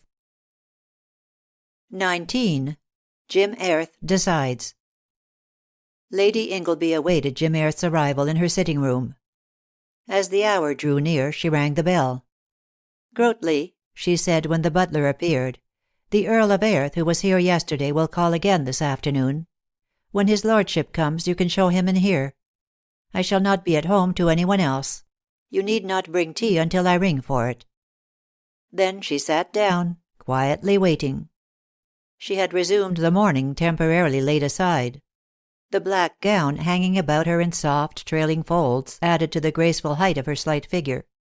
The white tokens of widowhood at neck and wrist gave to her unusual beauty a pathetic suggestion of wistful loneliness. Her face was very pale. A purple tint beneath the tired eyes betokened tears and sleeplessness. But the calm, steadfast look in those sweet eyes revealed a mind free of all doubt, a heart completely at rest. She leaned back among the sofa cushions, her hands folded in her lap, and waited. Bees hummed in and out of the open windows. The scent of freesias filled the room, delicate, piercingly sweet, yet not oppressive. To one man forever afterwards the scent of freesias recalled that afternoon. The exquisite sweetness of that lovely face, the trailing softness of her widow's gown. Steps in the hall. The door opened. Grotley's voice, pompously sonorous, broke into the waiting silence. "The Earl of Airth, milady." And Jim Airth walked in. As the door closed behind him, Myra rose. They stood, silently confronting one another beneath Lord Ingleby's picture. It almost seemed as though the thoughtful scholarly face must turn from its absorbed contemplation of the little dog to look down for a moment upon them. They presented a psychological problem, these brave hearts in torment, which would surely have proved interesting to the calm student of metaphysics. Silently they faced one another for the space of a dozen heartbeats. Then Myra, with a swift movement, went up to Jim Airth, put her arms about his neck, and laid her head upon his breast. "I know, my beloved," she said. "You need not give yourself the pain of trying to tell me." "How?" A single syllable seemed the most Jim's lips for the moment could manage. "Billy told me. He and Ronald Ingram came over yesterday afternoon soon after you left. They had passed you on your way to the station. They thought I ought to know. So Billy told me." Jim Airth's arms closed around her, holding her tightly. "My poor girl," he said brokenly. "They meant well, Jim. They are dear boys. They knew you would come back and tell me yourself. And they wanted to spare us both that pain. I am glad they did it. You were quite right when you said it had to be faced alone. I could not have been ready for your return if I had not heard the truth and had time to face it alone. I am ready now, Jim." Jim Airth laid his cheek against her soft hair with a groan. "I have come to say good-bye, Myra. It is all that remains to be said." "Good-bye?" Myra raised a face of terrified questioning. Jim Airth pressed it back to its hiding place upon his breast. "I am the man, Myra, whose hand you could never bring yourself to touch in friendship." Myra lifted her head again. The look in her eyes was that of a woman prepared to fight for happiness and life. "You are the man," she said, "whose little finger is dearer to me than the whole body of anyone else has ever been. Do you suppose I will give you up, Jim, because of a thing which happened accidentally in the past, before you and I ever met? Ah, how little you men understand a woman's heart. Shall I tell you what I felt when Billy told me, after the first bewildering shock was over? First, sorrow for you, my dearest. A realization of how appalling the mental anguish must have been at the time. Secondly, thankfulness. Yes, intense, overwhelming thankfulness, to know at last what had come between us. And to know it was this thing, this mere ghost out of the past, nothing tangible or real, no wrong of mine against you, or of yours against me, nothing which need divide us." Jim Airth slowly unlocked his arms, took her by the wrists, holding her hands against his breast. Then he looked into her eyes with a silent sadness more forcible than speech. "My own poor girl," he said at length, "it is impossible for me to marry Lord Ingleby's widow." The strength of his will mastered hers; and just as in Horseshoe Cove her fears had yielded to his dauntless courage, So now Myra felt her confidence ebbing away before his stern resolve. Fearful of losing it altogether, she drew away her hands and turned to the sofa. "Oh, Jim," she said, "sit down and let us talk it over." She sank back among the cushions, and drawing a bowl of roses hastily toward her, buried her face in them, fearing again to meet the settled sadness of his eyes. Jim Airth sat down in the chair left vacant by Lord Ingleby and Peter. "Listen, dear," he said. "I need not ask you never to doubt my love. That would be absurd from me to you. I love you as I did not know it was possible for a man to love a woman. I love you in such a way that every fiber of my being will hunger for you night and day through all the years to come. But, well, it would always have come hard to me to stand in another man's shoes and take what has been his. I did not feel this when I thought I was following Sergeant O'Meara, because I knew he must always have been in all things so utterly apart from you. I could, under different circumstances, have brought myself to follow Ingleby, because I realized that he never awakened in you such love as is yours for me. His possessions would not have weighted me, because it so happens I have lands and houses of my own, where we could have lived. But to stand in a dead man's shoes, when he is dead through an act of mine, to take to myself another man's widow, when she would still, but for a reckless movement of my own right hand, have been a wife. Myra, I could not do it. Even with our great love, it would not mean happiness. Think of it. Think. As we stood together in the sight of God, while the Church, in solemn voice, required and charged us both, as we should answer at the dreadful day of judgment when the secrets of all hearts should be disclosed, that if either of us knew any impediment why we might not be lawfully joined together in matrimony, we should then confess it. I should cry, "Her husband died by my hand," and leave the Church with the brand of Cain and the infamy of David upon me. Myra lifted frightened eyes, met his beseechingly, then bent again over the roses. Or even if I passed through that ordeal, standing mute in the solemn silence, what of the moment when the Church bade me to take your right hand in my right hand, Myra, my right hand? She rose, came swiftly over, and knelt before him. She took his hand and covered it with tears and kisses. She held it, sobbing, to her heart. "Dearest," she said, "I will never ask you to do for my sake anything you feel impossible or wrong. But, oh, in this, I know you are mistaken. I cannot argue or explain. I cannot put my reasons into words. But I know our living, longing love ought to come before the happenings of a dead past. Michael lost his life through an accident. That the accident was caused by a mistake on your part is fearfully hard for you. But there is no moral wrong in it. You might as well blame the company whose boat took him abroad, or the government which decided on the expedition, or the War Office people who accepted him when he volunteered. I am sure I don't know what David did. I thought he was a quite excellent person. But I do know about Cain, and I am perfectly certain that the brand of Cain could never rest on anyone because of an unpremeditated accident. Oh, Jim, cannot you look at it reasonably?" "I looked at it reasonably, after a while, until yesterday," said Jim Airth. "At first, of course, all was blank, ghastly despair. Oh, Myra, let me tell you, I have never been able to tell anyone. Go back to the couch. I can't let you kneel here. Sit down over there and let me tell you." Lady Ingleby rose at once and returned to her seat. Then sat listening, her yearning eyes fixed upon his bowed head. He had momentarily forgotten what the events of that night had cost her. So also had she. Her only thought was of his pain. Jim Airth began to speak in low, hurried tones, haunted with a horror of reminiscence. "I can see it now. The little stuffy tent. The hidden light. I was already sickening for fever, working with a temperature of 102.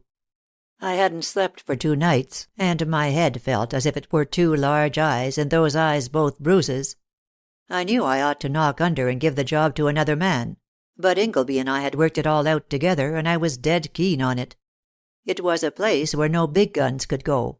But our little arrangement, which you could carry in one hand, would do better and surer work than 6 big guns.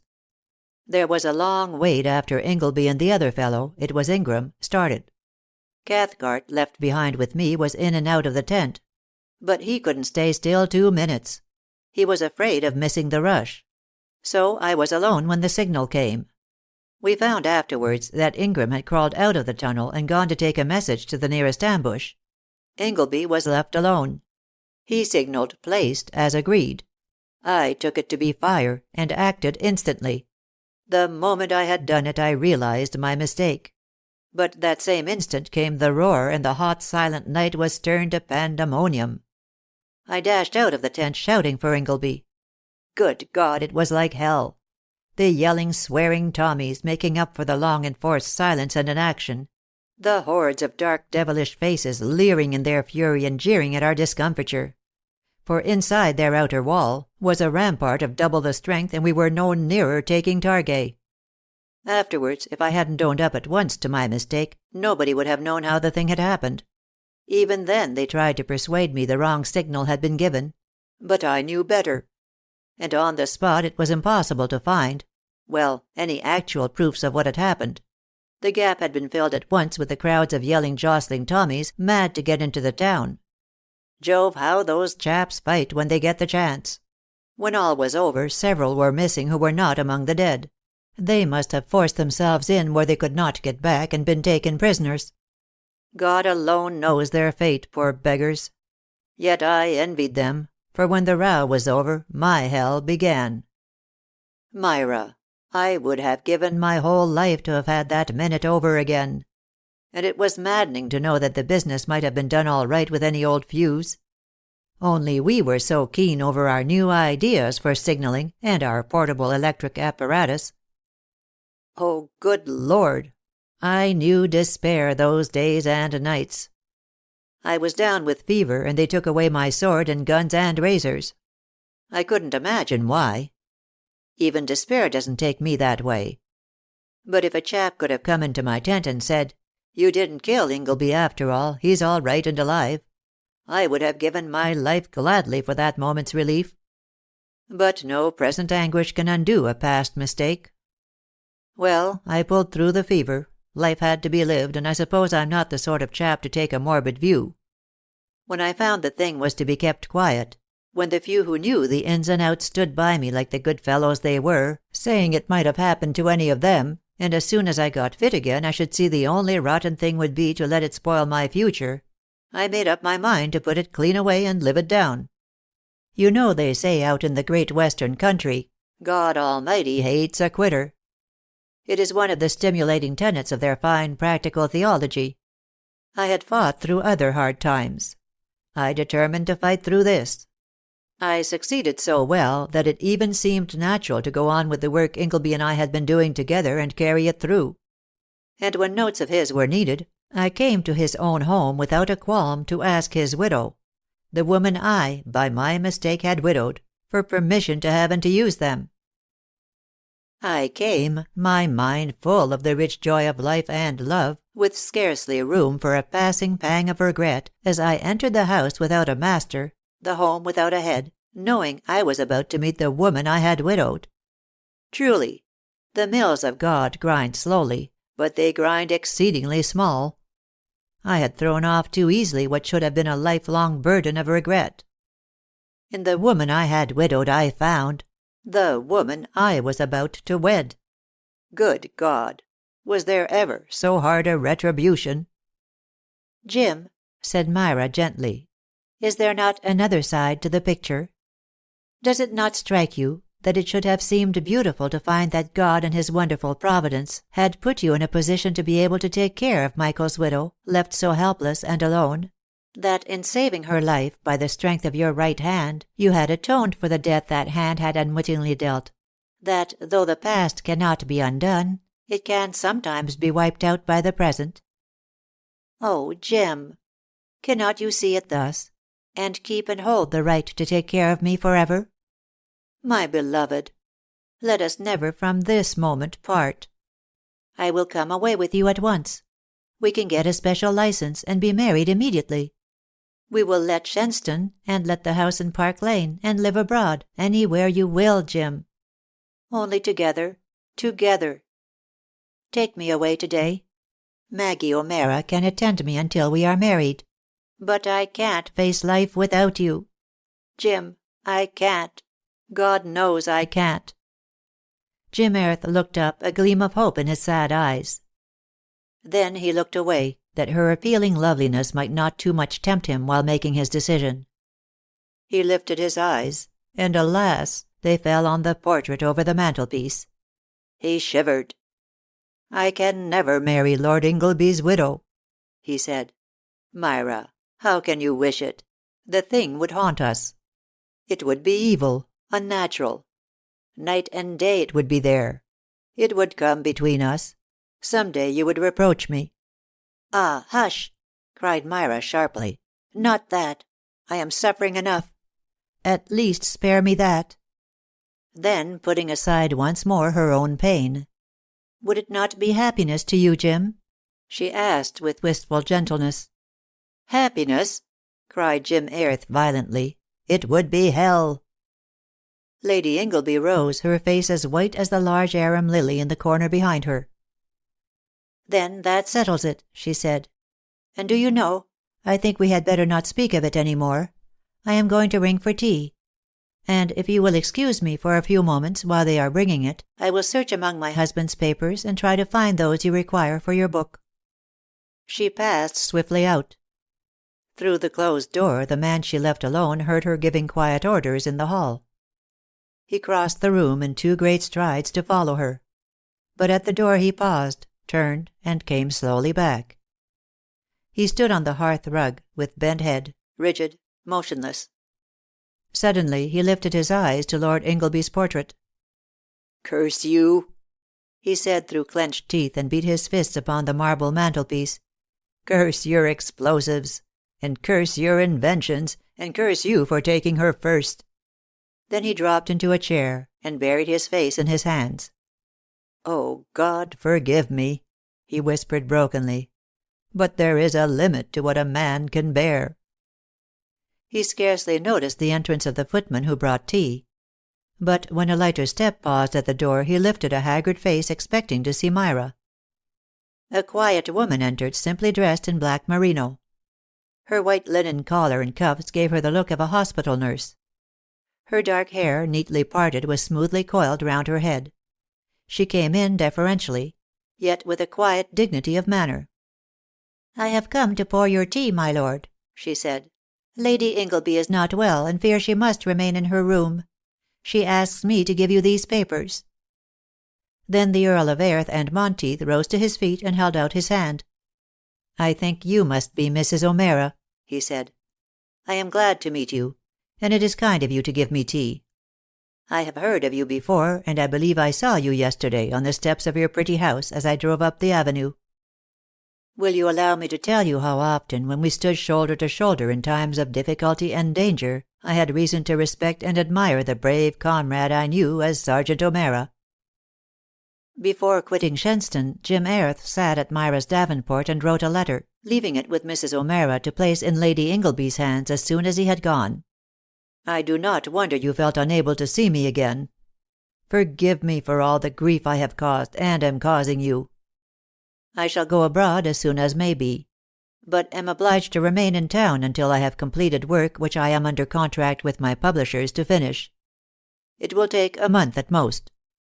If you want me, Myra, I mean if you need me, I could come at any moment. A wire to my club would always find me." End of chapters 18 and 19. 20. A better point of view. In the days which followed, Jim Airth suffered all the pangs which come to a man who has made a decision prompted by pride rather than by conviction. It had always seemed to him essential that a man should appear in all things without shame or blame in the eyes of the woman he loved. Therefore, to be obliged suddenly to admit that a fatal blunder of his own had been the cause, even in the past, of irreparable loss and sorrow to her, had been an unacknowledged but intolerable humiliation. That she should have anything to overlook or to forgive in accepting himself and his love, was a condition of things to which he could not bring himself to submit. and her sweet generosity and devotion rather increased than soothed his sense of wounded pride. He had been superficially honest in the reasons he had given to Myra regarding the impossibility of marriage between them. He had said all the things which he knew others might be expected to say. He had mercilessly expressed what would have been his own judgment had he been asked to pronounce an opinion concerning any other man and woman in like circumstances. As he voiced them, they had sounded tragically plausible and stoically just. He knew he was inflicting almost unbearable pain upon himself and upon the woman whose whole love was his, but that pain seemed necessary to the tragic demands of the entire ghastly situation. Only after he had finally left her and was on his way back to town did Jim Airth realize that the pain he had thus inflicted upon her and upon himself had been a solace to his own wounded pride. His had been the mistake, and it re-established him in his own self-respect and sense of superiority, that his should be the decision, so hard to make, so unfalteringly made, bringing down upon his own head a punishment out of all proportion to the fault committed. But now that the strain and tension were over, his natural honesty of mind reasserted itself, forcing him to admit that his own selfish pride had been at the bottom of his high-flown tragedy. Myra's simple, loving view of the case had been the right one. Yet, thrusting it from him, he had ruthlessly plunged himself and her into a hopeless abyss of needless suffering. By degrees he slowly realized that in so doing he had deliberately inflicted a more cruel wrong upon the woman he loved than that which he had unwittingly done her in the past. Remorse and regret gnawed at his heart, added to an almost unbearable hunger for Myra. Yet he could not bring himself to return to her with this second and still more humiliating confession of failure. His one hope was that Myra would find their separation impossible to endure and would send for him. But the days went by, and Myra made no sign. She had said she would never send for him unless assured that coming to her would mean happiness to him. To this decision she quietly adhered. In a strongly virile man, love towards a woman is in its essential qualities naturally selfish. Its keynote is, I need. Its dominant, I want. Its full major chord, I must possess. On the other hand, the woman's love for the man is essentially unselfish. Its keynote is, he needs. Its dominant, I am his, to do with as he pleases. Its full major chord, let me give all. In the Book of Canticles, one of the greatest love poems ever written, we find this truth exemplified. We see the woman's heart learning its lesson in a fine crescendo of self-surrender.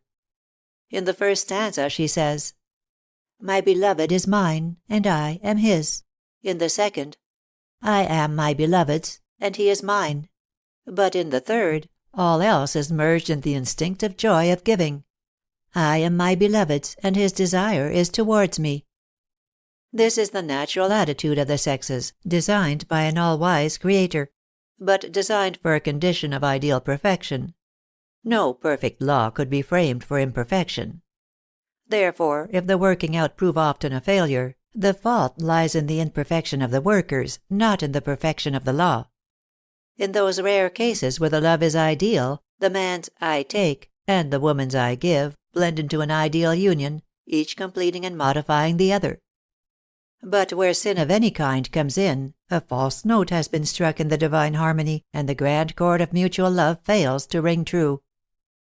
Into their perfect love Jim Airth had introduced the discord of false pride. It had become the basis of his line of action, and their symphony of life, so beautiful at first in its sweet theme of mutual love and trust, now lost its harmony and jarred into a hopeless jangle. The very fact that she faithfully adhered to her trustful unselfishness, acquiescing without a murmur in his decision, made readjustment the more impossible. Thus the weeks went by. Jim Airth worked feverishly at his proofs, drinking and smoking when he should have been eating and sleeping, going off suddenly after 2 or 3 days of continuous sitting at his desk on desperate bouts of violent exercise. He walked down to Shenstone by night, sat in bitterness of spirit under the beeches surrounded by empty wicker chairs, a silent ghostly garden party, watched the dawn break over the lake, prowled around the house where Lady Ingleby lay sleeping, and narrowly escaped arrest at the hands of Lady Ingleby's night watchman, leaving for London by the first train in the morning more sick at heart than when he started. Another time he suddenly turned in at Paddington, took the train down to Cornwall, and astonished the Miss Murgatroyds by stalking into the coffee-room, the gaunt ghost of his old gay self. Afterwards he went off to Horseshoe Cove, climbed the cliff, and spent the night on the ledge, dwelling in morbid misery on the wonderful memories with which that place was surrounded. It was then that fresh hope and the complete acceptance of a better point of view came to Jim Airth. As he sat on the ledge, hugging his lonely misery, he suddenly became strangely conscious of Myra's presence. It was as if the sweet wistful grey eyes were turned upon him in the darkness. The tender mouth smiled lovingly, while the voice he knew so well asked in soft merriment, as under the beeches at Shenstone, "What has come to you, you dearest old boy?" He had just put his hand into his pocket and drawn out his spirit flask. He held it for a moment while he listened, spellbound, to that whisper, then flung it away into the darkness far down to the sea below. "Davy Jones may have it," he said, and laughed aloud. "Whoe'er he be." It was the first time Jim Airth had laughed since that afternoon beneath the Shenstone beeches. Then, with the sense of Myra's presence still so near him, he lay with his back to the cliff, his face to the moonlit sea. It seemed to him as if again he drew her, shaking and trembling but unresisting, into his arms, holding her there in safety until her trembling ceased, and she slept the untroubled sleep of a happy child. All the best and noblest in Jim Airth awoke at that hallowed memory of faithful strength on his part and trustful peace on hers. "My God," he said, "what a nightmare it has been! And what a fool I, to think anything could come between us! Has she not been utterly mine since that sacred night spent here? And I have left her to loneliness and grief. I will arise and go to my beloved. No past, no shame, no pride of mine shall come between us any more." He raised himself on his elbow and looked over the edge. The moonlight shone on rippling water lapping the foot of the cliff. He could see his watch by its bright light. Midnight. He must wait until 3 for the tide to go down. He leaned back again, his arms folded across his chest. But Myra was still safely within them. 2 minutes later, Jim Airth slept soundly. The dawn awoke him. He scrambled down to the shore and once again swam up the golden path toward the rising sun. As he got back into his clothes, it seemed to him that every vestige of that black nightmare had been left behind in the gay tossing waters. On his way to the railway station he passed a farm. The farmer's wife had been up since sunrise, churning. She gladly gave him a simple breakfast of home-made bread with butter fresh from the churn. He caught the 6 o'clock express for town, tubbed, shaved, and lunched at his club. At 2:45 he was just coming down the steps into Piccadilly, very consciously, clothed and in his right mind, debating which train he could take for Shenstone if, as in duty bound, he looked in at his publisher's first, when a telegraph boy dashed up the steps into the club, and the next moment the hall porter hastened after him with a telegram. Jim Airth read it, took one look at his watch, then jumped headlong into a passing taxicab. "Charing Cross," he shouted to the chauffeur, "and a sovereign if you do it in 5 minutes." As the flag tinged down and the taxi glided swiftly forward into the whirl of traffic, Jim Airth unfolded the telegram and read it again. It had been handed in at Shenstone at 2:15. "Come to me at once. Myra." A shout of exultation arose within him. 21. Michael Veritas. On the morning of that day, while Jim Airth, braced with a new resolve and a fresh outlook on life, was speeding up from Cornwall, Lady Ingleby sat beneath the scarlet chestnuts watching Ronald and Billy play tennis. They had entered for a tournament and discovered that they required constant practice such as, apparently, could only be obtained at Shenstone. In reality they came over so frequently in honest-hearted trouble and anxiety over their friend, of whose unexpected sorrow they chanced to be the sole confidants. Lady Ingleby refused herself to all other visitors. In the trying uncertainty of these few weeks while Jim Airth was still in England, she dreaded questions or comments. To Jane Dalmain she had written the whole truth.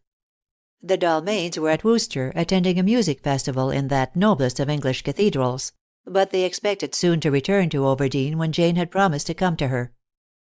Meanwhile Ronald and Billy turned up often, doing their valiant best to be cheerful, but Myra's fragile look and large pathetic eyes alarmed and horrified them. Obviously things had gone more hopelessly wrong than they had anticipated. They had known at once that Airth would not marry Lady Ingleby, but it had never occurred to them that Lady Ingleby would still wish to marry Airth. Ronald stoutly denied that this was the case, but Billy affirmed it, though refusing to give reasons. Ronald had never succeeded in extorting from Billy one word of what had taken place when he had told Lady Ingleby that Jim Airth was the man. "If you wanted to know how she took it, you should have told her yourself," said Billy, "and it will be a saving of useless trouble, Ron, if you never ask me again." Thus the days went by, and though she always seemed gently pleased to see them both, no possible opening had been given to Ronald for assuming the role of manly comforter. "I shall give it up," said Ronnie at last, in bitterness of spirit. "I tell you, I shall give it up, and marry the Duchess." "Don't be profane," counselled Billy. "It would be more to the point to find Airth and explain to him, in carefully chosen language, that letting Lady Ingleby die of a broken heart will not atone for blowing up her husband. I always knew our news would make no difference, from the moment I saw her go quite pink when she told us his name. She never went pink over Ingleby, you bet. I didn't know they could do it after 20. "Much you know, then," ejaculated Ronnie scornfully. "I've seen the Duchess go pink." "Scarlet, you mean," amended Billy. "So have I, old chap. But that's another pair of boots, as you very well know." "Oh, don't be vulgar," sighed Ronnie wearily. "Let's cut the whole thing and go to town. Henley begins tomorrow." But next day they turned up at Shenstone earlier than usual. And that morning Lady Ingleby was feeling strangely restful and at peace, not with any expectations of future happiness, but resigned to the inevitable, and less apart from Jim Airth. She had fallen asleep the night before, beset by haunting memories of Cornwall and of their climb up the cliff. At midnight she had awakened with a start, fancying herself on the ledge and feeling that she was falling. But instantly Jim Airth's arms seemed to enfold her. She felt herself drawn into safety. Then that exquisite sense of strength and rest was hers once more. So vivid had been the dream that its effect remained with her when she rose. Thus she sat watching the tennis with a little smile of content on her sweet face. "She is beginning to forget," thought Ronnie, exultant. "My vantage," he shouted significantly to Billy over the net. "Deuce," responded Billy, smashing down the ball with unnecessary violence. "No," cried Ronnie. "Outside, my boy. Game and a love set to me." "Stay to lunch, boys," said Lady Ingleby as the gong sounded, and they all three went gaily into the house. As they passed through the hall afterwards, their motor stood at the door, so they bade her good-bye and turned to find their rackets. At that moment they heard the sharp ting of a bicycle bell. A boy had ridden up with a telegram. Grotley, waiting to see them off, took it, picked up a silver salver from the hall table, and followed Lady Ingleby to her sitting room. There seemed so sudden a silence in the house that Ronald and Billy with one accord stood listening. 20 minutes to 2, said Billy, glancing at the clock. "Spirits are walking." The next moment a cry rang out from Lady Ingleby's sitting room. A cry of such mingled bewilderment, wonder, and relief that they looked at one another in amazement. Then, without waiting to question or consider, they hastened to her. Lady Ingleby was standing in the middle of the room, an open telegram in her hand. "Jim," she was saying. "Oh, Jim." Her face was so transfigured by thankfulness and joy that neither Ronald nor Billy could frame a question. They merely gazed at her. "Oh, Billy, oh, Ronald," she said. "He didn't do it. Oh, think what this will mean to Jim Airth. Stop the boy, quick. Bring me a telegram form. I must send for him at once. Oh, Jim, Jim. He said he would give his life for the relief of the moment when someone should step into the tent and tell him he had not done it. And now I shall be that someone. Oh, how do you spell Piccadilly? Please call Grotley. If we lose no time, he may catch the 3 o'clock express. Grotley, tell the boy to take this telegram and have it sent off immediately. Give him £50 and say he may keep the change. Now, boys, shut the door." The whirlwind of excitement was succeeded by sudden stillness. Lady Ingleby sank upon the sofa, burying her face for a moment in the cushions. In the silence they heard the telegraph boy disappearing rapidly into the distance, ringing his bell a very unnecessary number of times. When it could be heard no longer, Lady Ingleby lifted her head. "Michael is alive," she said. "Great Scott!" exclaimed Ronnie, and took a step forward. Billy made no sound, but he turned very white, backed to the door, and leaned against it for support. "Think what it means to Jim Airth," said Lady Ingleby. "Think of the despair and misery through which he passed, and after all he had not done it." "May we see?" asked Ronald eagerly, holding out his hand for the telegram. Billy licked his dry lips, but no sound would come. "Read it," said Myra. Ronald took the telegram and read it aloud. "To Lady Ingleby, Shenstone Park, Shenstone, England. Reported death a mistake. Taken prisoner Targai. Escaped. Arrived Cairo. Large bribes and rewards to pay. Cable £500 to Cook's immediately. Michael Veritas." "Great Scott!" said Ronnie again. Billy said nothing, but his eyes never left Lady Ingleby's radiant face. "Think what it will mean to Jim Airth," she repeated. Yes," said Ronnie. "It considerably changes the situation, for him." "What does Veritas mean?" "That," replied Lady Ingleby, "is our private code. Michael's and mine. My mother once wired to me in Michael's name, and to Michael in mine. Dear mamma occasionally does eccentric things. And it made complications.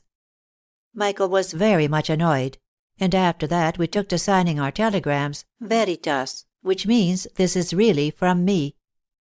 "Just think," said Ronnie, "he a prisoner, and we all marching away. But I remember now, we always suspected prisoners had been taken at Targai. And positive proofs of Lord Ingleby's death were difficult well, don't you know, to find. I mean, there couldn't be a funeral. We had to conclude it because we believed him to have been right inside the tunnel. He must have got clear after all before Airth sent the flash, and getting in with the first rush, been unable to return. Of course he has reached Cairo with no money and no means of getting home. And the chaps who helped him will stick to him like leeches till they get their pay. What shall you do about cabling?" Lady Ingleby seemed to collect her thoughts with difficulty. "Of course the money must be sent, and sent at once," she said. "Oh, Ronnie, could you go up to town about it for me? I would give you a cheque and a note to my bankers. They will know how to cable it through. Could you, Ronnie? Michael must not be kept waiting. Yet I must stay here to tell Jim. It never struck me that I might have gone up to town myself. And now I have wired to Jim to come down here. Oh, my dear Ronnie, could you?" "Of course I could," said Ronald cheerfully. "The motor is at the door. I can catch the 2:30 if you write the note at once. No need for a cheque. Just write a few lines authorizing your bankers to send out the money. I will see them personally, explain the whole thing, and hurry them up. The money shall be in Cairo tonight, if possible." Lady Ingleby went to her davenport. No sound broke the stillness save the rapid scratching of her pen. Then Billy spoke. "I will come with you," he said hoarsely. "Why do that?" objected Ronald. "You may as well go on in the motor to Overdene and tell them there." "I am going to town," said Billy decidedly. Then he walked over to where the telegram still lay on the table. "May I copy this?" he asked of Lady Ingleby. "Do," she said without looking around. "And, Ronnie, you take the original to show them at the bank. Ah, no, I must keep that for Jim. Here's paper. Make 2 copies, Billy." Billy had already copied the message into his pocketbook. With shaking fingers he copied it again, handing the sheet to Ronald without looking at him. The note written, Lady Ingleby rose. "Thank you, Ronald," she said. "Thank you more than I can say. I think you will catch the train. And goodbye, Billy." But Billy was already in the motor. End of chapters 20 and 21. 22. Lord Ingleby's Wife. The journey down from town had been as satisfactorily rapid as even Jane Airth could desire. He had caught the train at Charing Cross by 5 seconds. The hour's run passed quickly in glowing anticipation of that which was brought nearer by every turn of the wheels. Myra's telegram was drawn from his pocket-book many times. Each word seemed fraught with tender meaning. "Come to me at once." It was so exactly Myra's simple, direct method of expression. Most people would have said, "Come here," or "Come to Shenstone," or merely "Come." "Come to me" seemed a tender though unconscious response to his resolution of the night before. "I will arise and go to my beloved." Now that the parting was nearly over, he realized how terrible had been the blank of 3 weeks spent apart from Myra. Her sweet personality was so knit into his life that he needed her, not at any particular time, or in any particular way, but always, as the air he breathed, or as the light which made the day. And she? He drew a well-worn letter from his pocket-book, the only letter he had ever had from Myra. "I shall always want you," it said, "but I could never send unless the coming would mean happiness for you." Yet she had sent. Then she had happiness in store for him. Had she instinctively realized his change of mind? Or had she gauged his desperate hunger by her own, and understood that the satisfying of that must mean happiness, whatever else of sorrow might lie in the background? But there should be no background of anything but perfect joy when Myra was his wife. Would he not have the turning of the fair leaves of her book of life? Each page should unfold fresh happiness, hold new surprises as to what life and love could mean. He would know how to guard her from the faintest shadow of disillusion. Even now it was his right to keep her from that. How much, after all, should he tell her of the heart-searchings of these wretched weeks? Last night he had meant to tell her everything. He had meant to say, "I have sinned against heaven, the heaven of our love, and before thee, and am no more worthy." But was it not essential to a woman's happiness to believe the man she loved to be in all ways worthy? Out of his pocket came again the well-worn letter. "I know you decided as you felt right," wrote Myra. Why perplex her with explanations? Let the dead past bury its dead. No need to cloud even momentarily the joy with which they could now go forward into a new life. And what a life! Wedded life with Myra. "Shenstone Junction!" shouted a porter, and Jim Airth was across the platform before the train had stopped. The tandem ponies waited outside the station, and this time Jim Airth gathered up the reins with a gay smile, flicking the leader lightly. Before he had said, "I never drive other people's ponies," in response to her ladyship's message. But now, "All that's mine is thine, laddie." He whistled Huntington Tower as he drove between the hayfields. Sprays of overhanging traveller's joy brushed his shoulder in the narrow lanes. It was good to be alive on such a day. It was good not to be leaving England in England's most perfect weather. Should he take her home to Scotland for their honeymoon, or down to Cornwall? What a jolly little church! Evidently Myra never slacked pace for a gait. How the ponies dashed through and into the avenue! Poor Mrs. O'Meara! It had been difficult to be civil to her when she had appeared instead of Myra to give him tea.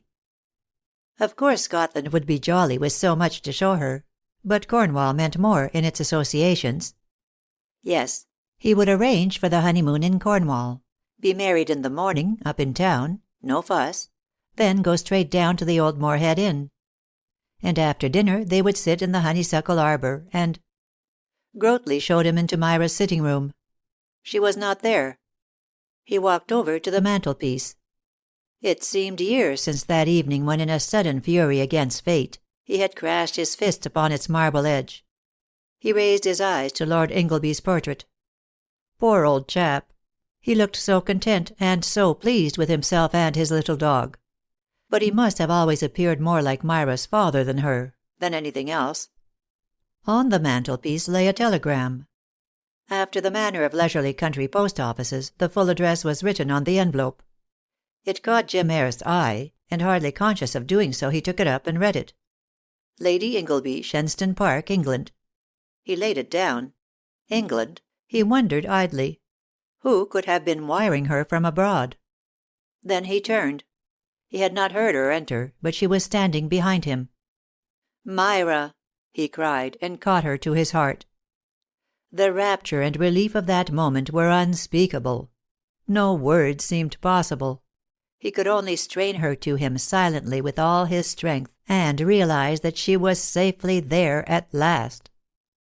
Myra had lifted her arms and laid them lightly about his neck, hiding her face upon his breast. He never knew exactly when he began to realize a subtle change about the quality of her embrace. The woman's passionate tenderness seemed missing. It rather resembled the trustful clinging of a little child. An uneasy foreboding for which he could not account assailed Jim Airth.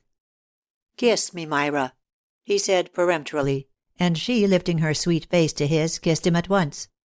But it was the pure loving kiss of a little child. Then she withdrew herself from his embrace, and standing back he looked at her perplexed. The light upon her face seemed hardly earthly. "Oh, Jim," she said, "God's ways are wonderful. I have such news for you, my friend. I thank God it came before you had gone beyond recall. And I, who had been the one unwittingly to add so terribly to the weight of the lifelong cross you had to bear, am privileged to be the one to lift it quite away. Jim, you did not do it." Jim Airth gazed at her in troubled amazement. Into his mind involuntarily came the awesome Scotch word, "fey." "I did not do what, dear?" he asked gently, as if he were speaking to a little child whom he was anxious not to frighten. "You did not kill Michael." "What makes you think I did not kill Michael, dear?" questioned Jim Airth gently. "Because," said Myra, with clasped hands, "Michael is alive." "Dearest heart," said Jim Airth tenderly, "you are not well. These awful 3 weeks and what went before have been too much for you. The strain has upset you. I was a brute to go off and leave you, but you knew I did what I thought right at the time. Didn't you, Myra? Only now I see the whole thing quite differently. Your view was the true one. We ought to have acted upon it and been married at once." "Oh, Jim," said Myra, "thank God we didn't. It would have been so terrible now. It must have been a case of, 'Even there shall thy hand lead me, and thy right hand shall hold me.' In our unconscious ignorance, we might have gone away together, not knowing Michael was alive." Beads of perspiration stood on Jim Airth's forehead. "My darling, you are ill," he said in a voice of agonized anxiety. "I am afraid you are very ill. Do sit down quietly on the couch and let me ring. I must speak to the O'Meara woman, or somebody. Why didn't the fools let me know? Have you been ill all these weeks?" Myra let him place her on the couch, smiling up at him reassuringly as he stood before her. "You must not ring the bell, Jim," she said. "Maggie is at the lodge, and Grotley would be so astonished. I am quite well." He looked around in man-like helplessness, yet feeling something must be done. A long ivory fan of exquisite workmanship lay on a table near. He caught it up and handed it to her. She took it, and to please him opened it, fanning herself gently as she talked. "I am not ill, Jim, really, dear, I am not. I am only strangely happy and thankful. It seems too wonderful for our poor earthly hearts to understand. And I am a little frightened about the future, but you will help me to face that, I know. And I am rather worried about little things I have done wrong. It seems foolish, but as soon as I realized Michael was coming home, I became conscious of hosts of sins of omission, and I scarcely know where to begin to set them right. And the worst of all is, Jim, we have lost little Peter's grave. No one seems able to locate it. It is so trying of the gardeners, and so wrong of me, because of course I ought to have planted it with flowers. And Michael would have expected a little marble slab by now. But I, stupidly, was too ill to see the funeral, and now Anson declares they put him in the plantation, and George swears it was in the shrubbery. I have been consulting Grotley, who always has ideas and expresses them so well, and he says, 'Choose a suitable spot, milady, order a handsome tomb, plant it with choice flowers, and who's to be the wiser till the resurrection?' Grotley is always resourceful, but of course I never deceive Michael. Fancy little Peter rising from the shrubbery when Michael had mourned for years over a marble tomb on the lawn. But it really is a great worry. They must all begin digging and keep on until they find something definite. It will be good for the shrubbery and the plantation, like the silly old man in the parable. No, I mean fable, who pretended he had a hidden treasure. Oh, Jim, don't look so distressed. I ought not to pour out all these trivial things to you. But since I have known Michael is coming back, my mind seems to have become foolish and trivial again. Michael always has that effect upon me, because, though he himself is so great and clever, he really thinks trivial and unimportant things are a woman's vocation in life. But, oh, Jim Airth, with you, I am always lifted straight to the big things. And our big thing today is this, that you never killed Michael. Do you remember telling me how, as you lay in your tent recovering from the fever, if someone could have come in and told you Michael was alive and well, and that you had not killed him after all, you would have given your life for the relief of that moment? Well, I am that someone, and this is the moment. And when I first had the telegram I could think of nothing, absolutely nothing, Jim, but what it would be to you. What telegram? Gasped Jim Airth. In heaven's name, Myra, what do you mean? Michael's telegram. It lies on the mantelpiece. Read it, Jim. Jim Airth turned, took up the telegram, and drew it from the envelope with steady fingers. He still thought Myra was raving. He read it through, slowly. The wording was unmistakable, but he read it through again. As he did so, he slightly turned so that his back was toward the couch. The blow was so stupendous. He could only realize one thing for the moment, that the woman who watched him read it must not as yet see his face. She spoke. Is it not almost impossible to believe, Jim? Ronald and Billy were lunching here when it came. Billy seemed stunned, but Ronnie was delighted. He said he had always believed the first men to rush in had been captured, and that no actual proofs of Michael's death had ever been found. They never explained to me before that there had been no funeral. I suppose they thought it would seem more horrible. But I never take much account of bodies. If it weren't for the burden of having a weird little urn about and wondering what to do with it, I should approve of cremation. I sometimes felt I ought to make a pilgrimage to see the grave. I knew Michael would have wished it. He sets much store by graves. All the Inglebys lie in family vaults. That makes it worse about Peter. Ronnie went up to town at once to telegraph out the money. Billy went with him. Do you think 500 is enough? Jim, are you not thankful? Do say something, Jim. Jim Airth put back the telegram upon the mantelpiece. His big hand shook. What is veritas? He asked, without looking round. That is our private code, Jim. Michael's and mine. My mother once wired to me in Michael's name and to him in mine. Poor Mama often does eccentric things, to get her own way. And it made complications. Michael was very much annoyed. So we settled always to sign important telegrams veritas, which means, this is really from me. Then your husband is coming home to you? Said Jim Airth slowly. Yes, Jim. The sweet voice faltered for the first time and grew tremulous. Michael is coming home. Then Jim Airth turned round and faced her squarely. Myra had never seen anything so terrible as his face. You are mine, he said, not his. Myra looked up at him in dumb, sorrowful appeal. She closed the ivory fan, clasping her hands upon it. The unquestioning finality of her patient silence goaded Jim Airth to madness, and let loose the torrent of his fierce, wild protest against this inevitable, this unrelenting fate. You are mine, he said, not his. Your love is mine. Your body is mine. Your whole life is mine. I will not leave you to another man. Ah, I know I said we could not marry. I know I said I should go abroad. But you would have remained faithful to me, and I to you. We might have been apart. We might have been lonely. We might have been at different ends of the earth. But we should have been each other's. I could have left you to loneliness. But by God, I will not leave you to another. Myra rose, moved forward a few steps, and stood, leaning her arm upon the mantelpiece and looking down upon the bank of ferns and lilies. "Hush, Jim," she said gently. "You forget to whom you are speaking."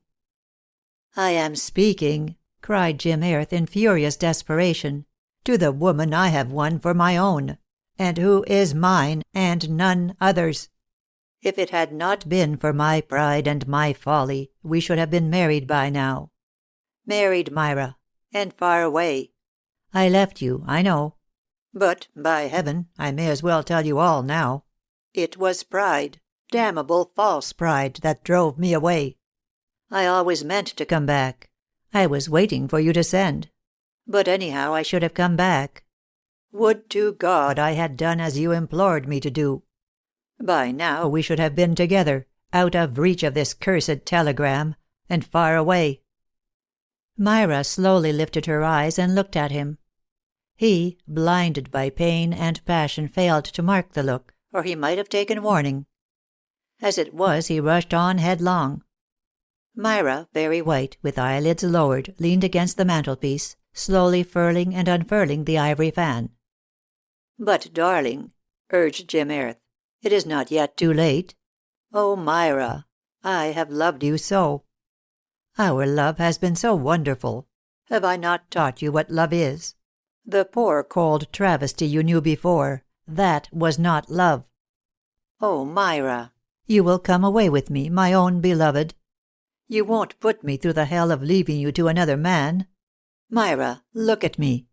Say you will come." Then Lady Ingleby slowly closed the fan, grasping it firmly in her right hand. She threw back her head and looked Jim Airth full in the eyes. "So this is your love," she said. "This is what it means. Then I thank God I have hitherto only known the cold travesty, which at least has kept me pure and held me high. What? Would you drag me down to the level of the woman you have scorned for a dozen years? And dragging me down, would you also trail with me in the mire the noble name of the man whom you have ventured to call friend? My husband may not have given me much of those things a woman desires. But he has trusted me with his name and with his honor. He has left me mistress of his home. When he comes back he will find me what he himself made me, Mistress of Shenstone. He will find me where he left me, awaiting his return. You are no longer speaking to a widow, Lord Airth, nor to a woman left desolate.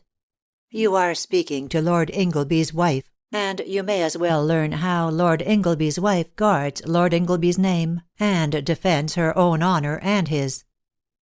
She lifted her hand swiftly and struck him with the ivory fan twice across the cheek. "Traitor," she said, "and coward! Leave this house and never set foot in it again." Jim Airth staggered back, his face livid, ashen, his hand involuntarily raised to ward off a third blow. Then the furious blood surged back. 2 crimson streaks marked his cheek. He sprang forward. With a swift movement caught the fan from Lady Ingleby's hands and whirled it above his head. His eyes blazed into hers. For a moment she thought he was going to strike her. She neither flinched nor moved. Only the faintest smile curved the corners of her mouth into a scornful question. Then Jim Airth gripped the fan in both hands. With a twist of his strong fingers snapped it in half, the halves into quarters, and again, with another wrench, crushed those into 100 fragments, flung them at her feet, and turning on his heel left the room and left the house. 23. What Billy Knew. Ronald and Billy had spoken but little as they sped to the railway station earlier on that afternoon. "Rummy go?" volunteered Ronald, launching the tentative comment into the somewhat oppressive silence. Billy made no rejoinder. "Why did you insist on coming with me?" asked Ronald. "I'm not coming with you," replied Billy laconically. "Where then, Billy? Why so tragic? Are you going to leap from London Bridge? Don't do it, Billy boy. You never had a chance. You were merely a nice kid. I'm the chap who might be tragic, and see? I'm going to the bank to dispatch the wherewithal for bringing the old boy back. Take example by my fortitude, Billy." Billy's explosion when it came was so violent, so choice, and so unlike Billy, that Ronald relapsed into wondering silence. But once in the train, locked into an empty first-class smoker, Billy turned a white face to his friend. "Ronnie," he said, "I am going straight to Sir Deryck Brand. He is the only man I know with a head on his shoulders." "Thank you," said Ronnie. "I suppose I dandle mine on my knee. But why this urgent need of a man with his head so uniquely placed?" "Because," said Billy, "that telegram is a lie." "Nonsense, Billy. The wish is father to the thought." "Oh, shame on you, Billy. Poor old Ingleby." "It's a lie," repeated Billy doggedly. "But look," objected Ronald, unfolding the telegram. "Here you are. Veritas. What do you make of that?" "Veritas be hanged," said Billy. "It's a lie, and we've got to find out what damned rascal has sent it." "But what possible reason have you to throw doubt on it?" inquired Ronald gravely. "Oh, confound you!" burst out Billy at last. "I picked up the pieces." A very nervous, white-faced young man sat in the green leather armchair in Dr. Brand's consulting room. He had shown the telegram and jerked out a few incoherent sentences, after which Sir Deryck, by means of carefully chosen questions, had arrived at the main facts. He now sat at his table considering them. Then, turning in his revolving chair, he looked steadily at Billy. "Cathcart," he said quietly, "what reason have you for being so certain of Lord Ingleby's death, and that this telegram is therefore a forgery?" Billy moistened his lips. "Oh, confound it," he said. "I picked up the pieces." "I see," said Sir Deryck, and looked away. "I have never told a soul," said Billy. "It's not a pretty story, but I can give you details if you like." "I think you had better give me details," said Sir Deryck gravely. So, with white lips, Billy gave them. The doctor rose, buttoning his coat. Then he poured out a glass of water and handed it to Billy. "Come," he said. "Fortunately, I know a very cute detective from our own London force who happens just now to be in Cairo. We must go to Scotland Yard for his address and a code. In fact, we had better work it through them. You have done the right thing, Billy, and done it promptly, but we have no time to lose." 24 hours later, the doctor called at Shenstone Park. He had telegraphed his train requesting to be met by the motor, and he now asked the chauffeur to wait at the door in order to take him back to the station. "I could only come between trains," he explained to Lady Ingleby, "so you must forgive the short notice and the peremptory tone of my telegram. I could not risk missing you. I have something of great importance to communicate." The doctor waited a moment, hardly knowing how to proceed. He had seen Myra Ingleby under many varying conditions. He knew her well. And she was a woman so invariably true to herself that he expected to be able to foresee exactly how she would act under any given combination of circumstances. In this undreamed-of development of Lord Ingleby's return he anticipated finding her gently acquiescent, eagerly ready to resume again the duties of wifehood, with no thought of herself, but filled with anxious desire in all things to please the man who, with his whims and fancies, his foibles and ideas, had for 9 months passed completely out of her life. Deryck Brand had expected to find Lady Ingleby in the mood of a typical April day, sunshine and showers rapidly alternating, whimsical smiles succeeded by ready tears; then, with lashes still wet, gay laughter at some mistake of her own, or at incongruous behaviour on the part of her devoted but erratic household; speedily followed by pathetic anxiety over her own supposed shortcomings in view of Lord Ingleby's requirements on his return. Instead of this charming personification of unselfish, inconsequent, tender femininity, the doctor found himself confronted by a calm, cold woman with hard, unseeing eyes, a woman in whom something had died, and dying had slain all the best and truest in her womanhood. "Another man," was the prompt conclusion at which the doctor arrived; and this conclusion, coupled with the exigency of his own pressing engagements, brought him without preamble very promptly to the point. "Lady Ingleby," he said, "a cruel and heartless wrong has been done you by a despicable scoundrel, for whom no retribution would be too severe." "I am perfectly aware of that," replied Lady Ingleby calmly. But I fail to understand, Sir Deryck, why you should consider it necessary to come down here in order to discuss it." This most unexpected reply for a moment completely nonplussed the doctor. But rapid mental adjustment formed an important part of his professional equipment. "I fear we are speaking at cross purposes," he said gently. "Forgive me, if I appear to have trespassed upon a subject of which I have no knowledge whatever. I am referring to the telegram received by you yesterday, which led you to suppose the report of Lord Ingleby's death was a mistake, and that he might shortly be returning home." "My husband is alive," said Lady Ingleby. "He has telegraphed to me from Cairo, and I expect him back very soon." For answer, Deryck Brand drew from his pocket-book 2 telegrams. "I am bound to tell you at once, dear Lady Ingleby," he said, "that you have been cruelly deceived. The message from Cairo was a heartless fraud, designed in order to obtain money. Billy Cathcart had reason to suspect its genuineness and brought it to me. I cabled at once to Cairo, with this result." He laid 2 telegrams on the table before her. "The first is a copy of one we sent yesterday to a detective out there. The second I received 3 hours ago. No one, not even Billy, has heard of its arrival. I have brought it immediately to you." Lady Ingleby slowly lifted the paper containing the first message. She read it in silence. "Watch Cook's Bank, and arrest man personating Lord Ingleby who will call for draft of money. Cable particulars promptly." The doctor observed her closely as she laid down the first message without comment, and took up the second. "Former valet of Lord Ingleby's arrested. Confesses to dispatch of fraudulent telegram. Cable instructions." Lady Ingleby folded both papers and laid them on the table beside her. The calm impassivity of the white face had undergone no change. "It must have been Walker," she said. "Michael always considered him a scamp and shifty.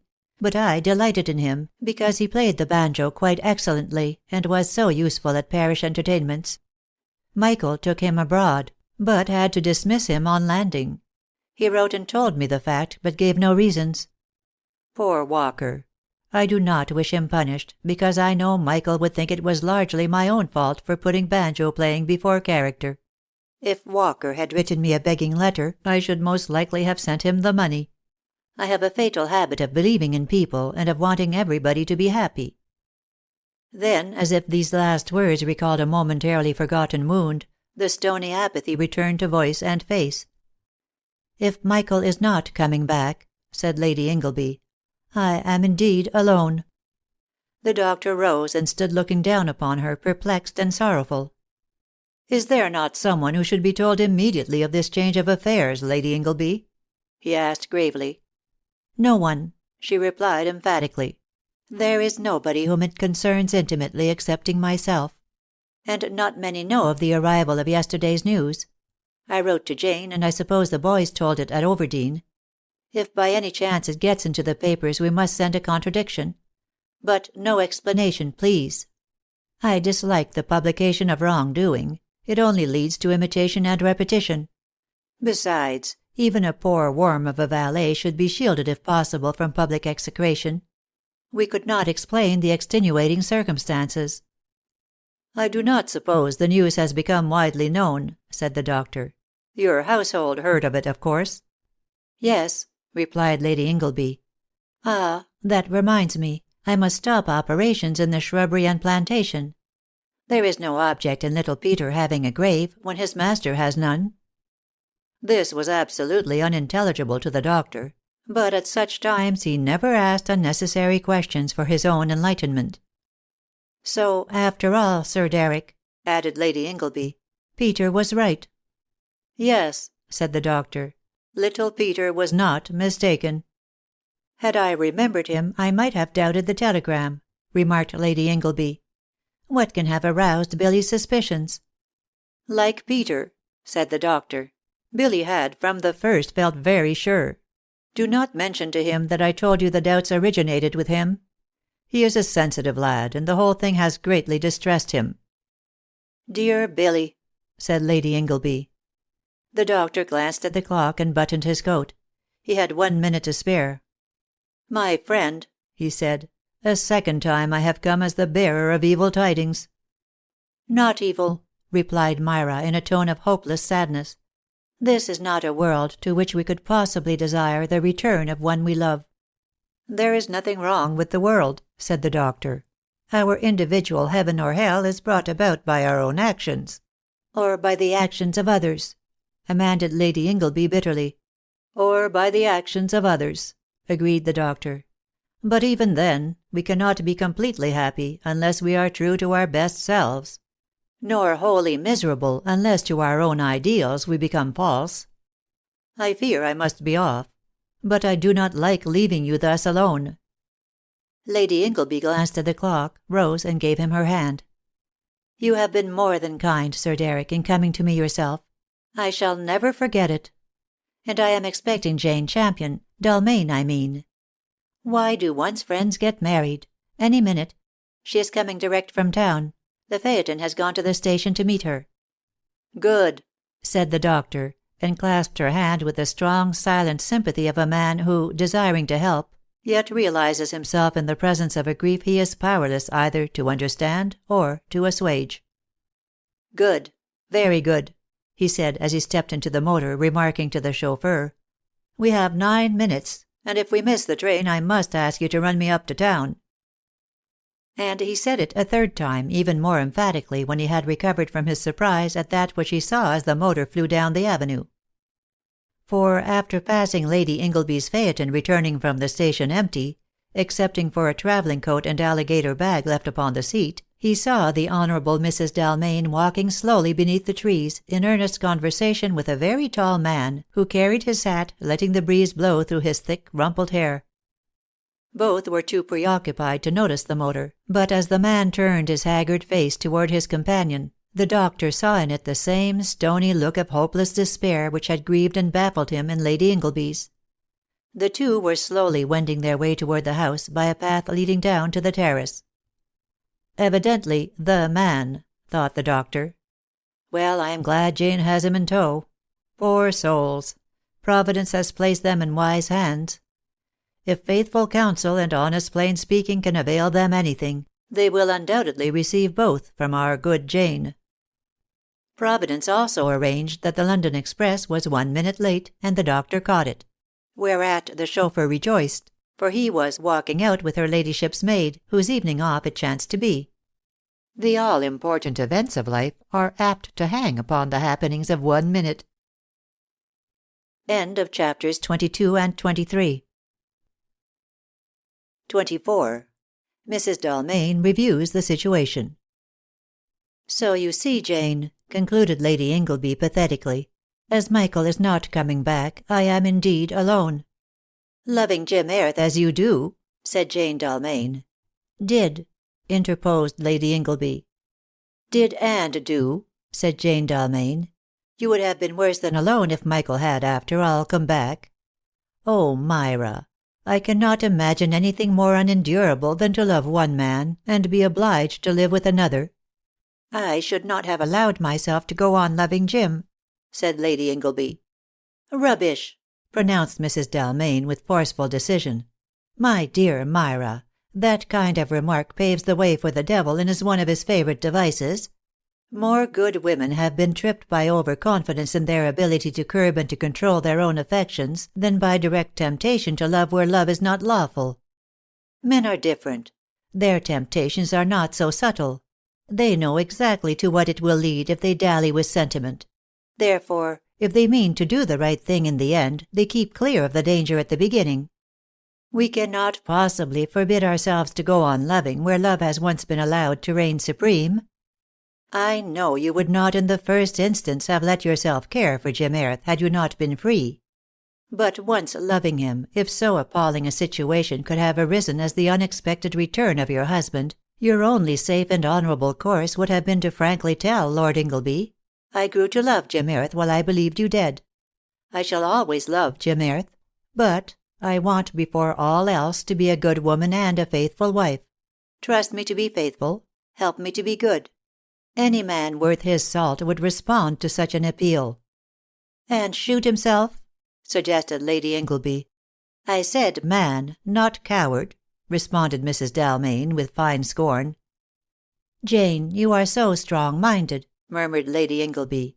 "It goes with your linen collars, your tailor-made coats, and your big boots. I cannot picture myself in a linen collar, nor can I conceive of myself as standing before Michael and informing him that I loved Jim." Jane Dalmain laughed good-humouredly, plunged her large hands into the pockets of her tweed coat, stretched out her serviceable brown boots, and looked at them. "If by strong-minded you mean a wholesome dislike to the involving of a straightforward situation in a tangle of disingenuous sophistry, I plead guilty," she said. "Oh, don't quote Sir Deryck," retorted Lady Ingleby crossly. "You ought to have married him. I never could understand such an artist, such a poet, such an eclectic idealist as Garth Dalmain falling in love with you, Jane." A sudden light of womanly tenderness illumined Jane's plain face. The wife looked out from it, in simple, unconscious radiance. "Nor could I," she answered softly. "It took me 3 years to realize it as an indubitable fact." "I suppose you are very happy," remarked Myra. Jane was silent. There were shrines in that strong nature too wholly sacred to be easily unveiled. "I remember how I hated the idea after the accident," said Myra, "of your tying yourself to blindness." "Oh, hush," said Jane Dalmain quickly. "You tread on sacred ground, and you forget to remove your shoes. From the first, the sweetest thing between my husband and myself has been that, together, we learned to kiss that cross." "Dear old thing," said Lady Ingleby affectionately. "You deserve to be happy. All the same, I never can understand why you did not marry Deryck Brand." Jane smiled. She could not bring herself to discuss her husband, but she was very willing at this critical juncture to divert Lady Ingleby from her own troubles by entering into particulars concerning herself and the doctor. "My dear," she said, "Deryck and I were far too much alike ever to have dovetailed into marriage. All our points would have met, and our differences gaped wide. The qualities which go to the making of a perfect friendship by no means always ensure a perfect marriage. There was a time when I should have married Deryck had he asked me to do so, simply because I implicitly trusted his judgment in all things, and it would never have occurred to me to refuse him anything he asked. But it would not have resulted in our mutual happiness. Also, at that time I had no idea what love really meant. I no more understood love until Garth taught me, than you understood it before you met Jim Airth." "I wish you would not keep on alluding to Jim Airth," said Myra wearily. "I never wish to hear his name again. And I cannot allow you to suppose that I should ever have adopted your strong-minded suggestion, and admitted to Michael that I loved him. I should have done nothing of the kind. I should have devoted myself to pleasing Michael in all things, and made myself— Yes, Jane. You need not look amused and incredulous. Though I don't wear collars and shooting boots, I can make myself do things. I should have made myself forget that there was such a person in this world as the Earl of Airth and Monteith." "Oh, spare him that," laughed Mrs. Dalmain. "Don't call the poor man by his titles. If he must be hanged, at least let him hang as plain Jim Airth. If one had to be wicked, it would be so infinitely worse to be a wicked earl than wicked in any other walk of life. It savours so painfully of the penny dreadful, or the cheap novelette. Also, my dear, there is nothing to be gained by discussing a hypothetical situation, with which you do not after all find yourself confronted. Mercifully, Lord Ingleby is not coming back." "Mercifully!" exclaimed Lady Ingleby. "Really, Jane, you are crude beyond words, and most unsympathetic. You should have heard how tactfully the doctor broke it to me, and how kindly he alluded to my loss." "My dear Myra," said Mrs. Dalmain, "I don't waste sympathy on false sentiment. And if Deryck had known you were already engaged to another man, instead of devoting to you 4 hours of his valuable time, he would have sent a 6-penny wire. Telegram a forgery. Accept heartfelt congratulations. Jane, you are brutal. And seeing that I have just told you the whole story of these last weeks, with the cruel heart-breaking finale of yesterday, I fail to understand how you can speak of me as engaged to another man." Instantly Jane Dalmain's whole bearing altered. She ceased looking quizzically amused, and left off swinging her brown boot. She sat up, uncrossed her knees, and leaning her elbows upon them, held out her large capable hands to Lady Ingleby. Her noble face, grandly strong and tender in its undeniable plainness, was full of womanly understanding and sympathy. "Ah, my dear," she said, "now we must come to the crux of the whole matter. I have merely been playing around the fringe of the subject, in order to give you time to recover from the inevitable strain of the long and painful recital you have felt it necessary to make in order that I might fully understand your position in all its bearings. The real question is this: are you going to forgive Jim Airth?" "I must never forgive him," said Lady Ingleby with finality, "because if I forgave him I could not let him go." "Why let him go, when his going leaves your whole life desolate?" "Because," said Myra, "I feel I could not trust him, and I dare not marry a man whom I love as I love Jim Airth, unless I can trust him as implicitly as I trust my God. If I loved him less, I would take the risk. But I feel for him something which I can neither understand nor define. Only I know that in time it would make him so completely master of me that, unless I could trust him absolutely, I should be afraid." "Is a man never to be trusted again?" asked Jane, "because under sudden fierce temptation he has failed you once?" "It is not the failing once," said Myra. "It is the light thrown upon the whole quality of his love, of that kind of love. The passion of it makes it selfish to the degree of being utterly regardless of right and wrong, and careless of the welfare of its unfortunate object. My fair name would have been smirched, my honor dragged in the mire, my present blighted, my future ruined, but what did he care? It was all swept aside in the one sentence: 'You are mine, not his. You must come away with me.' I cannot trust myself to a love which has no standard of right and wrong. We look at it from different points of view. You see only the man and his temptation. I knew the priceless treasure of the love. Therefore the sin against that love seems to me unforgivable." Mrs. Dalmain looked earnestly at her friend. Her steadfast eyes were deeply troubled. "Myra," she said, "you are absolutely right in your definitions and correct in your conclusions. But your mistake is this: you make no allowance for the sudden, desperate, overwhelming nature of the temptation before which Jim Airth fell. Remember all that led up to it. Think of it, Myra. He stood so alone in the world. No mother, no wife, no woman's tenderness. And those 10 hard years of worse than loneliness, when he fought the horrors of disillusion, the shame of betrayal, the bitterness of desertion, the humiliation of the stain upon his noble name. Against all this, during 10 long years, he struggled, fought a manful fight, and overcame. Then, strong, hardened, lonely, a man grown to man's full heritage of self-contained independence, he met you, Myra. His ideals returned, purified and strengthened by their passage through the fire. Love came, now in such gigantic force, that the pygmy passion of his early youth was dwarfed and superseded.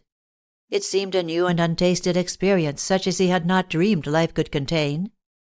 3 weeks of it he had, growing in certainty, increasing in richness every day, yet tempered by the patient waiting your pleasure for eagerly expected fulfillment.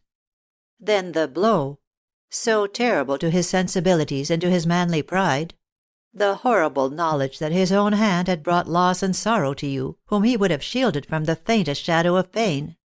Then his mistake in allowing false pride to come between you.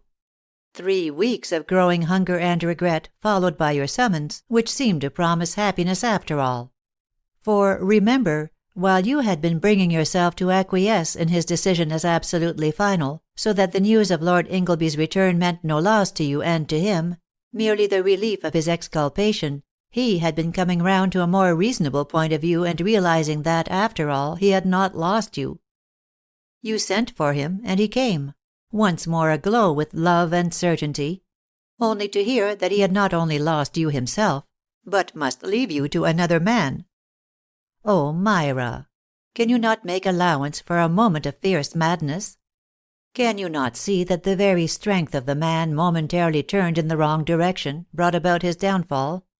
You tell me you called him coward and traitor. You might as well have struck him. Such words from your lips must have been worse than blows. I admit he deserved them. Yet St. Peter was thrice a coward and a traitor, but his lord, making allowance for a sudden yielding to temptation, did not doubt the loyalty of his love, but gave him a chance of threefold public confession, and forgave him. If divine love could do this, oh, Myra, can you let your lover go out into the world again, alone, without one word of forgiveness? How do I know he wants my forgiveness, Jane? He left me in a towering fury. And how could my forgiveness reach him, even supposing he desired it, or I could give it? Where is he now? He left you in despair, said Mrs. Dalmain, and he is in the library. Lady Ingleby rose to her feet. Jane, Jim Airth in this house? Who admitted him? I did, replied Mrs. Dalmain coolly. I smuggled him in. Not a soul saw us enter. That was why I sent the carriage on ahead when we reached the park gates. We walked up the avenue, turned down on the terrace, and slipped in by the lower door. He has been sitting in the library ever since. If you decide not to see him, I can go down and tell him so. He can go out as he came in, and none of your household will know he has been here. Dear Myra, don't look so distraught. Do sit down again and let us finish our talk. That is right. You must not be hurried. A decision which affects one's whole life cannot be made in a minute, nor even in an hour. Lord Airth does not wish to force an interview, nor do I wish to persuade you to grant him one. He will not be surprised if I bring him word that you would rather not see him. Rather not, cried Myra with clasped hands. Oh, Jane, if you could know what the mere thought of seeing him means to me, you would not say rather not, but dare not. Let me tell you how we met, said Mrs. Dalmain, ignoring the last remark. I reached Charing Cross in good time, stopped at the bookstall for a supply of papers, secured an empty compartment, and settled down to a quiet hour. Jim Airth dashed into the station with barely 1 minute in which to take his ticket and reach the train. He tore up the platform as the train began to move, had not time to reach a smoker, wrenched open the door of my compartment, jumped in headlong and sat down upon my papers, turned to apologize, and found himself shut in alone for an hour with a friend to whom you had written weekly letters from Cornwall, and of whom you had apparently told him rather nice things, or at all events things which led him to consider me trustworthy. He recognized me by a recent photograph which you had shown him. I remember, said Myra. I kept it in my writing case. He took it up and looked at it several times. I often spoke to him of you. He introduced himself with straightforward simplicity, continued Mrs. Dalmain, and then, we neither of us knew quite how it happened, in a few minutes we were talking without reserve. I believe he felt frankness with me on his part might enable me in the future to be a comfort to you. You are his one thought. Also, that if I interceded you would perhaps grant him that which he came to seek, the opportunity to ask for your forgiveness. Of course, we neither of us had the slightest idea of the possibility that yesterday's telegram could be incorrect. He sails for America almost immediately, but could not bring himself to leave England without having expressed to you his contrition, and obtained your pardon. He would have written, but did not feel he ought, for your sake, to run the risk of putting explanations onto paper. Also, I honestly believe it is breaking his heart, poor fellow, to feel that you and he parted forever in anger. His love for you is a very great love, Myra. Oh, Jane, cried Lady Ingleby, I cannot let him go, and yet I cannot marry him. I love him with every fibre of my whole being, and yet I cannot trust him. Oh, Jane, what shall I do? You must give him a chance, said Mrs. Dalmain, to retrieve his mistake and to prove himself the man we know him to be. Say to him, without explanation, what you have just said to me, that you cannot let him go, and see how he takes it. Listen, Myra. The unforeseen developments of the last few hours have put it into your power to give Jim Airth his chance. You must not rob him of it. Years ago, when Garth and I were in an apparently hopeless tangle of irretrievable mistake, Deryck found us a way out. He said if Garth could go behind his blindness, and express an opinion which he only could have given while he had his sight, the question might be solved. I need not trouble you with details, but that was exactly what happened, and our great happiness resulted. Now, in your case, Jim Airth must be given the chance to go behind his madness, regain his own self-respect, and prove himself worthy of your trust. Have you told anyone of the second telegram from Cairo?" "I saw nobody," said Lady Ingleby, "from the moment Sir Deryck left me until you walked in." "Very well. Then you and Deryck and I are the only people in England who know of it. Jim Airth will have no idea of any change of conditions since yesterday. Do you see what that means, Myra?" Lady Ingleby's pale face flushed. "Oh, Jane, I dare not. If he failed again—" "He will not fail," replied Mrs. Dalmain with decision. "But should he do so, he will have proved himself, as you say, unworthy of your trust. Then you can forgive him, and let him go." "I cannot let him go," cried Myra, "and yet I cannot marry him, unless he is all I have believed him to be." "Ah, my dear," said Mrs. Dalmain tenderly, "you need to learn a lesson about married life. True happiness does not come from marrying an idol throned on a pedestal. Before Galatea could wed Pygmalion, she had to change from marble into glowing flesh and blood, and step down from off her pedestal. Love should not make us blind to one another's faults. It should only make us infinitely tender and completely understanding. Let me tell you a shrewd remark of Aunt Georgina's on that subject. Speaking to a young married woman who considered herself wronged and disillusioned because, the honeymoon over, she discovered her husband not to be in all things absolutely perfect. "Ah, my good girl," said Aunt Gina, rapping the floor with her ebony cane, "you made a foolish mistake if you imagined you were marrying an angel, when we have it on the very highest authority that the angels neither marry nor are given in marriage. Men and women who are human enough to marry are human enough to be full of faults. And the best thing marriage provides is that each gets somebody who will love, forgive, and understand. If you had waited for perfection, you would have reached heaven a spinster, which would have been, to say the least of it, dull, when you had had the chance of matrimony on earth. Go and make it up with that nice boy of yours, or I shall find him some pretty—" But the little bride, her anger dissolving in laughter and tears, had fled across the lawn in pursuit of a tall figure in tweeds, stalking in solitary dudgeon towards the river. They disappeared into the boathouse, and soon after we saw them in a tiny skiff for two, and heard their happy laughter. "Silly babies," said Aunt Gina crossly. "They'll do it once too often, when I'm not there to spank them. And then there'll be a shipwreck. Oh, why did Adam marry and spoil that peaceful garden?" Whereat Tommy, the old scarlet macaw, swung head downwards from his golden perch, with such shrieks of delighted laughter, mingled with appropriate profanity, that Aunt Gina's good humour was instantly restored. "Give him a strawberry, somebody," she said, and spoke no more on things matrimonial. Myra laughed. "The Duchess's views are always refreshing. I wonder whether Michael and I made the mistake of not realizing each other to be human, of not admitting there was anything to forgive, and therefore never forgiving." "Well, don't make it with Jim Airth," advised Mrs. Dalmain, "for he is the most human man I ever met.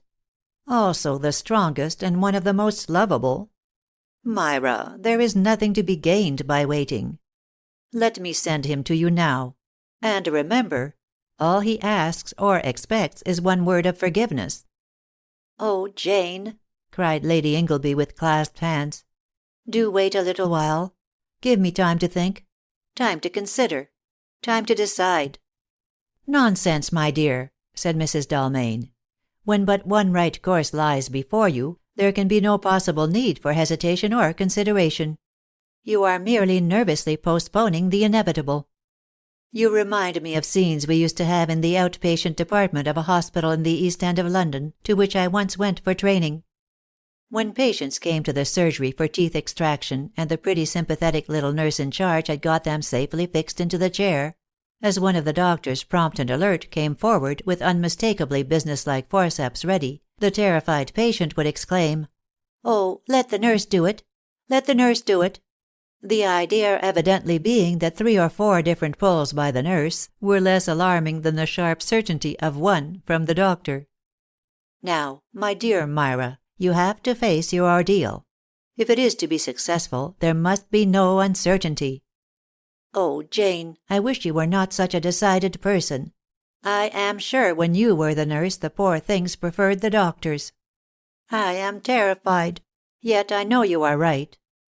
And, oh, you dear, don't leave me. See me through. I am never away from Garth for a night, as you know, said Mrs. Dalmain. But he and little Jeff went down to Overdene this morning with Simpson and nurse. So if your man can motor me over during the evening, I will stay as long as you need me. Ah, thanks, said Lady Ingleby. And now, Jane, you have done all you can for me. And God knows how much that means. I want to be quite alone for an hour. I feel I must face it out and decide what I really intend doing. I owe it to Jim, I owe it to myself to be quite sure what I mean to say before I see him. Order tea in the library. Tell him I will see him, and at the end of the hour send him here. But Jane, not a hint of anything which has passed between us. I may rely on you? My dear, said Mrs. Dalmain gently, I play the game. She rose and stood on the hearth rug, looking intently at her husband's painting of Lord Ingleby. And Myra, she said at last, I do entreat you to remember you are dealing with an unknown quantity. You have never before known intimately a man of Jim Airth's temperament. His love for you, and yours for him, hold elements as yet not fully understood by you. Remember this in drawing your conclusions. I had almost said, let instinct guide rather than reason. I understand your meaning, said Lady Ingleby, but I dare not depend upon either instinct or reason. I have not been a religious woman, Jane, as of course you know, but I have been learning lately, and as I learn I try to practice. I feel myself to be in so dark and difficult a place that I am trying to say, even there shall thy hand lead me, and thy right hand shall hold me. Ah, you are right, said Jane's deep earnest voice. That is the best of all. God's hand alone leads surely out of darkness into light. She put a kind arm firmly around her friend for a moment. Then, I will send him to you in an hour, she said, and left the room. Lady Ingleby was alone. 25. The Test. The door of Myra's sitting room opened quietly and Jim Airth came in. She awaited him upon the couch, sitting very still, her hands folded in her lap. The room seemed full of flowers and of soft sunset light. He closed the door and came and stood before her. For a few moments they looked steadily into one another's faces. Then Jim Airth spoke, very low. "It's so good of you to see me," he said. "It is almost more than I had ventured to hope. I am leaving England in a few hours. It would have been hard to go without this. Now it will be easy." She lifted her eyes to his and waited in silence. "Myra," he said, "can you forgive me?" "I do not know, Jim," she answered gently. "I want to be quite honest with you and with myself. If I had cared less I could have forgiven more easily." "I know," he said. "Oh, Myra, I know. And I would not have you forgive lightly so great a sin against our love. But, dear, if before I go you could say, 'I understand,' it would mean almost more to me than if you said, 'I forgive.'" "Jim," said Myra gently, a tremor of tenderness in her sweet voice, "I understand." He came quite near and took her hands in his, holding them for a moment with tender reverence. "Thank you, dear," he said. "You are very good." He loosed her hands, and again she folded them in her lap. He walked to the mantelpiece and stood looking down upon the ferns and lilies. She marked the stoop of his broad shoulders, the way in which he seemed to find it difficult to hold up his head. Where was the proud, gay carriage of the man who swung along the Cornish cliffs, whistling like a blackbird? "Jim," she said, "understanding fully, of course I forgive fully, if it is possible that between you and me forgiveness should pass. I have been thinking it over since I knew you were in the house, and wondering why I feel it so impossible to say I forgive you. And, Jim, I think it is because you and I are so one, that there is no room for such a thing as forgiveness to pass from me to you or from you to me."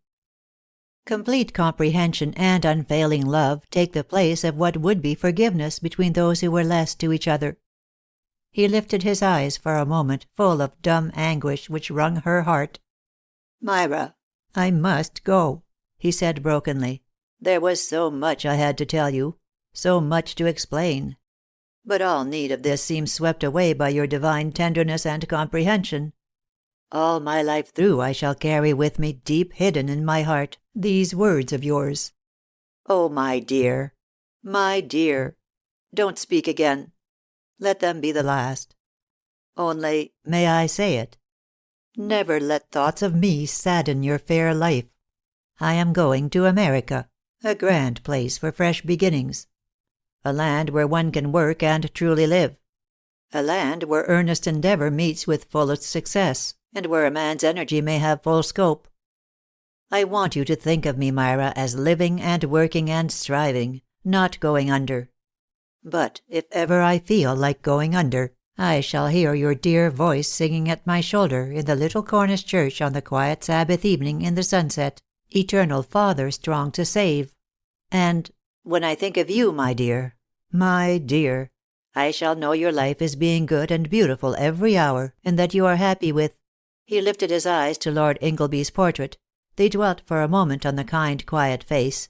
"With one of the best of men," said Jim Airth bravely. He took a last look at her face. Silent tears stole slowly down it and fell upon her folded hands. A spasm of anguish shot across Jim Airth's set features. "Ah, I must go," he said suddenly. "God keep you always." He turned so quickly that his hand was actually upon the handle of the door before Myra reached him, though she sprang up and flew across the room. "Jim," she said breathlessly. "Stop, Jim. Ah, stop. Listen. Wait. Jim, I have always known, I told Jane so, that if I forgave you I could not let you go." She flung her arms round his neck as he stood gazing at her in dumb bewilderment. "Jim, my beloved, I cannot let you go. Or, if you go, you must take me with you. I cannot live without you, Jim Airth." For the space of a dozen heartbeats he stood silent, while she hung around him, her head upon his breast, her clinging arms about his neck. Then a cry so terrible burst from him that Myra's heart stood still. "Oh, my God," he cried, "this is the worst of all. Have I, in falling, dragged her down? Now, indeed, am I broken. Broken. What was the loss of my own pride, my own honor, my own self-esteem to this? Have I soiled her fair whiteness, weakened the noble strength of her sweet purity? Oh, not this, my God, not this." He lifted his hands to his neck, took hers by the wrists, and forcibly drew them down, stepping back a pace so that she must lift her head. Then, holding her hands against his breast, "Lady Ingleby," he said, "lift your eyes, and look into my face." Slowly, slowly, Myra lifted her grey eyes. The fire of his held her. She felt the strength of him mastering her, as it had often done before. She could scarcely see the anguish in his face, so vivid was the blaze of his blue eyes. "Lady Ingleby," he said, and the grip of his hands on hers tightened.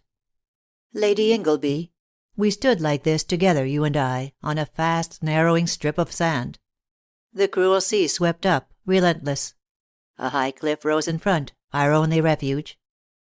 I held you thus and said, 'We must climb or drown.' Do you remember? I say it now again. The only possible right thing to do is steep and difficult, but we must climb. We must mount above our lower selves, away from this narrowing strip of dangerous sand, away from this cruel sea of fierce temptation, up to the breezy cliff top, up to the blue above, into the open of honor and right and perfect purity. You stood there, until now. You stood there, brave and beautiful. I dragged you down. God forgive me, I brought you into danger. Hush, listen. You must climb again. You must climb alone. But when I am gone, your climbing will be easy. You will soon find yourself standing safe and high above these treacherous, dangerous waters. Forgive me if I seem rough. He forced her gently backwards to the couch. "Sit there," he said, "and do not rise until I have left the house.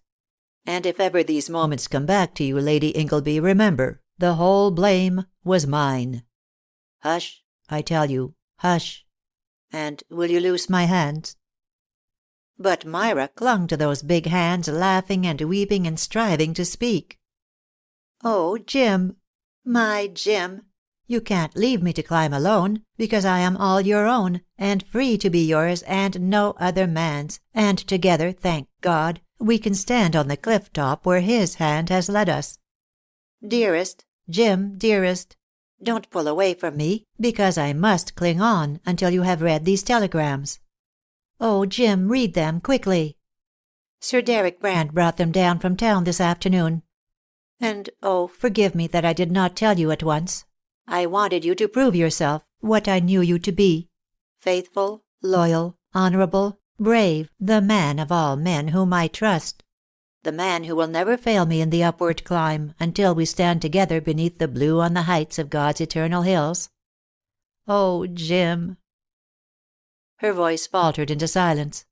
For Jim Airth knelt at her feet, his head in her lap, his arms flung around her, and he was sobbing as only a strong man can sob, when his heart has been strained to breaking point and sudden relief has come. Myra laid her hands gently upon the roughness of his hair. Thus they stayed long, without speaking or moving. And in those sacred minutes Myra learned the lesson which 10 years of wedded life had failed to teach: that in the strongest man there is sometimes the eternal child, eager, masterful, dependent, full of needs; and that in every woman's love there must therefore be an element of the eternal mother, tender, understanding, patient, wise yet self-surrendering, able to bear, ready to forgive, her strength made perfect in weakness. At length Jim Airth lifted his head. The last beams of the setting sun entering through the western window illumined with a ray of golden glory the lovely face above him. But he saw on it a radiance more bright than the reflected glory of any earthly sunset. "Myra," he said, awe and wonder in his voice, "Myra, what is it?" And clasping her hands about his neck, as he knelt before her, she drew his head to her breast and answered, "I have learnt a lesson, my beloved, a lesson only you could teach. And I am very happy and thankful, Jim, because I know that at last I, even I, am ready for wifehood." 26. What shall we write? The hall at the Moorhead Inn seemed very homelike to Jim Airth and Myra, as they stood together looking around it on their arrival. Jim had set his heart upon bringing his wife there on the evening of their wedding day. Therefore they had left town immediately after the ceremony, dined en route, and now stood as they had so often stood before when bidding one another good night, in the lamplight beside the marble table. "Oh, Jim dear," whispered Myra, throwing back her travelling cloak, "doesn't it all seem natural? Look at the old clock. 5 minutes past 10. The Miss Murgatroyds must have gone up and stayed procession exactly 4 minutes ago. Look at the stag's head. There is the antler on the topmost point of which you always hung your cap. Myra." "Yes, dear." "Oh, I hope the Murgatroyds are still here. Let's look in the book. Yes, see? Here are their names with date of arrival, but none of departure. And oh, dearest, here is Jim Airth, as I first saw it written.